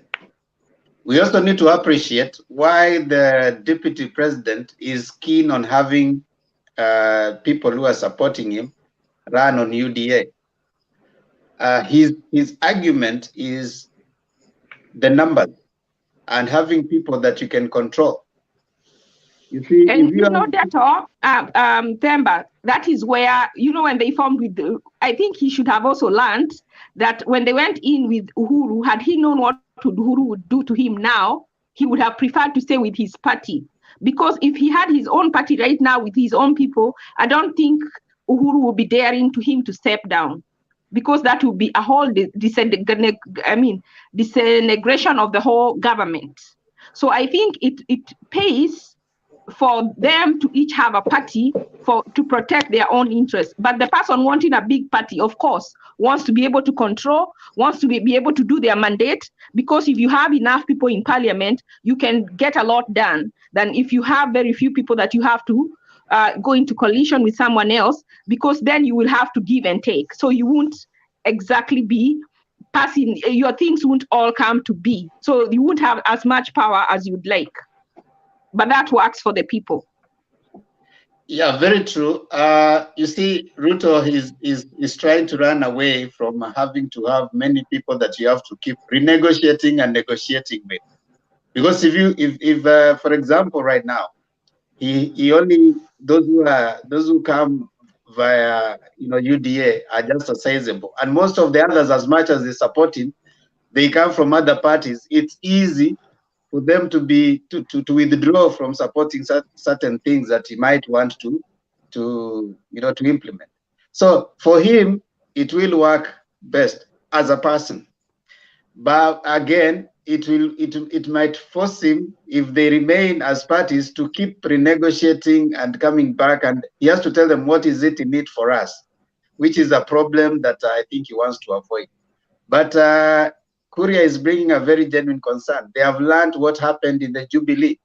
You see, when everybody killed their parties, now Jubilee has never had any parliamentary meeting, So it's a problem. While ODM, Wiper, and the Ford Kenya are still continuing to have their own party meetings, they have all those. So Kuria has learned the hard way.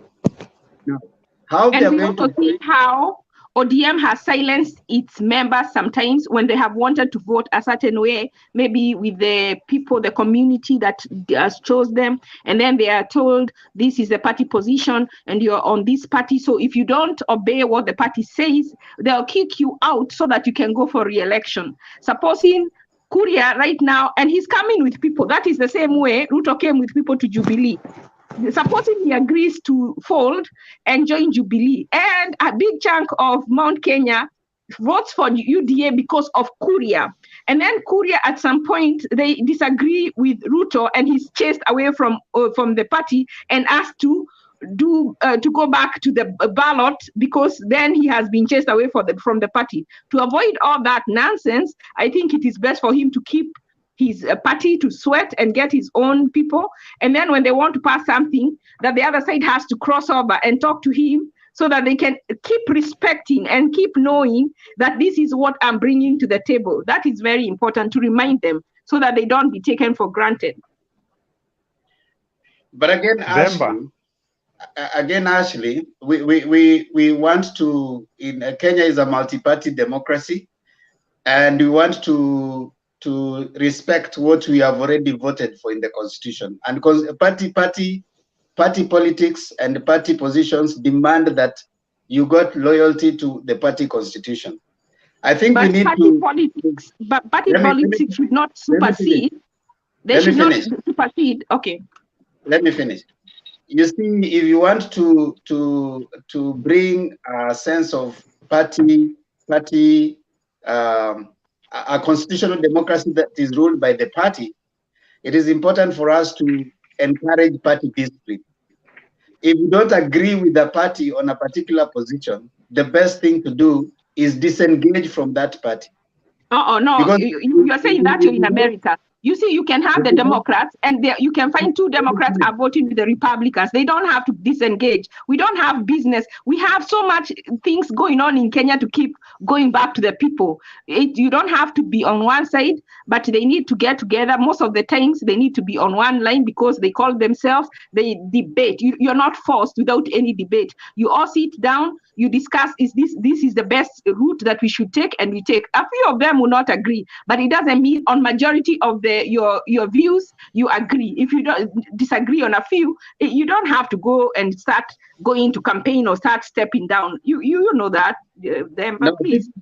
Ashley, I think that's not the correct position. You know, Trump was a Democrat before, and people have moved parties from one point to another. When you don't agree But with they the party, only move during elections, not in the middle and say, oh, I don't agree. We have, like, now there's one Democrat who is always not going with the Democrats. You know, this guy, and people are like, we're not going to elect him next time.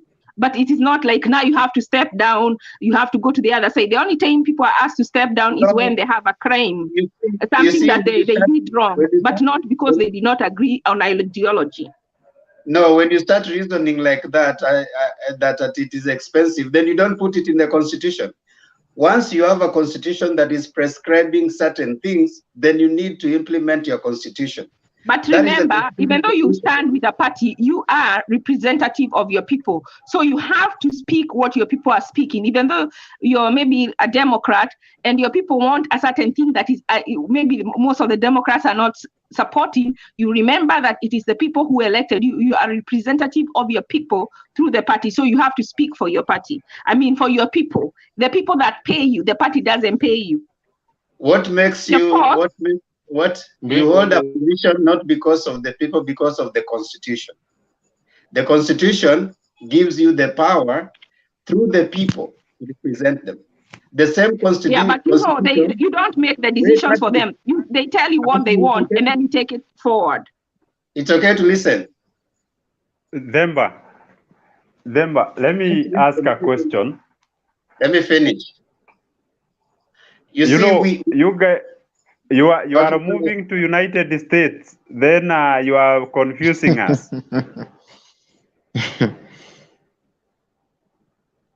Can I finish and then you come in? Okay. Okay, what I'm saying is, if we do not want a constitution, then we discard it. The constitution prescribes certain things, and it's not about the constitution, it's about constitutionalism. Constitutionalism is about implementation of what the constitution says. So if we think that the constitution is not answering our problems, then we go and amend it.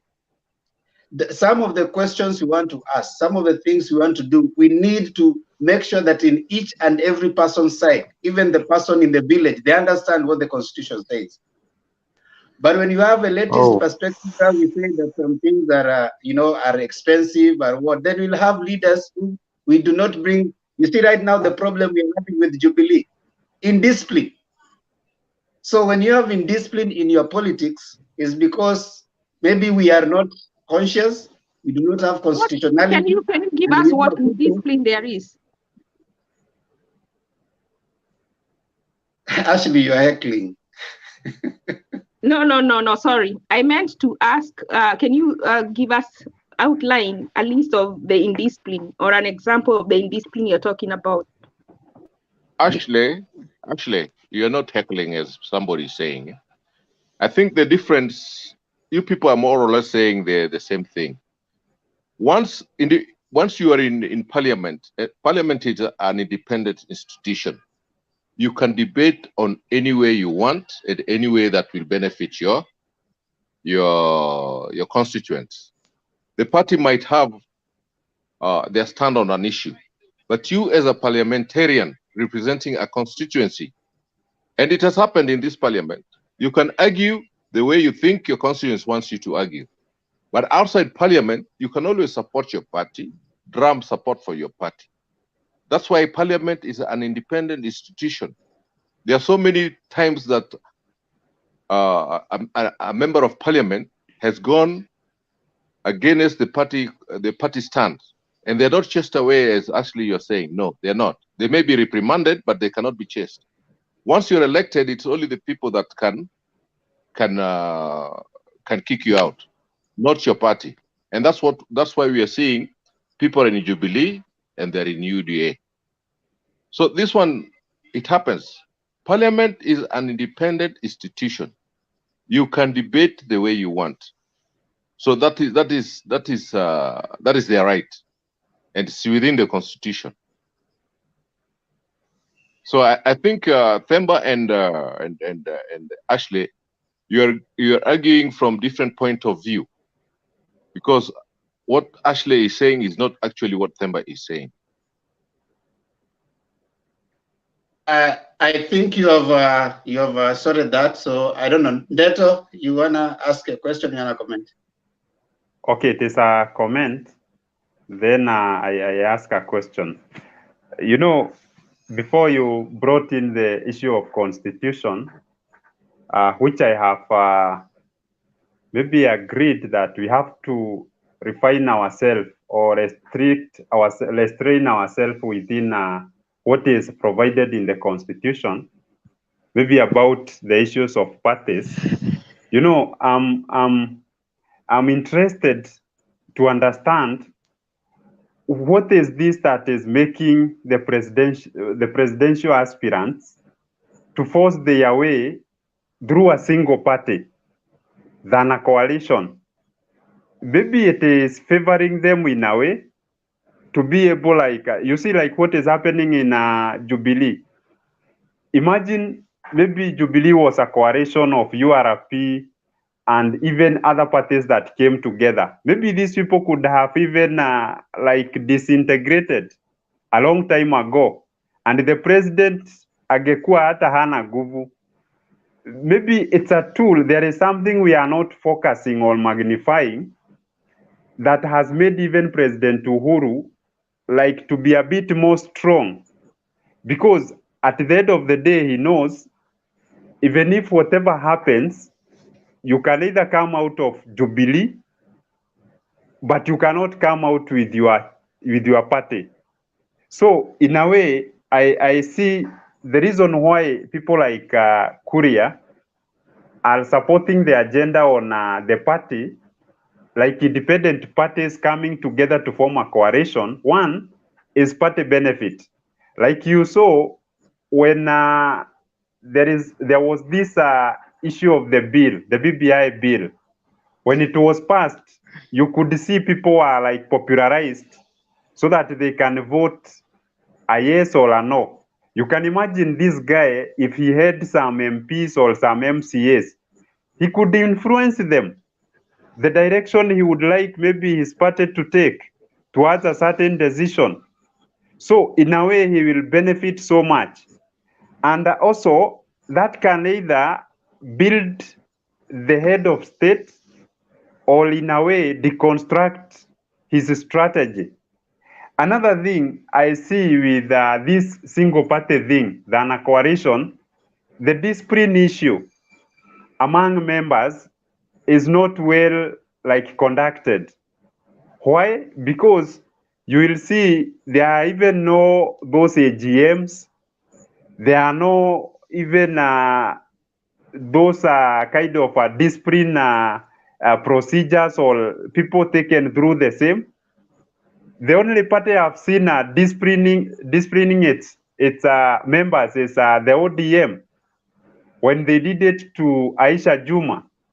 And you see ODM has been a very strong party since 2005. But when it comes to coalition, you see like what happened in the Kibaki government, for instance. It was a coalition government. And let me tell you, it was not easily governable. So what I can see, maybe a person like William Ruto is foreseeing is recurrence of such problems. And I think that's why they were even Uhuru was so smart to weld all these parties in 2013 together to evade from breakdown. Let me finish, Ashley, then you come in. To evade from, that's the reason why even Uhuru had to weld all these parties together. To evade, maybe during the middle of his tenure, maybe the coalition can break down. And some people are starting to preach this kind of a gospel while others are preaching this, which can bring a lot of shake in implementation of government projects. So I think that's why these guys are evading from coalitions. But if you look, the two arguments he gave, Let me tell you, Ndeto, You know, when the Jubilee was formed, actually this was a brainchild of Ruto. Correct. And Ruto had already planned. He had already planned this thing in advance. And during nomination, he actually convinced the party to put him in charge of the nominations. Now, during the nominations, this guy kicked out people who he thought that were tough-headed, the independent people, and put psychopaths. Now, wakina Kiunjuri, wakina Moses Kuria, they have seen this. It can happen also in UDA, that they might drum support for UDA, but come in nominations, Ruto will want the weak guys whom he can control in one way or the other, either by thinking or by influence by money. So these guys have seen this thing and they want to play game. They don't want to be a victim of that. Because Ruto is known for that. He likes to be the one overall.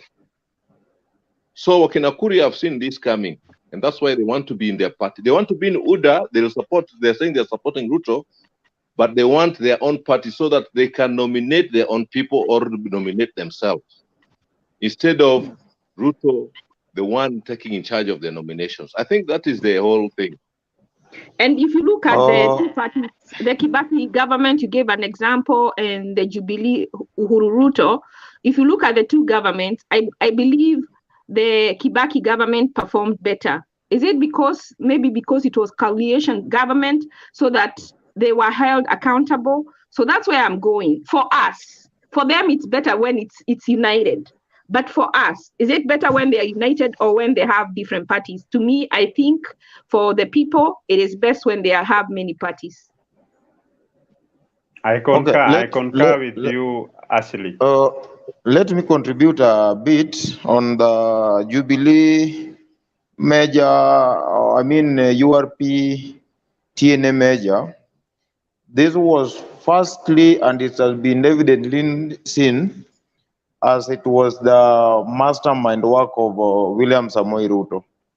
Ruto did this because if you look the way he behaved in nominations, in Nairobi, he wanted Sonko to be his spanner boy in Nairobi. In Kiambu, he wanted the governor, which was kicked out, and other many guys. The major reason why Ruto was doing this, his arithmetic was when Uhuru will be going home, Mount Kenya will be remaining intact without any trace of any party, so that he can walk there freely, campaign without any problem. And that's what Moses Kuria and the other groups have seen. Because if they give this guy any loophole so that they don't have any voice in their backyard, they will never even elect the leaders they want for themselves. This guy will impose on them leaders. At the end of the day, the leaders will be as if they are worshipping Ruto. So it's only a few leaders who have realized this, and it's unfortunately majority of Mount Kenya are now seeing this. That's now bringing us to today's meeting, which happened in Nanyuki. You know, on the other time, there were around 100 and 150 MPs who were supporting Ruto in Mount Kenya, and they could not miss any meeting called by Ruto and anything called by Ruto so that MPs should attend. Today, there were 45, telling you that there was no any governor from Mount Kenya. Most of them are nominated, and most of them are first-timers MPs. And on Moses Kuria, let's write this down. Moses Kuria is untrusted. He said the not in Jubilee is not either not in order, but this guy, it has a role to play in Mount Kenya. You can see Moses Kuria talking as if he doesn't know what he's doing, but the guy is very sharp. He knows what he's doing. Even right now, he said, or last week he said he will not vie for any post. Today he's saying one party should not be dictating or forcing them to support. What is that showing us? Also showing the Mount Kenyans what is going on. Mount Kenya is coming up with their party, and then they don't want to know. It's either Wakena Ndindi Nyoro to remain in order so that they can go home safely and automatically. Thank you so much for your contribution. I think we can allow David to give his submissions also. And then maybe after David, we will have questions for David. And then now we'll start giving our final submission from all of us. So David, go ahead. Yeah, thank you. I came a bit late and I may not have much to give, but I'll just say I'll give my opinion over what I found you talking last. Actually, Si hakuna kazi Swale, kama si tunapigiwa kama kuna kazi. Boss, can you Ndio maana si mikono. Mute, please. Thank you. Moses Kuria is right. You know, as Ashley has mentioned, if all of us were in one party, there's no opposition, there is nothing, the chances of dictatorship and pushovers will be very high. For mwananchi to get services, people must work hard. And therefore, I don't want to blame him too. Somebody said one time, you can rent a Kikuyu, but you can't buy a Kikuyu. So in as much as we are cherishing and happy in Mount Kenya that we have the votes, they don't come easily like that. They must have a bargaining tool, which Kuria is trying to develop. Thirdly, Kuria, like another person with ambition, he cannot come to William Ruto's side or camp as equals to everybody. He must also look for a strategy that can give him an upper hand, a bargaining power. You know, Uhuru is going home. And as politics is, you can't assume that Mount Kenya will just sit down and watch things go, such that they pretend to be spanner boys to give a big basket of votes for Ruto to pick anybody from anywhere to be a running mate. In my opinion, I'm seeing them solidifying their ground so that they can have a bargaining power that in the event things don't work out for the position they may want, they can as well seek business elsewhere. So we have a duty as UDA. That's a challenge we are seeing, because if you remember back, this is the same challenge we had in ODM one time. Everybody was supporting ODM, and we had nothing. When things came on the table, we were not able to divide for everybody to get satisfied. And when we had a coalition government, you saw some positions being split into several ministries that triggered even the constitution to have a maximum or a ceiling of the number of ministries we can have. Actual departments turned out to be ministries simply because everybody was in. So what?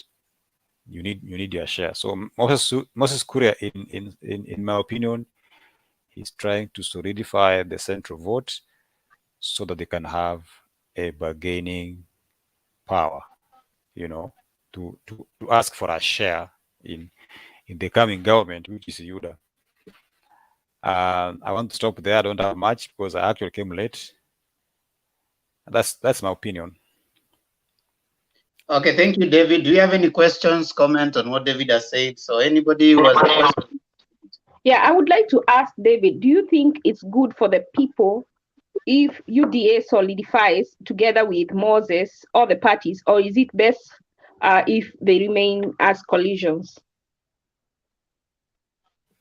Coalition will work better for Mwananchi, but one party will work better for the party. You know, as a party, you may want to pass some agenda, which may not be necessarily good for Mwananchi. And as you know, in politics, you are all about retaining power and advancing your agenda. But as a coalition, I want to agree with you, Ashley, that Mwananchi will benefit, because whatever you are going to bring out, it must be well thought out. I have a question. Otherwise, if we are all in agreement and in unison, chances are we can even pass wrong things. Let me ask you a question. Does it mean that then the reason why politicians choose the party to vie through is because of their self-interest, not public interest. Because I lost you at some point. I'm saying, does it mean that maybe the choice of a party that a politician would like to vie through is directed by self-interest, not public interest? This is a twofold answer I can give. As a politician, you may want to be elected. As a politician, you may want to remain in power. So I may want to be elected, but the part that is prevailing maybe in my community is is not what I subscribe to. But because the people tend to love that party, I might vie in that party. But once you are in a party as a government, first you look at your interest. That one you cannot pretend that you don't know. Two, we look at what can retain us in power. So in as much as we are saying the politicians are for the interest of the people, we the people out here, we the voters, it will work better if those people are not 100% singing the same song, because chances are they can pass bad things. But if there is an opposition or kind of demand for consultation, better policies that benefit Mwananchi will prevail. That's what I wanted to say. Then shall we ever have a mature democracy from your own point of view in Kenya? But that is very mature, actually. I don't think so, because when you look what happens in United States, they have, I think, two major parties, then there is independent. You see, in Kenya, we have tribes. So we are coming, that is the best we can have in a tribal democracy. Because like now, let's assume if Uhuru, if Jubilee did not come as one, and each party had, all those leaders had their own parties, one thing would not have is like Uhuru putting just his people, because then he would not be able to pass anything in parliament, because the other parties would refuse to work with him. So in order for him to work with them, he would have to put their people. So that's why I say it works best for the people when it's split up in Kenya. We cannot copy America. You know, there are some countries do not work well in a democracy, like the Arab countries, they do well in dictatorship.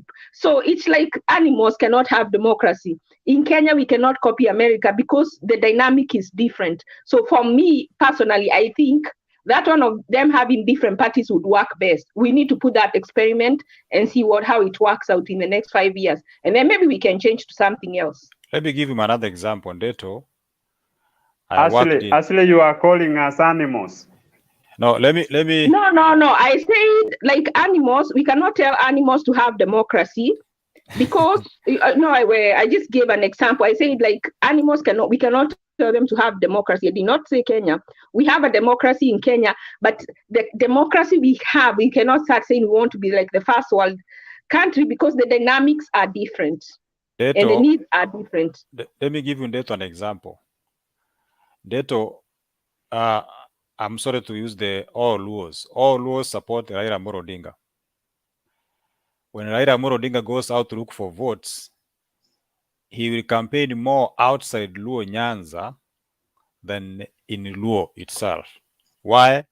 Because he knows the vote for the Luos are already in the basket. So he won't labor.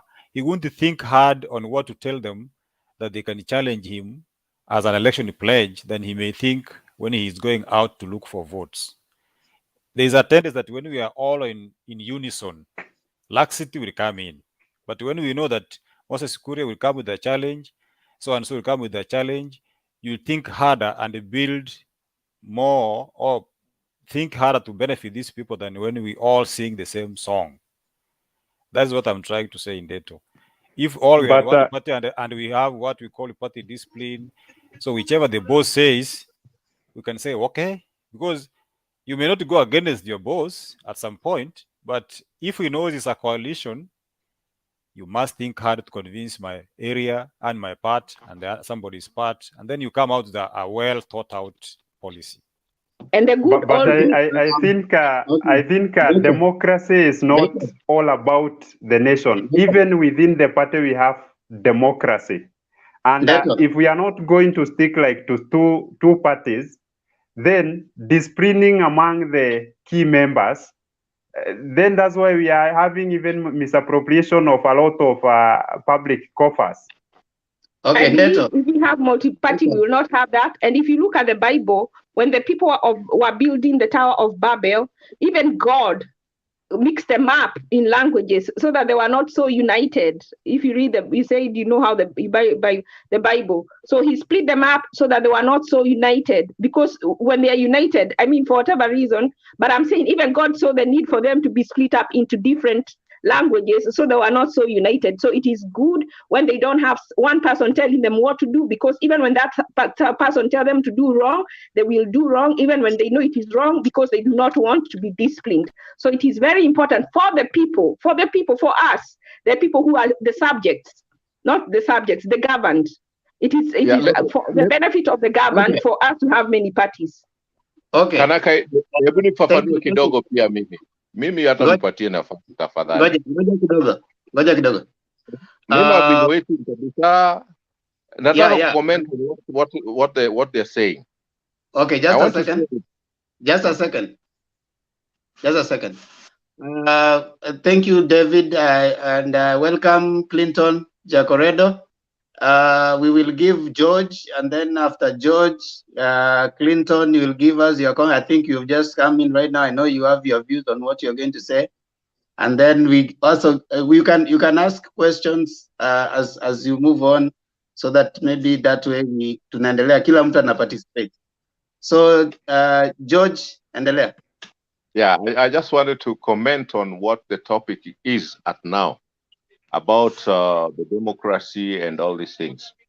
You see, when African got independent, it was about us Africans uniting against the Democrats. I mean, the colonists. So we had to come as one people. And that is what went on after the independence. We were speaking with one voice, in that the people who were leading us actually were also again corrupted by the colonists. And they started pushing the colonist ways of doing things. I mean, according to their interest. And they became a monolith presidents. That one has put us in the problem we are in. That single party. After some time, after a period, we saw the single party was not working for us, because we were being ruled by one person and all these things. Then we started fighting for multi-party. So when multi-party came, it became a little bit better. And me, I think I support David and Ashley. We have reached a stage where we should not have a very strong party in parliament or in this government. Because even right now, if we didn't have a strong party, we could not be having the depths that we have. Hizi deni zimekuja because Jubilee was too strong, they could push what they want. So I think it's time. We had so many parties in parliament or in the government, and like I think some of us have said, that one will give the president will have to think twice and come up with what is good for everybody overboard. That means the wananchi will gain. But ikikuwa ni chama moja which is very powerful, and which Ruto is going for, anataka akienda awe very powerful, we'll be back to inaitwa nini, the one party government, which is not good for the wananchi. Hizo deni zazidi kuongezeka. So I think it's really, really very good. We go the Israel way. Male kila party iko na say yake na wanasikizwa. Because if you have a very strong party, then party kama zile za kina Dida, they'll have no voice at all. Even party kama ya Moses Kuria, they'll have no voice. So I think it is good and positive for us to have several parties so that everybody is happy. Let me ask you a question, please. I have a question for you. Yes. My question is, you have said that it's a high time that Kenya avoid strong parties. Let me give you an example with marriage. When you are making your vows, you choose just one, then you have some covenants that abide you together, such that even if there are other ladies or other men, you are bound to this one, and that's build some commitment and also a lot of dedication. Then why do you think our leaders are not ready to commit themselves into this one party so that to serve the people? When we get integrity, you know, having someone of integrity That's that you what can I trust. wanted to tell him. And No, what I also, want, okay, this my question. expanded, let me finish. The expanded executive they were looking for was actually what they are doing with having the expanded executive without the expense by having many parties, because more people are represented in different ways without them being silenced. Yeah, and let me tell you this way. You are giving Atemba. an analogy of a family. Let me tell you about the family thing. Okay. When you are young in a family, you could be even 7 or 5 children. You have to follow what the mom and dad says. That is, as you grow, you go to secondary and you go to the college, you have to be independent. And there are times when you have to tell your mom and dad this is the correct things to do, or they can't take a decision without consulting you. You have to be, huwezi kuwa na family na mmevaa wewe mama na baba hata watoto wote watakuwa daktari. No, you can do that when they're kids, but once they grow up, they have their independent mind and they can do what they want. And actually, it reaches a point where you have to consult them before you make a decision. That does not break your marriage. Nauliza, ebu nitumie Kiswahili. Sitaki kutumia watoto. Let us answer you before you ask another one. I don't want you to use the children. No, just tell me give us time. Hold on. Let's have David giving a follow-up to the question. What I want to say is, George has responded. Hold on. Let's have David asking his question. We have George responding, and then we bring in Clinton. He's been waiting. Exactly. What I wanted to say, Themba he has tried to answer my question, but he is not touching the key thing. Sitaki adil na watoto, nataka adil. What if this MP or this leader is the one abiding to this covenant? Please. Let's have decorum. It's okay to allow other people also, because he might not answer you to the very best that you want. But it's okay, we balance the conversation so that also other people feel like they're included in the conversation. David, go ahead. What I wanted to say, Themba, is that you cannot compare United States with Kenya. Reason why we have big parties in the United States is because of what Ashley has said. People here have a lot of integrity. That one you can agree. A lawyer cannot go and stand in a court and lie. He will lose a license. But how many times we have seen lawyers lying in Kenya, saying some funny things, even the kids just laugh at them. What we are simply saying, in our Kenyan system, if we allow people to be lumped together and singing one voice, chances of spoiling things are very high. But when we are together as a coalition, we tend to come out with well thought out decisions without really necessarily pushing our selfish agenda. Chances of being selfish when we are just one party or a strong party are very high. Let me also give you an example. Do you know why BBI was taken back like 2 times to be looked into? It's because it had some opposition. But if all of us could say yes, chances are that even a bad document could have come out. So for me, it is very healthy for that guy to come up with his team. Let somebody say, so come, let's have a negotiation such that we serve the people better than ourselves as leaders. Exactly. Thank you, David. And I believe you have said what George wanted to echo. So let's have Clinton giving his submission and presentation, then we can also respond to him. Clinton, go ahead. Okay, thank you. Mimi nimesikia conversation though nimekuja late, but nilikuwa nafuatilia chini ya maji, na pia ningependa kusema kwamba it has been a nice discussion, though I have to disagree with some of the comments made by my learned friend George na wengine wote ambao niliingia nikakuta wanaongea.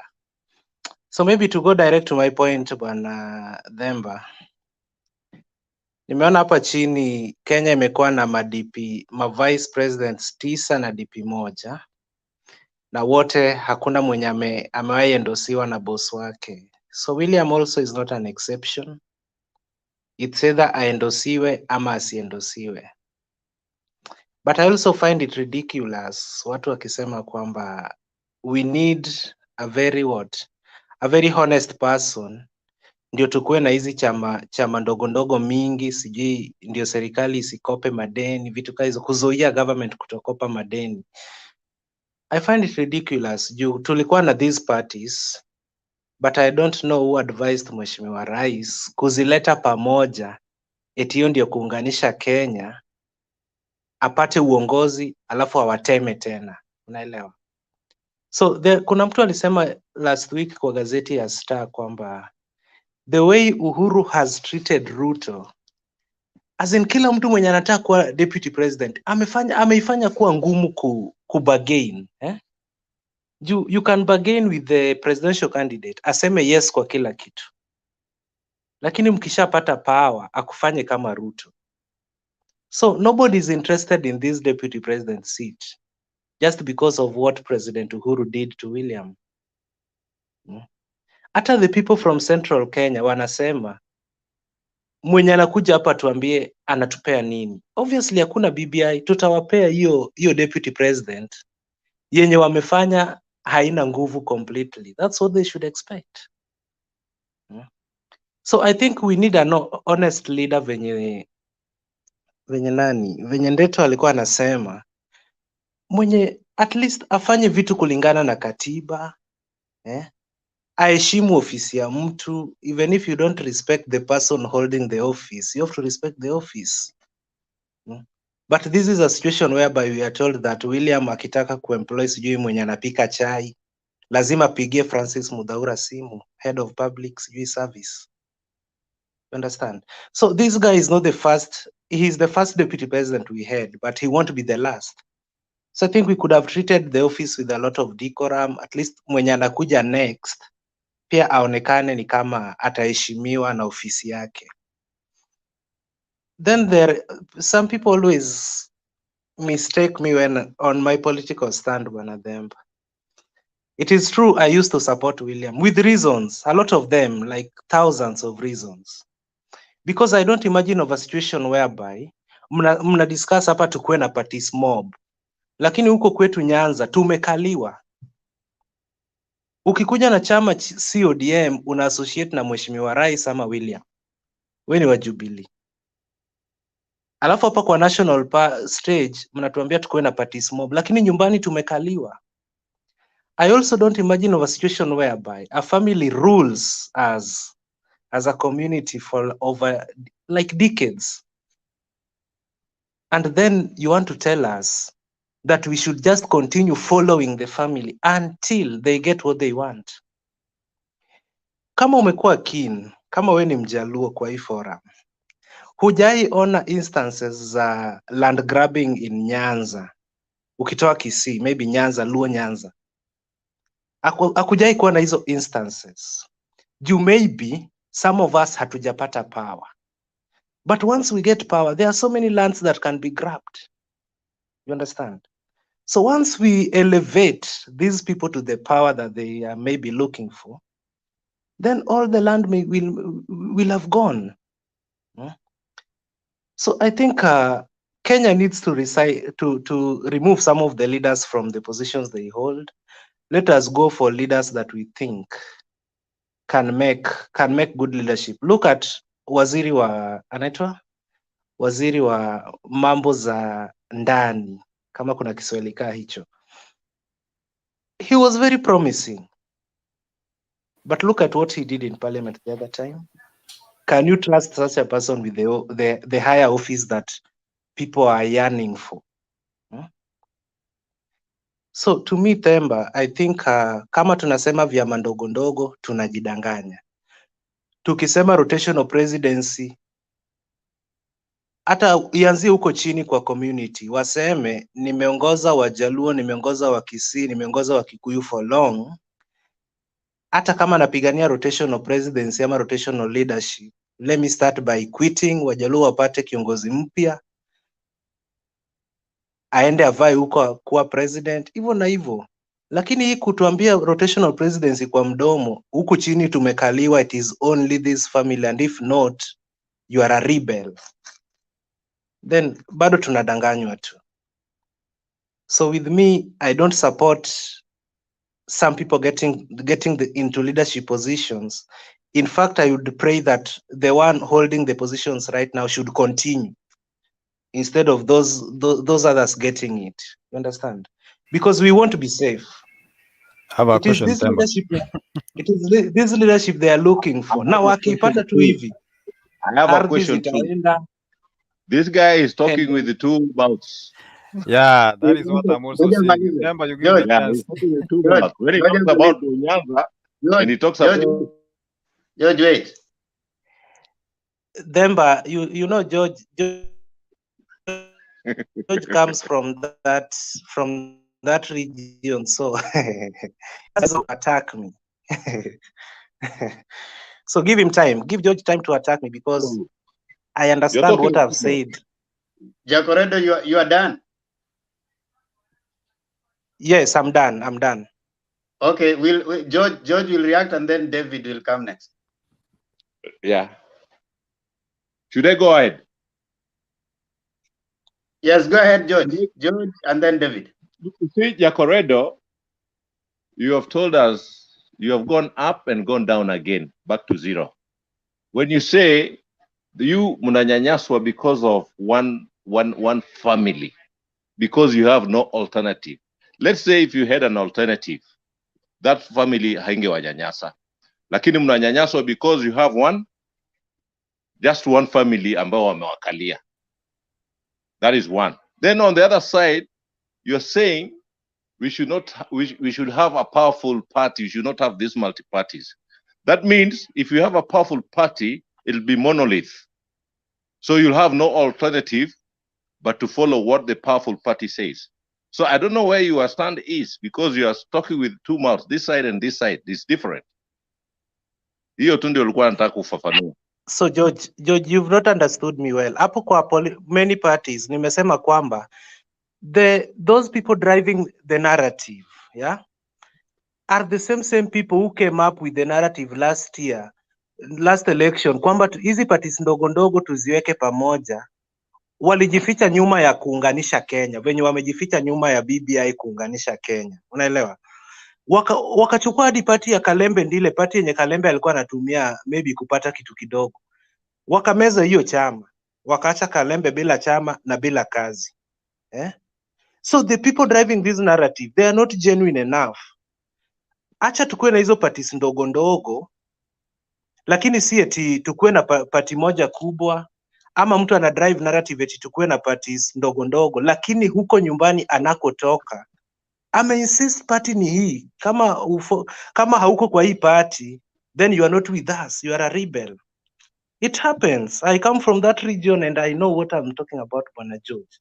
Without an ODM ticket, you are associated to the DP or you are associated to Uhuru Kenyatta of Jubilee. Clinton. And it has been so since ODM came into existence, you know. Clinton. Mimi sitaki kujibu sababu najua kuna watu watakujibu kwa hiyo. Clinton. Yes. Can we allow David to ask you a question? I don't know if it's a follow-up to that. And then maybe, yes, David, go ahead.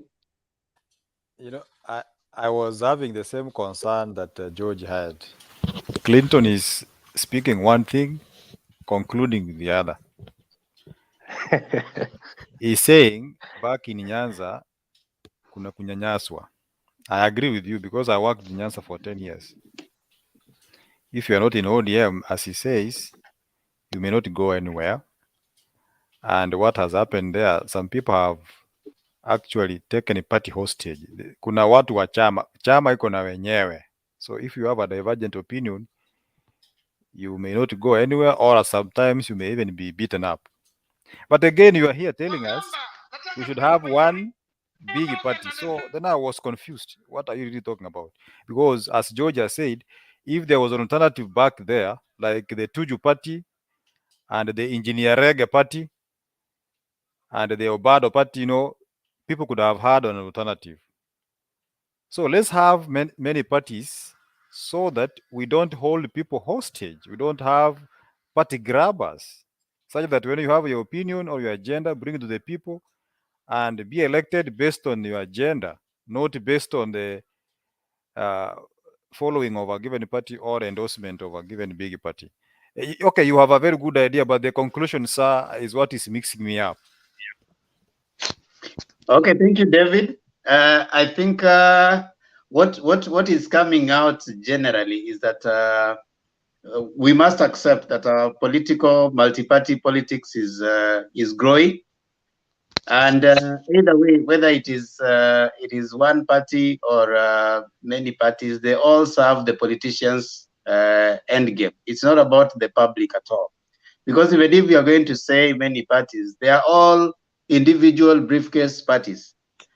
And you look at Wiper, you look at Ford Kenya, the individual briefcase parties. So whether we have many parties, the person, a time when it will come that now parties can be owned by the people themselves, then is when the parties will be meeting the end game for the person.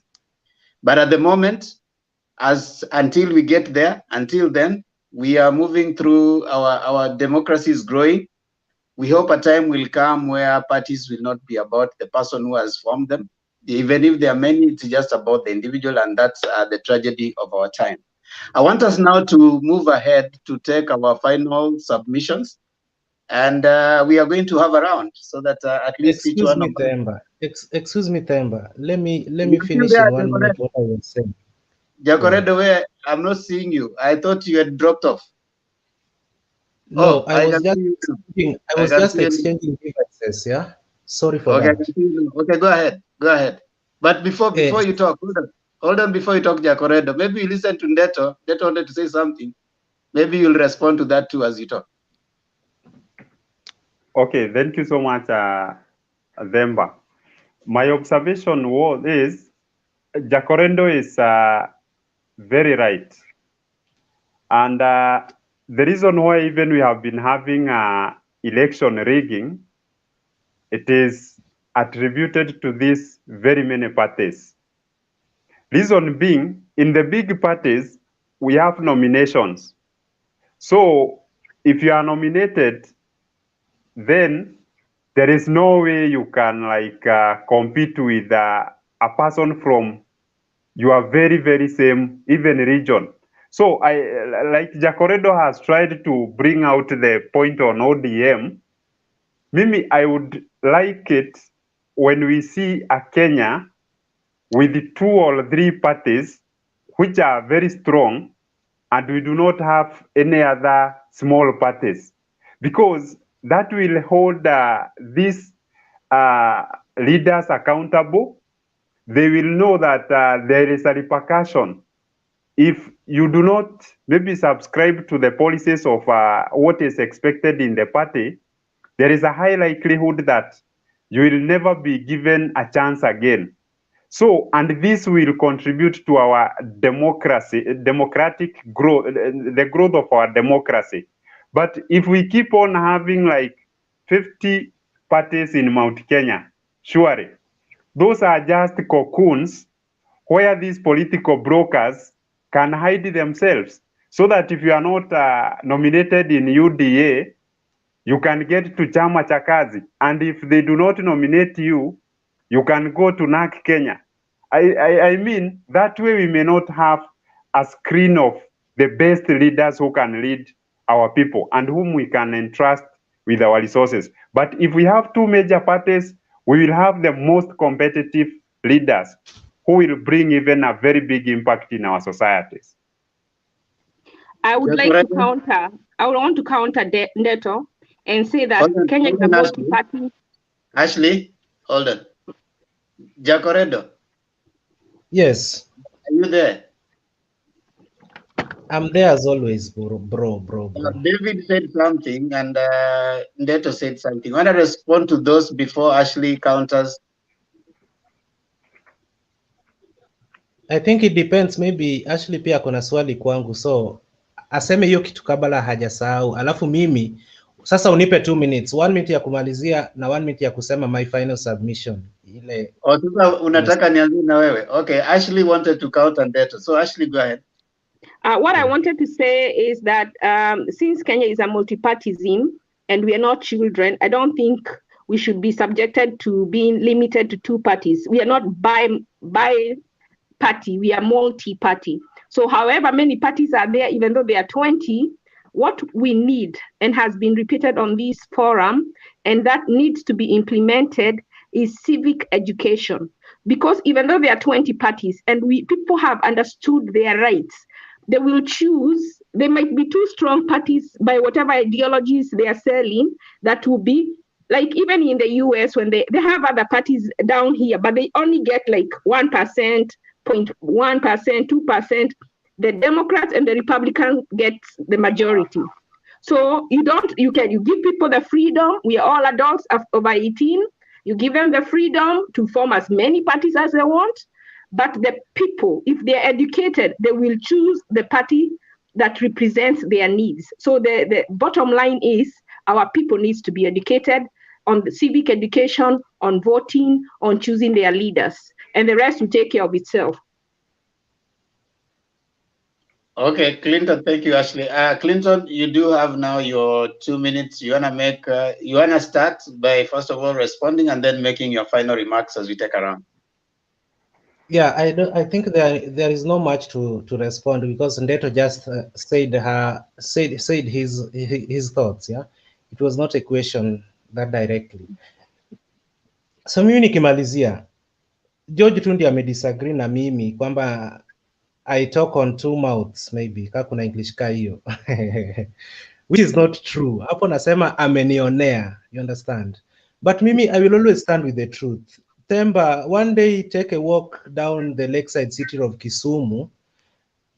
We have a town there called Nyamasaria. You ask, this property is for who? You are told the same person. This is for who?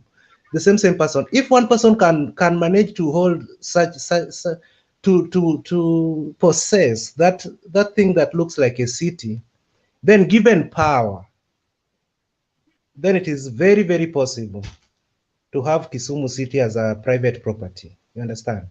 So those are things we are trying to avoid. And if it is possible, that person who always rigs election, asilale hata hii 2022.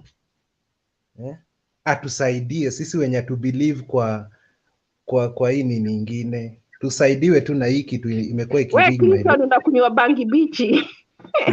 No, we can't accept our land to be grabbed. And we are still young, we need freedom.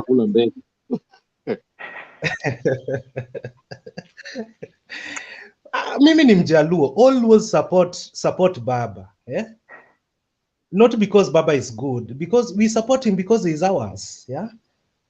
But I differ because of various reasons that maybe I won't mention here. Naeza lala sijui Kariakoo police station.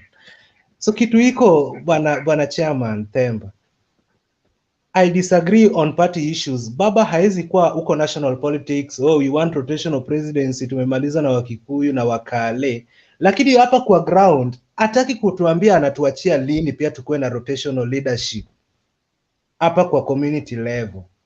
Charity begins at home. Tangaza rasmi 2022 tarehe 9 mwezi wa 8 nikishindwa, kuna mtu atachukua mantle kutoka kwangu. Si eti kila siku risasi imebaki moja. Tulikuwa tunafikiria maybe tutapata kiongozi mpya atakayeongoza Wajaluo, ndio huyo magazine sasa akona magazine, si hata risasi moja. Until when? We need fresh leadership bana. Hatuwezi ongozwa na mtu mmoja since independence. South Nyanza, we are very many people, unlike the Central Nyanza people. I think It is time baba malizani na magazini yake 2022, alafu 30 hapo seconds. mbele tuanze kujipanga, tuone at least tunaenda kuform coalition na Wakikuyu, tukue hata deputy president. Deputy president hatujaionja, tulipewa tu ile ya mheshimiwa Jomo Kenyatta, ile yenye ulikuwa unaonjeshwa ukienda meeting late unatolewa. Hiyo tu ndio tulionjeshwa, lakini hii serious kama ya Ruto na Kalonzo hatujaipata. So we need to think as a community, tusidanganywe mambo na I'm fighting for rotational presidency, lakini hapa chini ukijaribu kuinua kichwa unapigwa kofi, unainua unapigwa kofi. My final submission, I can see there is so much. You have 30 seconds. Okay, there is so much noise in Mount Kenya. Mara Ruto amekataa watu wa Mount Kenya wasiform party. I don't feel like they should even have one. Kama walichukua chama cha Ruto wakafinya hivi mpaka wakaambia Ruto sasa una chama, hauna power, hauna chochote. Wao Ruto akikataa wasiform chama waingie kwa hii ndio wafinywe huko mbele, kuna shida? Malipo ni hapa hapa duniani. Usifanyie mtu mabaya uexpect eti Mungu atakulipa huko juu. Ruto akanyagia hapo wasiwe na chama, waingie UDA. Tukipata tu hivi uongozi kwa UDA, then wajue wafeel kitu Ruto amefeel sahi. Hawezi finya Ruto 5 years. Saizi akijaribu kuwafinya eti msiform party tuende tu na hii UDA. Mnaona huko mbele ni kubaya. Samuel akanyagie, akipata malipo ni hapa hapa duniani bwana Temba. Na kama nimekukosea nisamehe. Hapana, hujakosea. Hayo ni maoni yako na and we respect you. Jakodero, nimekuja tu back kucheka. Bwana, nyinyi watu wa ODM kwanza, nyinyi Waluya mtafute unity, mjenge chama chenu. Kila mtu charity begins at home. Ile bangi siku hizi unakunywanga ni ile mambo ya kufuatafuata Raila, na nyinyi ni Waluya pia muache.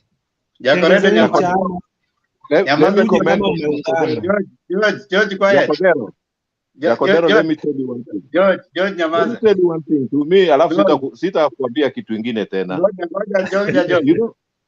You know, George. Yeah. Thank you. Jakoredo, hayo ni maoni yako na tumekuheshimu kabisa. You have a right to your view. And in this forum, we respect your opinion. But we have a right to differ with them. So we are taking our final round. I think now that George is very ready. George, you will respond to Jakoredo and then make your final submission. Yes, I want to respond to him. He's still talking the double mouth, like I said. Let me tell you, Jakoredo, and all of us here, the people from Central, on matters of entrepreneurship, wanaongoza hii nchi. And do you know why they do that? Because they accept what they call competition. Wakina Jakoredo huyu anasema, if you open a wholesale, wewe peke yako tu. And that's why the one person ndiye atakuwa na tajirika. If you go to Mount Kenya, you open a wholesale here, kesho mwingine anafungua the next door, and you start competing. And by that way, the customers get better service. Right now, in Mount Kenya, I think they are the people who are forming most parties. Hao ndio wako na parties mingi. That is entrepreneurship. People will have a choice. The constituents will have a choice. Just like the wholesale hapa, wholesale ingine pale, wholesale ingine pale. So it has to start somewhere. You cannot wait, ukisema tu, mimi naumia, and you're doing nothing about it. What we're trying to do in Nyanza now is now to stop your family unasema. And there is only one way you can stop it, by halving alternative parties. And when you start giving services, a different one from the ones they are giving, people will come back, will back you up. That's the only way you can start. Which services are they giving? Which services? The constituency. Si wanangojea miaka mitano wakuje nomination. Iko service ingine. Wamejenga barabara. That is what I'm saying, because it's a one family thing. But if you start by diversity, people will see the difference and they'll come to you. That's what I'm saying. Now my submission is I still want to just hit on that multi-party. I totally agree with Ashley. Ashley ni kama nafikiria vile mimi nafikiria. Until we give services. You see, like right now, Safaricom wananyanyasa watu because they're too powerful and those other service providers, yeah, cell phone are weak. But if you could have another powerful like Airtel could grow up, then Safaricom hawangekuwa natunyanyasa saizi. Airtel to Airtel, it's almost free. But Safaricom will not let down because they know they are the people on top. They have all their base stations everywhere. Even to Mandera, you can still get them. But if other service providers can grow, then we'll have an alternative. Safaricom might even reduce their charges on these other things. So me, I still believe and I strongly believe that if we have viable different service providers, it's for the benefit of the customers. And in politics, if we have different parties, it's for the benefit of their constituents. That's what I want to say. Okay, thank you so much, George. And of course, it's your opinion, and we respect everybody's opinion, and we value it. Now, I want to go to Ashley. Ashley, make your final submission. Thank you so much. And welcome, Clinton. Come more often. We are missing you. My final submission is to is about the choosing of the next presidency. We have seen how high the price tag can be in matters security. Remember, this security also are paid for. They have also benefits that they are getting from serving in that position. So when we get someone so rich like Wanjigi or Gideon Moi, let us think, what are they bringing to the table? Is it worth it? Are we going to go at a loss as a country, footing their security bill? We haven't counted anything else because they are wealthy. They are not rich, they are wealthy. So if they come into power, we will, as a country, have to secure every property they own, even I believe the ones abroad. So we have to count the costs. Do we have someone else who can offer the same services, if not more, for a lesser price? These people come with a hefty price tag. Our children have not gone to school. We are taking people to those, someone asked here, has RUTO, when he's taken these people to school, to these trade schools, has he looked for them jobs? You know, this money that we are using so much money taking care of these leaders that there's very, very little left to help us. And that is our tax money. So we have to vote responsibly. I believe and I hope someone will come up with a way to put civic education on the table and do it countrywide before the next election so we can be educated voters. That is my final submission. Thank you. Thank you so much, Ashley, for your submission. And indeed, as always, those are your views and you have a right to your opinion and we value your opinion. Now, we want to listen to David. But she has a problem. She has a problem. She misses you. Not even missing me. Ashley should be helped as soon as possible. She doesn't have a presidential candidate and next year is election. She wants Miguna and Miguna's papers are not there. Okay, David, kindly make the final submission. Thank you, Bwana Chair. Wekesa aangalie hiyo mambo. Thank you, Chair. Well, Jack, when I'm speaking, you keep quiet. I have 5 points to make very, very quick. And I will seek permission from the chair to give me exactly 2 minutes. I'm a fast talker, I can finish up. One is more personal. Ladies and gentlemen, in as much as we are talking about politicians and politics and our country, it reaches a point where it boils down to us individuals and how to improve ourselves. I want to personally say that this is September. We have 1 month to go for rotaries to be played. So even as we discuss here, those are hustlers in the group or in the house, please prepare a document so that we can apply these green cards next month You never know where the luck comes from, and you can come with us over here. That is number one. Number two, I wanted to thank Jacoredo and George that in fact it is good you are speaking openly what is taking place in ODM and Nyanza. For a long time, people have been cowards. Nyanza, we experienced a lot of problems simply because we subscribe to one family, one party, everything one. When we give a divergent opinion, we tend to be pushed out and be kicked. That divergent opinion is healthy.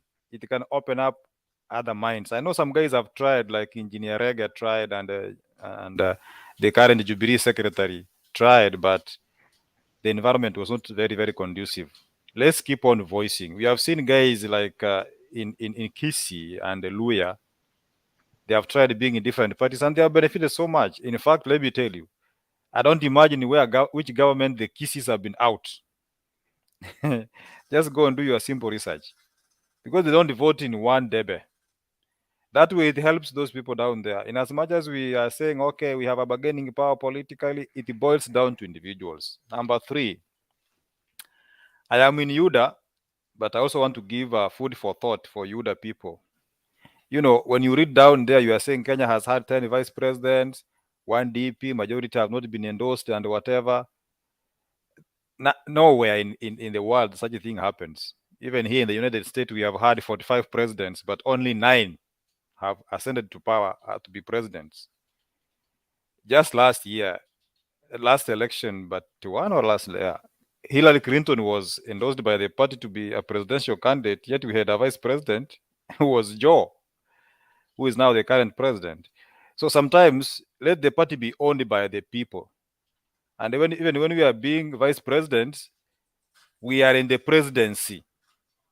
Let's not be too ambitious as well to put a country in a mood that if we are not endorsed, hell will break loose. No, we are party members. We can pick any.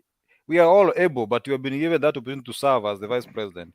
So I support Ruto, not because he's vice president or deputy president, but I believe as an able man. I also want to say this as the last one, that multipartyism is good even within a country or a region. Let the Mount Kenya people be given an opportunity to come up with their own party, such that when we sit down in Yuda house, we be considerate and thoughtful. Lakini mambo ya kukua party moja, tutaanza kupigwa viboko na wadoses, then chances are that we may come up with a very awkward or half-baked policies that will affect a country just like other regions, as my good friend there, Jacoredo, has said. We cannot sing one music. Let's have different music, and so that the people can benefit. Because at the end of the day, we want better services and the competition, as you have mentioned, that is the best for our country. Thank you, Chair Themba. Thank you, David, for your well put points. And I believe that many people will benefit from your first point about applying for green card, and also your opinion on various political decisions that people need to make. We respect your view, and indeed, what your opinion is your own, and we respect it. So I want to go straight to Ndeto to give your final submission. Ndeto. Okay, thank you so much, Themba. I would love to start with something different.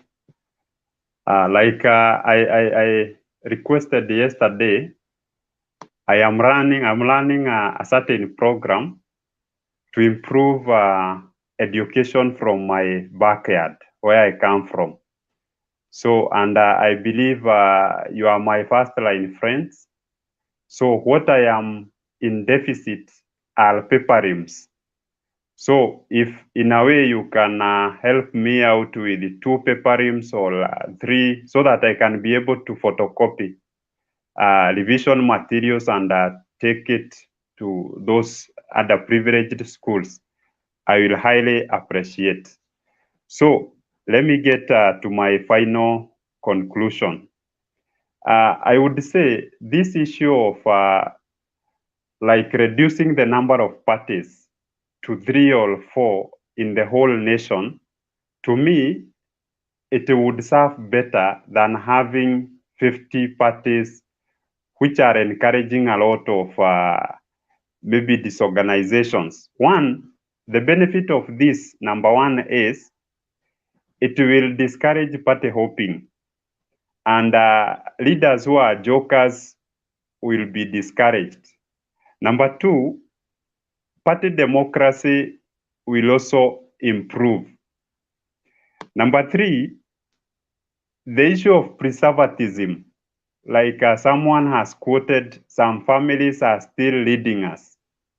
That thing, if you are not nominated by that one party, then that means you will not vie as the president or as the candidate for that party, meaning you can give other people chances, because whoever who is voting you during nomination, you know that your chances of getting to other parties are diminished. So in a way, it will bring about inclusivity. Then number four, this issue of political enterprise, it will reduce drastically, and it will encourage majority of these political brokers to get into other things like business, so that as they wait for another 5 years, maybe they are busy doing some business somewhere which will come with employment among people like that. Another point is there will be equity among parties, or what I am calling inclusivity. Because you can imagine, like Jekorondo was saying, that this one person has tried as many times as maybe three elections, and yet there are other people from the very same region or from the very same conglomeration who feel they stand the very same chance. So if you say your bullet is one, let it be one. Give other people's chance. And that way, we shall get the best leaders that we have. Also, party ruling will also be encouraged in our nation. We shall remove this issue of individual ruling. And that's what is bringing autocratic governing in our country. Like, for instance, if I extract something from United States, it is not an individual that rules. I can tell you, even if you see Joe Biden there, it is the party that the person is that is ruling. And you know, party has a lot of decisions to make every day. So in a way, no one man can spearhead the whole team. It's about agreement on what they need to do. Then, the beauty with this is that we do not need the incumbent president to support the opposition. Like, for instance, what is happening in Kenya today, it is so shameful that, okay, to the supporters of ODM, to them it is a good one, but it will give a chance. If for sure today it is this party that is leading Jubilee, you can imagine the reason why even the president is supporting opposition is because his government has already failed. So that would have given a chance to another party, which is the opposition. And if we have such kind of alternation, in a way, it will also alternate a lot of things within the internal system of the government. And that's how we can be able to curtail things like corruption. So in a way, instead of seeing incumbent president supporting opposition, let them prove that we have been unable to do what we promised that we shall do. Then that will be an added point to the opposition. In a way, the opposition will also get a chance, like we saw in the previous election in United States. Republicans proved that they were unable to control the nation. Then Democrats just came in and changed everything. of which I believe it comes with some benefit to the public. Finally, this will also reduce corruption. If the opposition replaces everything, replaces the incumbent government, maybe in the next governance regime, you can imagine that everything will also be reorganized, including if it is the treasury, if it is what? Like, for instance, I listened to Harvey, the president of LSK, the other day, when there were some issues with the previous president. Maybe through a certain director, she was denying to leave like the directorate, and she was the one in charge of the money. So in a way, they were transacting even money from the bank, and yet this person don't want to be asked. But when you bring a new person, you know you will check your books well, and you will even note where even some shortcomings were coming in. And that way, we shall encourage people to be manifesto oriented, so that because we want to be re-elected as a party, then let us concentrate on working for the people. And that way, I believe it will bring nothing less than success among all Kenyans. So thank you, guys. Thank you so much, Ndeto. Very ably put points, and of course, learning points there, and great indeed. I want to give Susan there.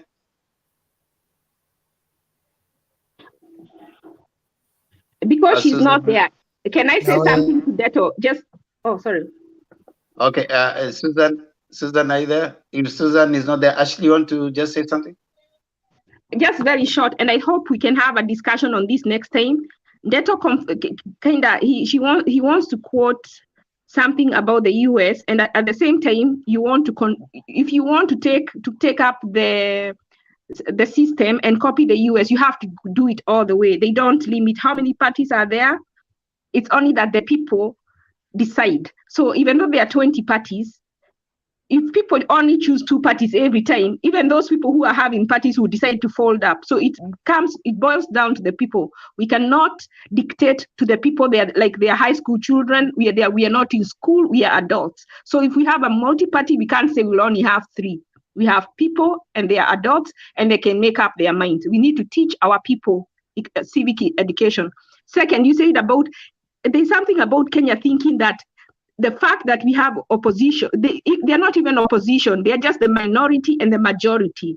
It's not opposition, and it is not bad for the government to agree with the minorities. It's not bad, it's actually good, because it moves the country forward. It grows the country when people are not fighting.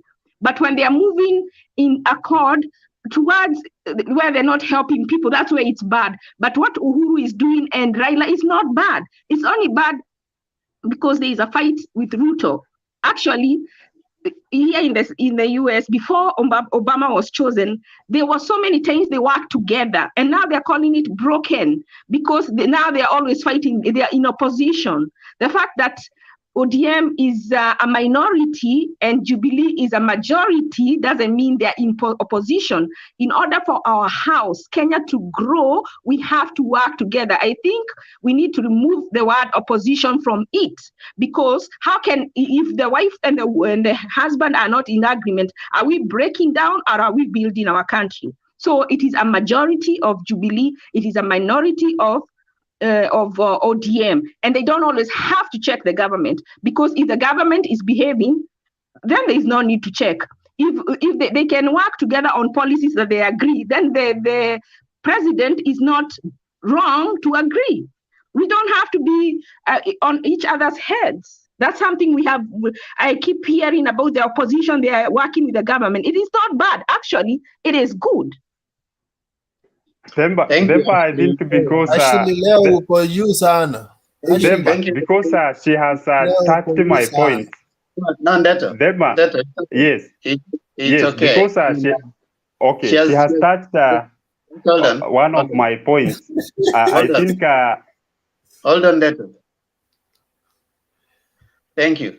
Ashley has actually started by saying that she hoped that at some point Wekesa could consider bringing that as a point of a discussion, which I think is a good thing, so that we can demarcate, because the Constitution identifies three arms of government. That is the executive, the legislature, and the judiciary. So there's the issue of checks and balancing. There are times you check, there are times you balance. So they're working together. So we will expand and explore how they work and the nexus between them. I think we can allow it to for now, because definitely it opens another area of discussion, and we appreciate what Ashley has said. And indeed, also, you're very right, Ndeto, to appreciate those who propose certain parties. So the talking and the debate is good. I want to allow, Wekesa, you wanted to give your I submission. wanted to give my submission. You see, when when I when I moderate nowadays, I don't give my views, but I just want to give my parting shots. Wekesa. Yes. Wekesa, please, before Am I you on come mute? in, before you What come is it, in, Neto? I also have issues with you. Maybe you wait and you respond to all. na mkuwe na chama chenu. Okay. So I want to begin by somebody who said that Western, perhaps they are privileged because they have many parties. Partly it's right and partly it's wrong. That's why it's the same people who tell us every time that how comes Western cannot unite. But it's one thing to be in government, but it's another thing to be government. So everybody's fighting to be government, not to be in government. And that is the privilege maybe Western has never had because of those splinter parties. Western is not only split in terms of parties, it's also split in terms of religion. We are told we have the highest number of denomination, around 800 in Western Kenya. And then 18 substripes. So we have those variants that makes us maybe not to agree on everything. However, there was a time Moi told us that tutakula baheba yetu, and that is an oath of circumcision. But that is what has made us to be in opposition for quite a long time. But I want to tell Jack Odero that you are complaining to be in one party and one leadership. The day you will be disunited like us, you will know the cost of uniting people into one cause. We have tried, we have drunk tea in several hotels, but we've never come up with a solution of bringing people on one table and thinking in one mind, in one direction. And that is what I also told the people of Mount Kenya. And right now you are busy discarding Uhuru and trying to look for many parties. Yes, it's a party democracy. But one day when you will want to unite yourself back to one cause, it will take you even some 20 years to come to unite the people. I have an issue with people who talk about small political parties as brokers. I don't even think the big ones are fair. Even the big parties have been getting money. So you hear for you to get a nomination from the big party, you have to check out money to the godfathers. So the fact that the party is small doesn't make it a political broker. Even the big ones are even the big brokers. So let's allow small and big parties to thrive together. Brokerage is a matter of mannerism. We don't have political hygiene. And for those who are copying from US as the the ideal examples, my friend, if you go deep and double click, you look even in the Democratic Party, most people had preferred, they wanted maybe Bernie Sanders, but the system wanted Joe Biden. So everywhere there are systems, and those you think they are grown democracy, they have their own. It's only maybe in terms of mannerism, they have mannerism such that when they pick one person, they don't make a lot of noise like us, the way we wash our dirty linens in public. Even Hillary Clinton did not agree with the results of the US elections, but because US doesn't wash its dirty linens in the public, she had to swallow her pride and say she accept and move on. So it doesn't mean like us what we only need to work is on our values. That how comes we can come in public and just share all our issues to every person. Most homes, sometimes even when a man and a wife fights, some homes they fight, yes, but you'll never know. They fight in the bedroom and the children never know that the father and mother fights. But there are those who will fight on the street and everybody has to know every small quarrel. And that's where we are having in terms of our democracy. Ndeto is talking about us going back to the big parties. It's a double-edged sword, my friend. If you remember the days of Kanu, where you vote from one place and even they transfer ballot papers, they will go and count at another place, and people were suffering, you will not even desire the days of big parties. Big parties suffocate democracy. You don't have a say. Na ukinyang'anywa hiyo cheti ya chama, you have no say. You will keep quiet, and those who control the party will take all the shots. So we have balance. Useme ya mlolongo. Ya hiyo ya mlolongo, mnaenda mnapanga laini, alafu wanasema laini mrefu ndio umewin. So big party can dictate.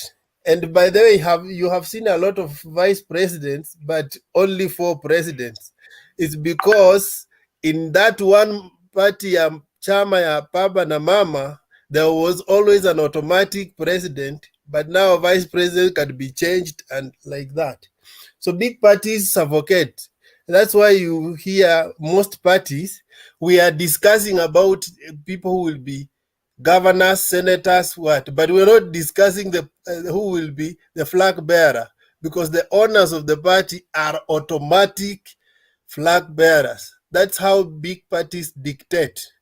The makers of the parties are the owners of the party, and you can do nothing about it. So again, change of guard and Ndeto does not mean that is it's an assurance of new leadership and good sound policies. Sometimes it just have to be the change of policies. We can change. In Kenya, we always vote out 70% leaders in parliament, and we bring another 70% that is even worse than the former parliament. Okay, so it's our values that are wrong. We need to fix our values as a nation. Otherwise, we use the principle that garbage in, garbage out. So if we are all corrupt in the society, even if we retrench all the MPs and bring the new ones, we just bring another new corrupt lot with an appetite of just eating. Wekesa. Yes. Wekesa, kuna kitu umeongea sana ukasahau kuguzia. Venye leaders wetu hawako as in they are not faithful to what they say. Like the Mandela moment, tumetoka huko tumekuja kwa Hichilema moment. Till when, Wekesa? Huh? Yeah, actually we don't. In fact, I had written that. Thank you for reminding me. We are having a problem with. Let me begin by voters first before I go to leaders. The greatest challenge we have are voters. Right now, we are not holding a scorecard of the government we elected and asking ourselves, have they achieved what we asked them to do? We are only asking them, has this betrayed this? Has this betrayed this? Or who will be the next president? Nobody is asking the government that we put in place. We gave them, they told us they will give us laptop. They give us this. Have they delivered? If they have not delivered, now what do we need to do? So the challenge even stems from the voter himself. He doesn't know what he wants in leadership. He allows them just to tell them what they want, and then when they come back, they change even the narrative, and he also buys into it. He will also tell you why he has not achieved, and you believe him.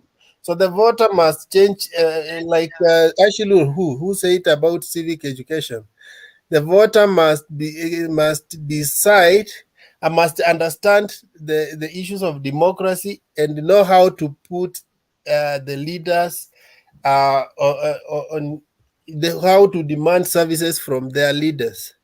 And us who are being told, the reason why we are told Mamdela moment and Hichilema moment and Canaan, and we still believe, is because we only want someone in power. By the way, we vote to give people jobs. And Yeah, sasa mwache kututishia na Hichilema moment eti leo anapata mara Mandela.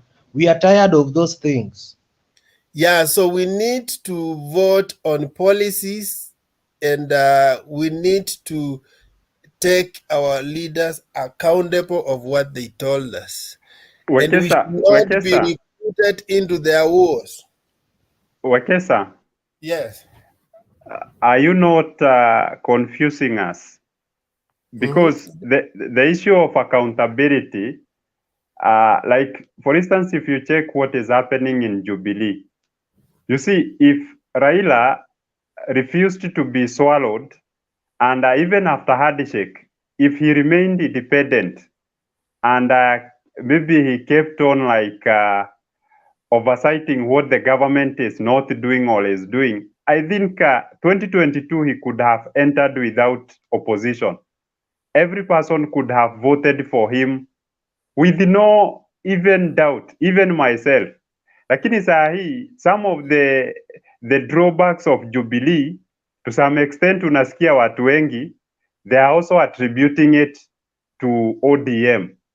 And that's why we are saying, if we have strong parties, then this problem I think it can be, inaweza tolewa kwa nini? Kwa sababu hii party ilisema this is what we shall do.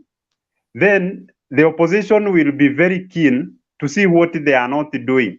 So at the end of their full time, they shall be able to say, this is the scorecard, they have scored 10 out of maybe 90 or 100, and we praise the best chance to also lead you because of the following. That is not the issue. Okay, it depends.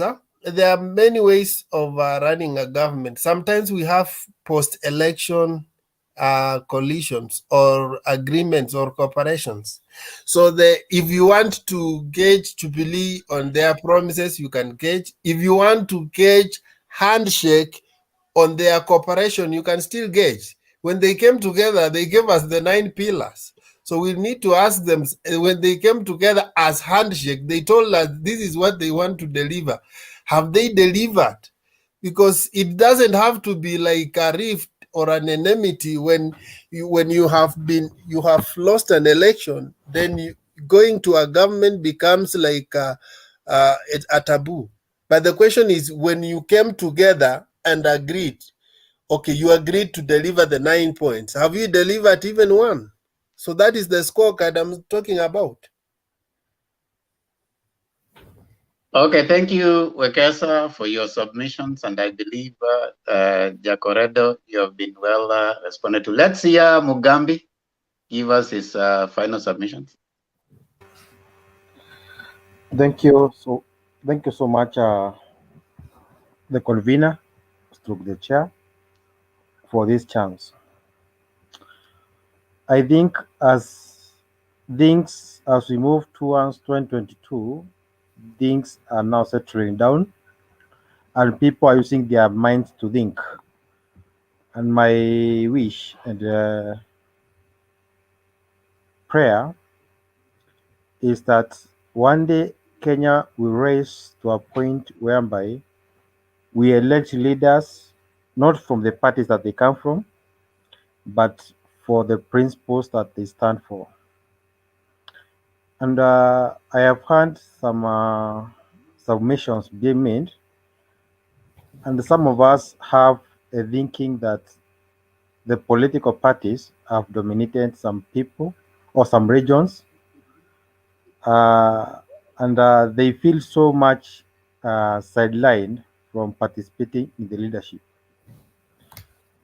We, in the spirit of our constitution, we have the provision for the independent candidates, and these are the people who stand against the grain of the political party. And in the current parliament and the different county assemblies, we have people elected on independent candidates as independent candidates, and that is informed by the fact that these people maybe before they went for independence, they were aligned to given political parties. But the injustices in the political parties forced them out of the parties, but then they are elected out of their principles, not because of each and every political party. So I sit to wait a point whereby we can have even a president elected on a on independent basis. And when we reach at that point, I think our democracy and our people will have reached an epitome of satisfaction. Well, I agree and understand there are some families that have usurped power of our country for so long, not only in Western Luo Nyanza, but even in Central, Mount Kenya, Central, East, and West. But with time, those families have been phased off by time. Even our brothers who now feel that family X is sitting for us, give them time. Time will phase them off. In Mount Kenya, we had someone by the name Angaine, the first minister for land, who gave land to everyone and himself. But time came, time went, he suppressed people, things happened. But now none of his families that is known in the current leadership. And that is how those big families will be just swept up by time. That said, I think it is written nowhere that Party X belongs to Region X. What we should be championing for is the cohesiveness in a region. As Wekesa has said, when a region disintegrates, it takes time and time for it to come together. And a divided region will always have very minimal as share from the national government cake. So let people come together on basis of principle. Yes, political parties, they are good vehicles, but you realize even these political parties, they are less of importance to the aspirant because they will never finance your campaign or anything. It is just like a vehicle that you pay the bus tickets, it will reach you to a destination, but a political party will pest you for the next 5 years. So let us wish, let us campaign, let us stand for a situation whereby we have our voters thinking on principle basis. Because if I elect Themba out of what he thinks for, I'm electing him as a person. So that when I want accountability, I won't go to Jubilee or ODM and go to Themba himself. Themba, you said you do A, B, C, D, X, Y, Z. What have you managed to bring on the ground? If nothing, you are kicked out. But our regions have been put in a cocoon of a political party. Right now, you'll hear people saying, what has Jubilee done? Not what has Uhuru done, what has the governor done, what has the deputy president done? and that is the problem that is killing us. If the president works so hard, and we have members of his political party dragging him down, we won't see Uhuru as a performer. We will see as Jubilee government is a non-performer, which is so wrong. I wish and pray that the coming elections we are going to vote on principles. And there's one region that I like so much, Meru region. Most of times, Marians they welcome everyone, but when you go to voting, these people will vote on principles. In 2013, TNA was the dominant party in Mount Kenya region, Meru included. But it is in Meru that we had two ODM leaders. Those people weren't elected because they were members of ODM, but it is out of their ideologies and their principles. And when we reach to that point, this fallacy of deputy president has UDA, people need to get to UDA so that they can be elected, will be faced off. And dictatorship in the legislature arm of government will, the democracy, the separation of powers will have been implemented. Take, for example, if today or in 2017, all the three something MPs were elected in different political parties, could the government muscle the legislature to pass the laws that favor the government? Absolutely not. Let us wish for a time whereby we vote in terms of principles, not because of political parties.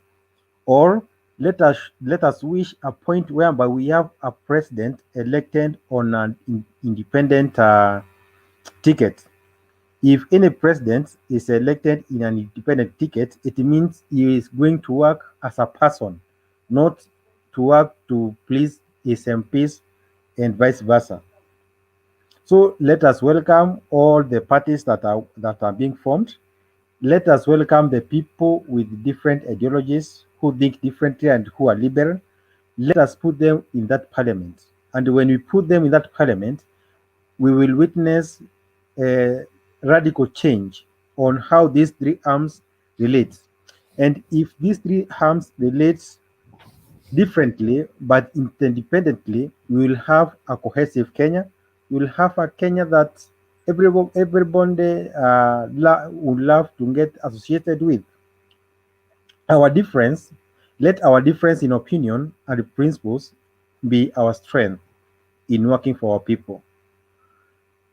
I'm one of the person who thinks that I supported President Uhuru Kenyatta not because he comes from a big family, not because he comes from my tribe line, but there were some things maybe that I thought he would have implemented. I voted for Raila Odinga in 2017 or 2013, not because he comes from ODM, not because he is a son of Jaramogi, but I voted him because I think he is the father of democracy. He is a man who has the heart of the people. When we do that, when we think in that way, I think Kenya will be a country that most people will come to learn from us, not on how we fight corruption when we are corrupt, but how we implement our programs because we have different with divergent opinions, but their differences mix them together.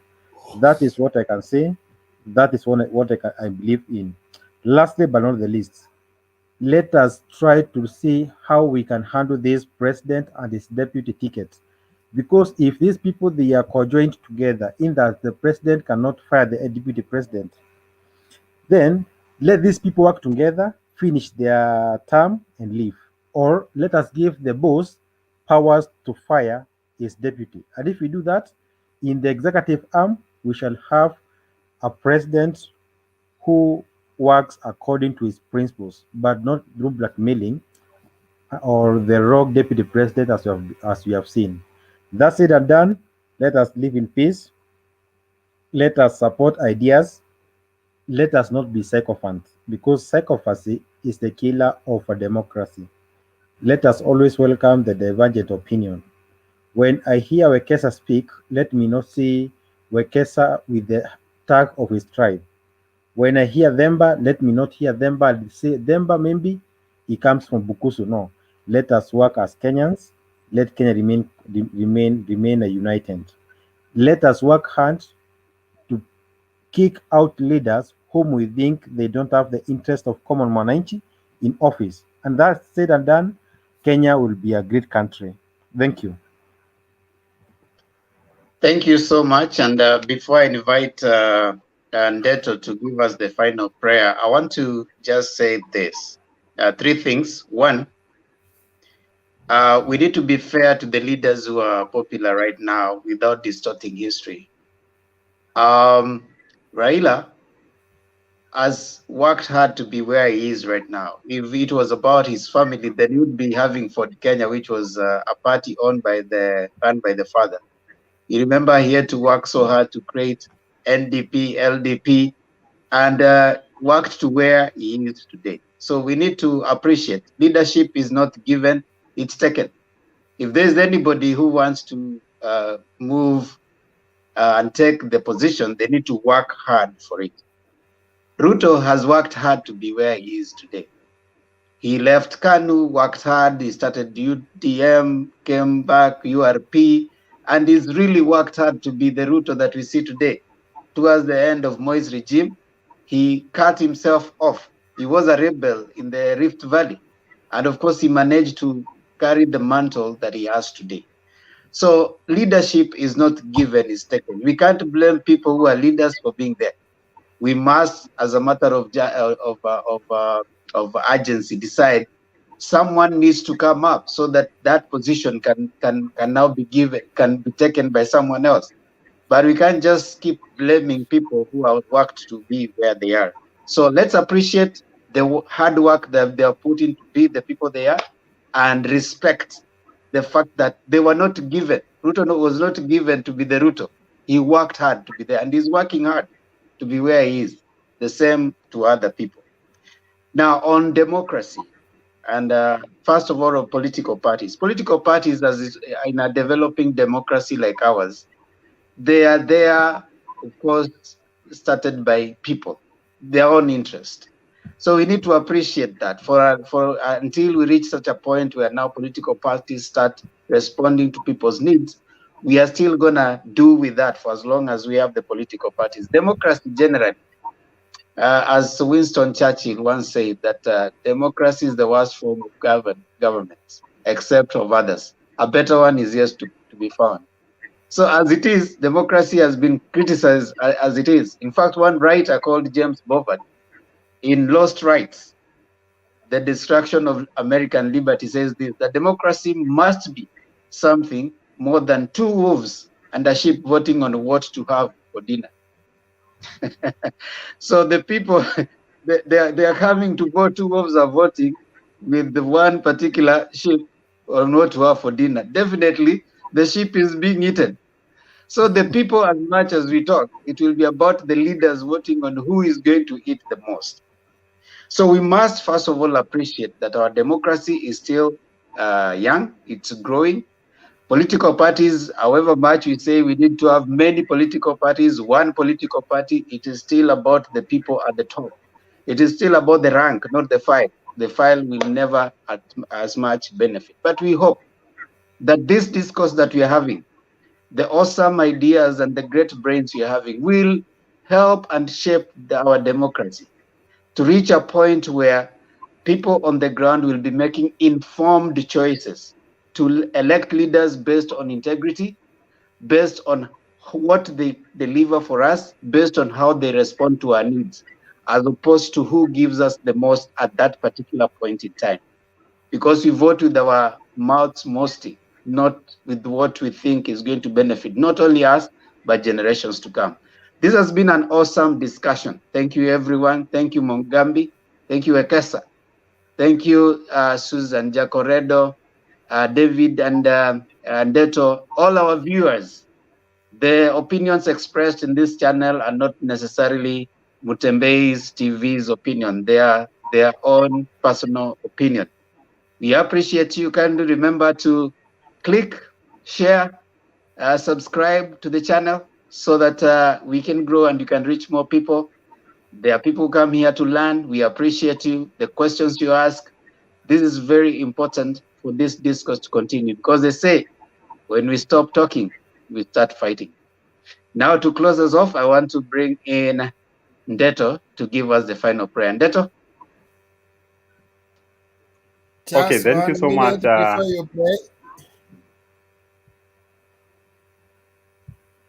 Yes, Wekesa.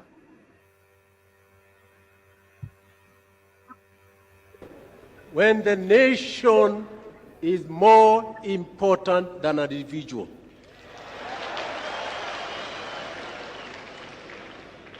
It is because of that consideration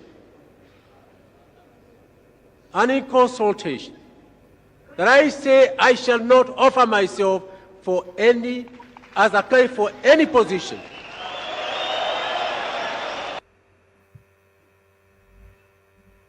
Go ahead. Wow, thank you so much, Wekesa. For sure, our nation is very much important compared to any one of us lifestyle or whatever it is. Before I pray, there is something that I announced as I was making my final submission. And I have a story. It's only that we do not know one another. You know, I'm one of the guys who have been brought up in humble backgrounds, but I really did a lot of effort while I was in my A levels, and I was able to achieve at Form 4, I came out with an A. So I've been a motivation to very many young people from my region. But these students are performing so poor, and I have been going to various schools. I have over 50 schools right now, which have promised like to distribute various revision materials. I have tried my best, but it is still not, I'm still not meeting it within myself. So I am in deficit of about 300 reams so that I can be able to produce all these materials and distribute them to the various public primary and secondary schools. Because when I will see these guys also performing like I did, for sure, that will be my joy. That will be my happiness. And I will say there is a transformation in that place called Kinago. So guys, I have indicated my contact in the private chat. So if you have anything, whatever you have, I will highly appreciate. And also if you have a friend whom you know also can support this drive, it will be of great help to those young guys, and mi mwenyewe pia nitashukuru sana. So asanteni. Okay. Can we have a conversation? There's something we are running on Wednesday about the hustle, what you're doing. Maybe you Okay. like we can run it as a program. Then towards the end, you know, when you run it as a program, people understand what you are doing, so it's easier to subscribe. Unajua, right Okay. now we are mentioning in passing, but Okay. maybe we can organize with Kina Mugambi Mdemba for a program. Okay, I So will that highly appreciate. Yes, thank okay. you for bringing that, Wekesa. We have opportunity Wednesday. Wednesdays we'll be having a chance where those people who are members of the forum, if you have an opportunity where you want to network people, you have something you're doing and you want people to support you, if you have anything, any initiative, because the bottom up approach basically means that you are responding to the people's needs where they are. So this is part of what you'll be doing every Wednesday, and Opportunity Wednesday means that we use our network to grow each other. So whatever it is that you're doing, and any other members of the forum, if you have something you're doing, if you have a place, an opening, you have people that you think you need to employ where you are, kindly get in touch with Mutembe TV. And of course, you can run it as a program, basically to open up opportunities for different people in the local, we would want to go counties. If we are in a particular county, wherever place you are, things like what you're doing, great initiatives, and we are here. We can have people getting to get publicity, and also getting you to a position where we can grow each other and grow yourself and help those people.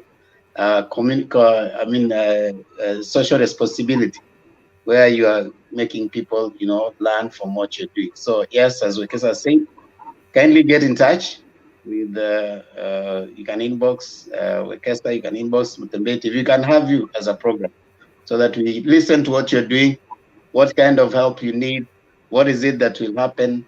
Get the publicity. That is very important. Thank you. Wow, thank you so much, Themba, and also Wekesa. So, to all of us, I believe what we have contributed today, it's an enlightening edge. Yes.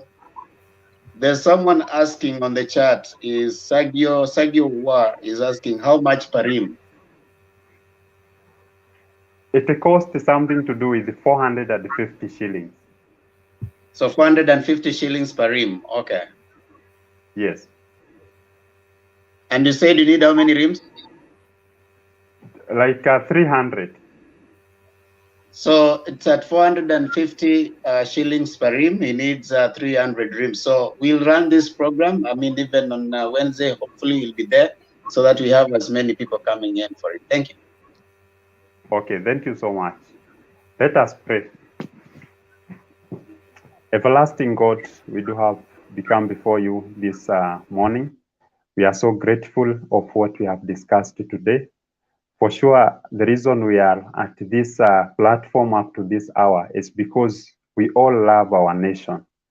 Father, through Jesus Christ, we are asking that you may help us so that we can be able to permeate knowledge and wisdom among all the people of all walks of life in this country. We believe that the generation we are imparting this knowledge to, Father, it will bring transformation, it will bring change to this nation, and even our leaders, they really reflect on what we have discussed, and they shall use all that we have considered to better policies and also to better even strategies to lead the people. Thank you, Lord, also for the gift of life, the gift of good health, and even all that you have provided to every one of us, including protection. May the holy blood of Jesus continue to surround all of us, to care for all of us, for you are the Almighty King. Bless Mutembei platform. Bless all these people who are always contributing, who are always participating, for you are the only mighty King. Take care of us, O Lord, and even as we continue to grow physically, emotionally, spiritually, economically, Father, we shall keep giving you glory and thanks, for you are the Almighty King. Keep expanding Mutembei TV, for it is a very good channel where people are learning a lot, basing on civic education, and even sharpening one another as young people and even the aged. We thank you and we give you glory. And all the concepts that we bring on this platform, oh Lord, may you take care of us. May you really make them materialize, for you are the Almighty King. We love our nation, and also we believe that with you, everything is gonna be possible. We thank you and we give you glory. It is in the name of the Father, the Son, and the Holy Spirit we pray and give thanks. Amen. Amen. Amen and amen. Thank you very much. Man, have a good night. Thank you. It was wonderful. Wekesa, you close it up. Okay. Yeah, you can leave at your own pleasure. But let me first nitoe kwa nini.